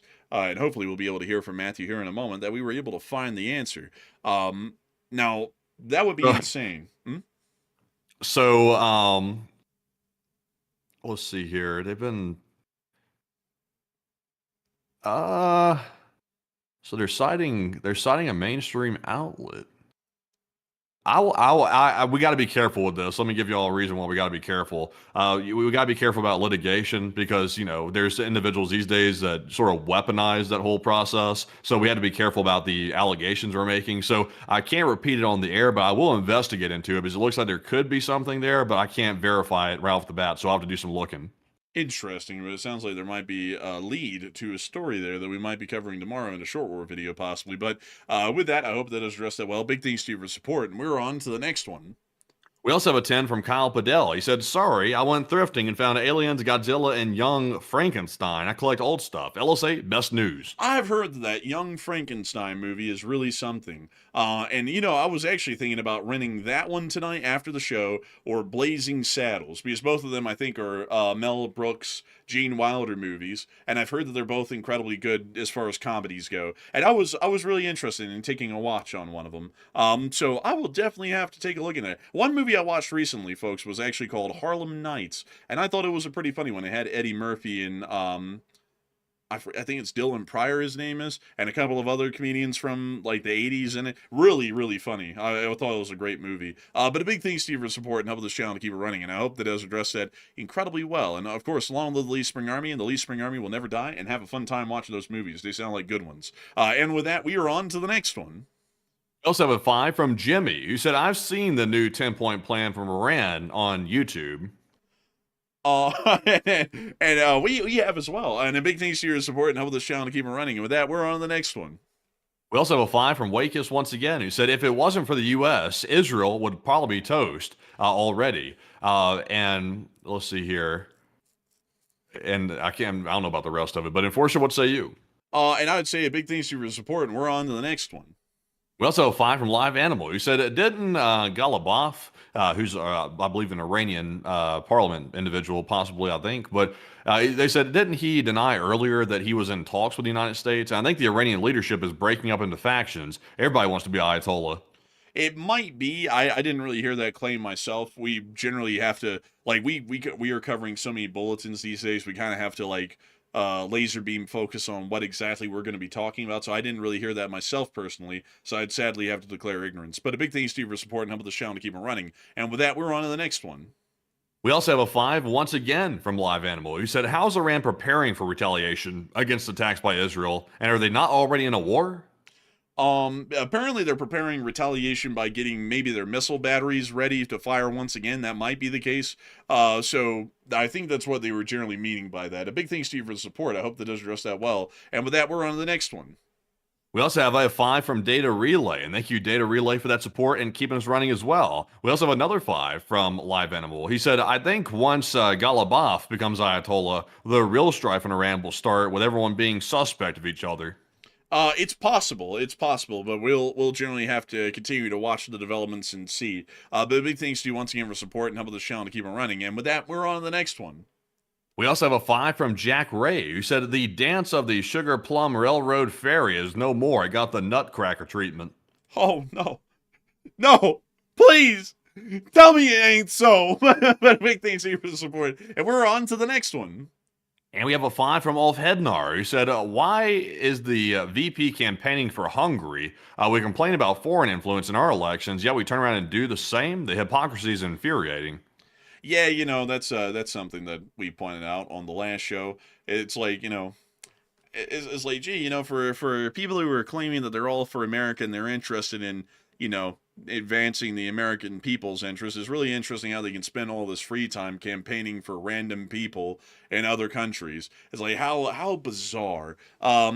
I find that stuff stupid, folks. My answer across the board is no country should be involved in our internal affairs as far as elections are concerned, and we shouldn't be involved in other people's internal affairs concerning their elections. That should be it. I know a lot of people are about to say, but the CIA, and I know, and that is what it is. But outside of that, starting today, that should be the policy, because I think it's absolutely stupid Huh? I would say what? Excuse me, I'm just kind of coughing. Oh, I thought you were trying to get out a coded message there. It sounded like legitimately. I was like, huh? Why didn't you say it? No, I was about to choke, and I was just trying to save it. Oh, man. That was one of those profound coughs, so it sounded like he was preparing to go, Russia, or something like that. I was going like, yeah, No, those people. That was one of those panic coughs right there. I wasn't sure if I was on the verge of going on a fit. Man, he had that panic cough right there. He went, sorry, it hit the back of the throat rather suddenly. Oh my! Excuse me. It hit the back of the throat rather suddenly as he's like spewing all over the table. Honestly, but with that, a big thanks to your support over this channel to keep it running, and I would have to agree with you, Fednor. I think that's a ridiculous hypocrisy, and we ought to just apply. No one is involved in anyone else's domestic elections across the board for other countries and also for ourselves involving other countries' internal affairs. But a big thanks to you so much once again for support. I hope that has addressed that well. And with that, we are on to the next one.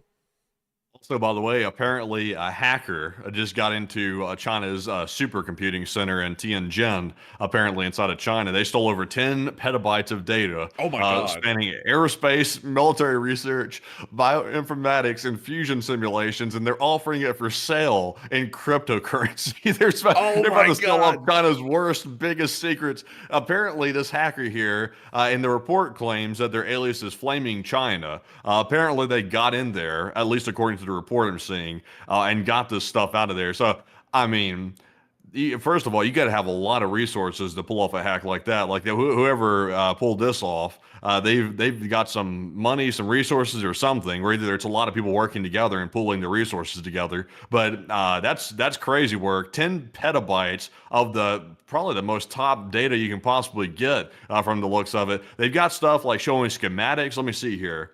Let's see. So apparently there's stuff marked secret in there. They've got technical simulations. They've got schematics, like I mentioned. And it appears to be possibly the real deal. They're claiming that they accessed the system via a compromised VPN and then distributed a botnet to extract the data over months. So, I don't have that level of knowledge about how these hacks work like that, but somebody can let me know if that sounds plausible. But that's a pretty big leak right there. Apparently, they're selling to the highest bidder, so I bet the U.S. is putting their bids in. Man, that is crazy right there. Did you ever hear the story, Matthew, about those hackers that somehow got into the Department of Defense because they accidentally found like a developer's Xbox that was thrown into a dumpster somewhere, and they fished it out and they turned it on, and it turns out it had a login for an account that was doing Department of Defense games development testing, and from there it was basically like a backdoor to get into the rest of the systems in the government. I think I might have heard of that. Yeah. I mean, that was a crazy one right there. That sounds kind of similar. But anyways, that we are on to the next one. And also, by the way, people are saying petabytes. Yeah, I mean that's what the article was claiming. It's saying petabytes. So I mean that's a hell of a lot of data right there. That's a lot. But anyways, jumping into our next one here. This one goes to Live Animal yet again. He said real agreement means a dispute on 10-point plan versus 15-point plan. I would agree with that for sure, Live Animal. And big thanks to you for support. And with that, we're on to the next one. We also have a 5 from Jake, who said three card Monty. Let's double down. Oh, man. All in on nothing's going to happen. But a big thanks to you for support and help this channel to keep it running. We're on to the next one. We also have a 5 from Eric, who said they needed a stealth soldier. So I put my hands on the hibachi hot plate and burnt my fingerprints off. They will not Oh, find me. Also hard to channel. oh my God, that's a Dracula blow. They needed a stealth soldier, so I put my hands on the hibachi hot plate at Benihana and burnt my fingerprints off. They will not find me. Like I love that, Eric. I love that. I love the Dracula flow stuff. It's so ridiculous. It's like I'm dripping because I'm iced the F out or something. Like there was so many funny ones that guy did. And he just dropped so many of them and then he disappeared. But they're great. Like the gems, really. But a big thanks to your support and help this channel to keep it running. And with that, we're on to the next one. And our next one goes to Live Animal, who said that they moved talks from Friday to Saturday, meaning they don't have confidence in the talks. And, and they don't want to spook the Friday market. And that's probably true as well. A big thanks to your support. And with that, we're on to the next one. We also have a fine from Live Animal yet again. So the entire ceasefire was just an opportunity for stuff. You know, we'll have to see on that one. We'll have to see. Maybe that'll end up being true. But we can't comment on it sadly here because, cease and desist. But big thanks to you so much once again. I hope that does address that well. And with that, we're on to the next one. We also have a 6 from Jack Ray. He said Ukraine has a 3-point plan for Russia. It involves a trident and lots of poking. That's a good one. Oh, man. But a big thanks to your support. Help this channel to keep running. And we're on to the next one. We also have a 5 from Jake, who said, the intentional self-destruction of America apparently continues, and everybody busy TikTok dancing, and the metrics are getting worse. I have to say, it is what it is. But a big thanks to you so much once again. I hope that does address that well. And with that, we're on to the next one. We also have a 5 from Jack Ray. He said, gas prices are so high, NASA sent the Artemis 2 mission to check how high. Oh, man, I'm telling you, I get no respect around here. Oh, man, and the economy's terrible. Oh, man, I'm telling you, it's real bad, real bad. Oh, man, the gas prices are skyrocketing so high, they sent the Artemis 2 to check it out. Oh, man, oh, it's real high. And you know something else? They had to go and check where the Dow had gone. Oh, man, they sent that guy in that Titan submersible down there to the bottom of the sea. They went so deep, the sub blew up. Oh, man, I'm telling you, I get no respect around here. I'm telling you, things are rough these days, real rough. Oh, man. And they sat there and told me that the economy's doing good. I sat there and looked at the president. He was doing so good, he turned orange. Oh, man, I'm telling you. Oh, man, it's really something else. But big thanks to you for the support. And we are on to the next one. We also have a 5 from Go Fast, who said, if I was on Artemis 2, I would want to stay away from the crazy terrain. Oh, I tell you, that's an easy thing to do in space. There's not a lot of trains up there. But a big thing. Do you see that awkward moment where they were holding the mic and they were doing the interview? No, I didn't. Yeah, apparently the president called into the spacecraft. And there was like an awkward moment or something where they were like just sitting there, sort of like passing the mic. I'm not sure if maybe they were editing it to make it look like that or not. Somebody can let me know if they watched it. But I was seeing clips that appeared to show like a very strange, awkward moment about the whole thing. Man, I gotta say, I wouldn't doubt it. But I bet you somehow in the middle of that.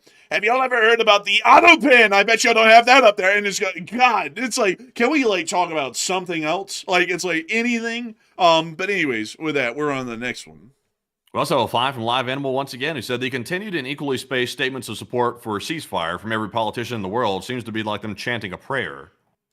Honestly, they kind of are at this point. They're going, oh, man, I'm telling you, I get no respect around here. Just open up the Strait of Hormuz, please, I beg of you. Oh, man. You know something, the nations around the world, they sat there and learned how to beg about opening the Strait of Hormuz by looking at me begging with my wife. Oh, man, I'm telling you, I get no respect around here. Oh, man.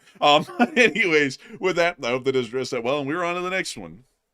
We also have a 5 from Kyle Padell. He said, favorite Terminator, I love Judgment Day.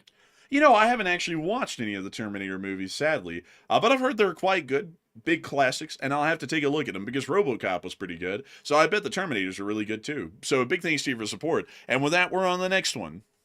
We also have a 5 from DWRB, who said, did Enforcer manage to see the big boy in Utah last week, and if so, photos when? Yes, I did, and since you missed it, I'll go pull up a photo real quick. I think I put one on the Patreon. Let me go check here really quickly. Oh, let's see here. Did I do that? Yeah, I did. I actually did go and see it. It was really cool. It had just come out of a snowstorm in the Wasatch Grade, so it had ice on the front of it. It was really cool. I really enjoyed it. I thought it was really neat. And now this thing, I think, has almost made it all the way into California right now, and so it's going to be going through the Sierra Nevadas here soon. But a big thanks to you for support and helping this channel to keep running. I hope that does address that incredibly well, because it was one hell of an engine, I'll tell you. You never see one like this in your life. But a huge thanks to you for the support and helping this channel to keep running, and we are on to the next one. We also have a 3 from Plazoth, who did not leave a comment, but thank you very much, Plazoth, for once again supporting the channel, and we do appreciate that. We also have a 2 from Raymond 23rd. He said, let's see here. Oh, okay. I know he's referring to right now. He's saying that the guy who unfortunately murdered that poor Ukrainian girl on the train here in America apparently was not fit to stand trial or something. I caught wind of some headline about that earlier, but I didn't get the full story on it. But I think they were saying that they couldn't proceed because maybe he wasn't in the right mental state or something. I think that was the report, but I'm not totally certain. But Enforcer, what say you? I would have to say, thank you for the support. I'd have to look into that a little bit, because I haven't really been following that a great deal lately. But a big thanks to you for support and helping this channel to keep it running. And with that, we're on to the next one. We also have a 2 from Pot, who said, I'm a train engineer, and I agree with Matt. And I see what the hell? The insiders. What are you the doing? Insiders, I'm telling you. Even the insiders are telling me. I agree with you. But Enforcer, what say you? Oh man, I sat there and tried to sit there and say I like trains. Oh man, and a railroad engineer came in here to tell me that I'm nothing full of shit. Oh man, I'm telling you, I get no respect around here. I just try and have a hobby. Oh man, I try and have a couple of hobbies, but oh man, nobody wants me to have one. Oh man, I'm telling you. Oh man, it's rough, real rough, I tell you. But anyways, a big thanks to you for the support. And with that, we're on to the next one. We also have here let's see here, a $5 super chat from DWRB. He said, auto pens in space. I wonder how much that costs over the mechanical pen. Just use pencils. They have this crazy thing called the Adaben. The Adaben. I'm going to talk about it for the rest of my life. It's like, damn. So, it's like, we get it, dude. We get it. Like, whole deal. Yeah, cool. You bring that up like once, it kind of loses its like luster by the third time. Bringing it up every day gets kind of old. But a big thing is here. Are you talking about the trains? No. I'm talking about like the. Oh man, I'm telling you, I get no respect around here. I'm sitting here trying to talk about auto pens. He's just gonna bring up trains. Oh man, I'm telling you. Anyways, you got me there, Matthew. You got me there good. I'll have to get you someday. I'll have to get you someday somehow. But beyond that though, I do thank you for supporting helping this channel to keep it running. And with that, we're on to the next one. We also have a 1 from Raymond, and thank you, Raymond, for that $1 support. And with that, folks, guess what? We are out of super chats, and it's time to get into our next super chat, which goes to Wantank with 888, who said, I want to ride to Silverton one day from Durango to Silverton, Colorado, in LSA. Me too. I want to do that. You know what, folks? I actually had this great plan. Now, you see, I bought this rope recently. I'm going to hog tie Matthew and bring him here with me. I'm going to force him to ride this train. Now, if he does that, I'm sure he will like the trains. Might like me less, but he'll like trains more, because there's nothing like going up the Durango and Silverton on the Animas River to Silverton. I mean, there's nothing like it. Matthew will have to see. I mean, Matthew, you're going to see. But there's no options here. You're going to see. But anyways, a big thanks to you for support and helping this channel to keep running. And I want to do that myself, Wonton. And of course, long live the Lee Spring Army. And with that, it's time for us to get on into our Morse code decoders. And sadly, folks, due to time constraints, we'll only be able to get 3 live chats here in this segment. So Matthew, what do we got? All right, so the Morse code decoders tonight were Paul Schultz, Kevin, Mason, Joni, Norm, Arabelle, Heroic Loveliness, Kush, Capitary, Sire, and Brian. They said, regardless of where you stand, threatening genocide is unacceptable. An LLT, LSA. And that is the same Morse code as last night. And ding, and that's the sound of money. Y'all hit that 10 on the nail. That is the Morse code message of the night. I gotta say, that's something else right there. Something else. Y'all get that right time and time again, even with it being the same. Y'all got it right again. I gotta say, truly an incredible thing, and we gotta thank y'all greatly and the Lee Springer Cinema Corps for getting that stuff right all the time. And so, a humongous congrats to y'all once again. And we actually have one more super chat to get to here, folks, before we get to our 3 live chats. So, Matthew, what do we got? So this one goes to Man, who puts in a 5, and thank you for that support. He said, my Audemars Piguet, man, he's flexing the AP out here on people, man, what in the world? He said, my AP is worth more than the GDP of Yemen, and if this watch breaks, the foreign exchange market will take a 28% hit. It'll make Hormuz look like a joke. Who are you? Like, who are you? Are you about to sell me You know, knowledge? Like, we actually knew a guy in real life that would flex watches like that, like legit, like would actually and be totally serious about it as well. Well, hey, the dude had a nice watch, I will admit. I personally am not like oh, was into it a stuff like Rolex? that. Yeah, I think it was a Rolex, and he was going around flexing on people, and he had this like thing where he went around to like like fast food joints and would like Oh my walk up to the God. counter and try to flex the Rolex on the fast food workers. It's like, bro, what is wrong with you? It's like, are you? Is there something wrong with your brain? I It's like, I gotta like what? tell. It's like our arrogance to the extreme. I got to tell the story now. I got to tell the story. I mean, like it's a crazy one. Y'all wouldn't even believe it if you hadn't. If Matthew wasn't, actually I don't know if you were there or not for that, but I was there for it and I witnessed it. And you just wouldn't believe it, folks, until it happened. So this guy had on a Rolex, and I'm not really one for watches. Like I'm not really one for like incredibly luxurious things that are like status symbols. I wear a Citizen watch that's like 8 years old, and I just don't really care. So this guy would wear a Rolex everywhere. And it was like kind of like one of those designer dudes. And I'm not gonna lie, like my personal opinion of designer dudes is that they think way too much about themselves. It's very suspect. That's just my personal opinion on that. But outside of that, we went to this place. It was a barbecue joint in Birmingham, with him and his like brother and his sister. And we go in there, and the cashier guy sees his watch, and he's like, "Oh my God, wow, that's a nice watch. Is that a Rolex, like something something?" And the guy's like, "Yeah, it is." And then the cashier was like, "Oh, that's really cool. I have this one, but it's a counterfeit I got from like a Chinatown in New York or something." And this guy that I was with, like the dude who has the real Rolex, was like, "Yeah, I can tell. Yeah, it's a couple of imperfections." So then we all go and sit down, and then his older brother says to him, "Hey, by the way, good catch on that guy's counterfeit." And then the dude wearing the Rolex said, "Yeah, I know. I had to put him in his place." It's like, the blood's working at a fast food restaurant. You don't have to put him in his place. He's not even trying to compete with you. He's just trying to work a job. He thought he had something nice there, with the counterfeit. It's like, let him have his little deal there. It's like, what the hell do you think put him in his place for? It was honestly insane. I've never seen that kind of snobbery in my life. And that was about the moment in time, folks, that I started to realize these people might not be the type of people I want to associate with, because I'm just not into that kind of stuff. It's bizarre. But anyways, with that, enough of that story. It's time for us to get on into the third to last question of the night. So Matthew, what do we got here? So this one goes to Jay, who said, "Do you two consider the so-called regime change in Venezuela to be a success?" No. And I would say it's a success in that we have economic leverage over them now, and we've like started the oil stuff back again. But the regime was not successfully changed in Venezuela. But Enforcer, what say you? I would say no. Beyond putting a little bit of fear in the Hugo Chavez regime to follow our will, the quality of life for the Venezuelan people hasn't improved. The actual government hasn't changed. The only thing that has changed is the face at the top of that government structure, and that's it. So as far as really doing anything of benefit in Venezuela, we've done nothing but put the oil companies in. And so it's like, what benefit is that to anybody but the shareholders of those oil companies? And the answer is nothing. So I hope that does address that the best I can, at least in my opinion. And with that, we're on to the second to last question of the night. We also have one from Eli. He said, "Do you think the Victory Day would be a day that Ukraine would likely try to destroy the Kerch Bridge?" It could be, but generally the Ukrainians don't really work off of symbolic timetables of like trying to do something on significant days for Russia. They just kind of work whenever the time is convenient and the time is right for them. So they might try and do that, but I think they're probably going to lean towards probably not. So I hope that does address that the best I can. And with that, we are on to the final question of the night. And so, who is the lucky last person who threw in the lucky last question of the night?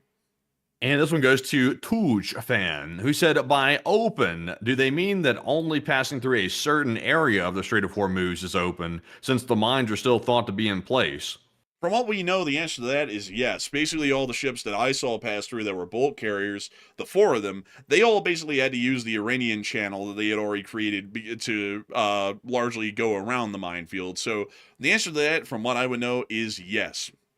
And with that, folks, we have reached the end of tonight's stream. I have to thank you all so much for watching. We're entirely honored and greatly appreciative for many of y'all to be here. We had a peak viewership tonight, 22,000 people just about, and about 160,000 people have watched the stream before it ended. I've got to thank you all greatly once again for y'all's time and appreciation of this channel, and we hope that we've been able to deliver to y'all more high-quality news again tonight.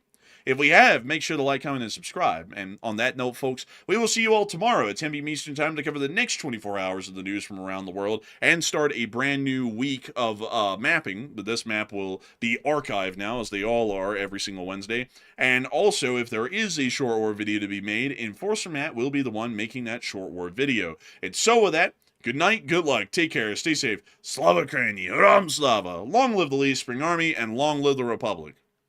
And with that, folks, we will see you all tomorrow on the next Nightly War News stream at 10 p.m. Eastern, and most likely on a short war video midday tomorrow to cover the breaking news that happens tomorrow. And I suspect I already know what the headline's going to be, but we'll see. We'll see, though. We'll have to wait and see what time's going to tell us about that. But in the meantime, though, a huge shout out to the 160,000 plus people that joined us by the end of the stream tonight, and we will see you all once again tomorrow. And of course, Slava Ukraine, Hiram Slava, get some rest, and good night.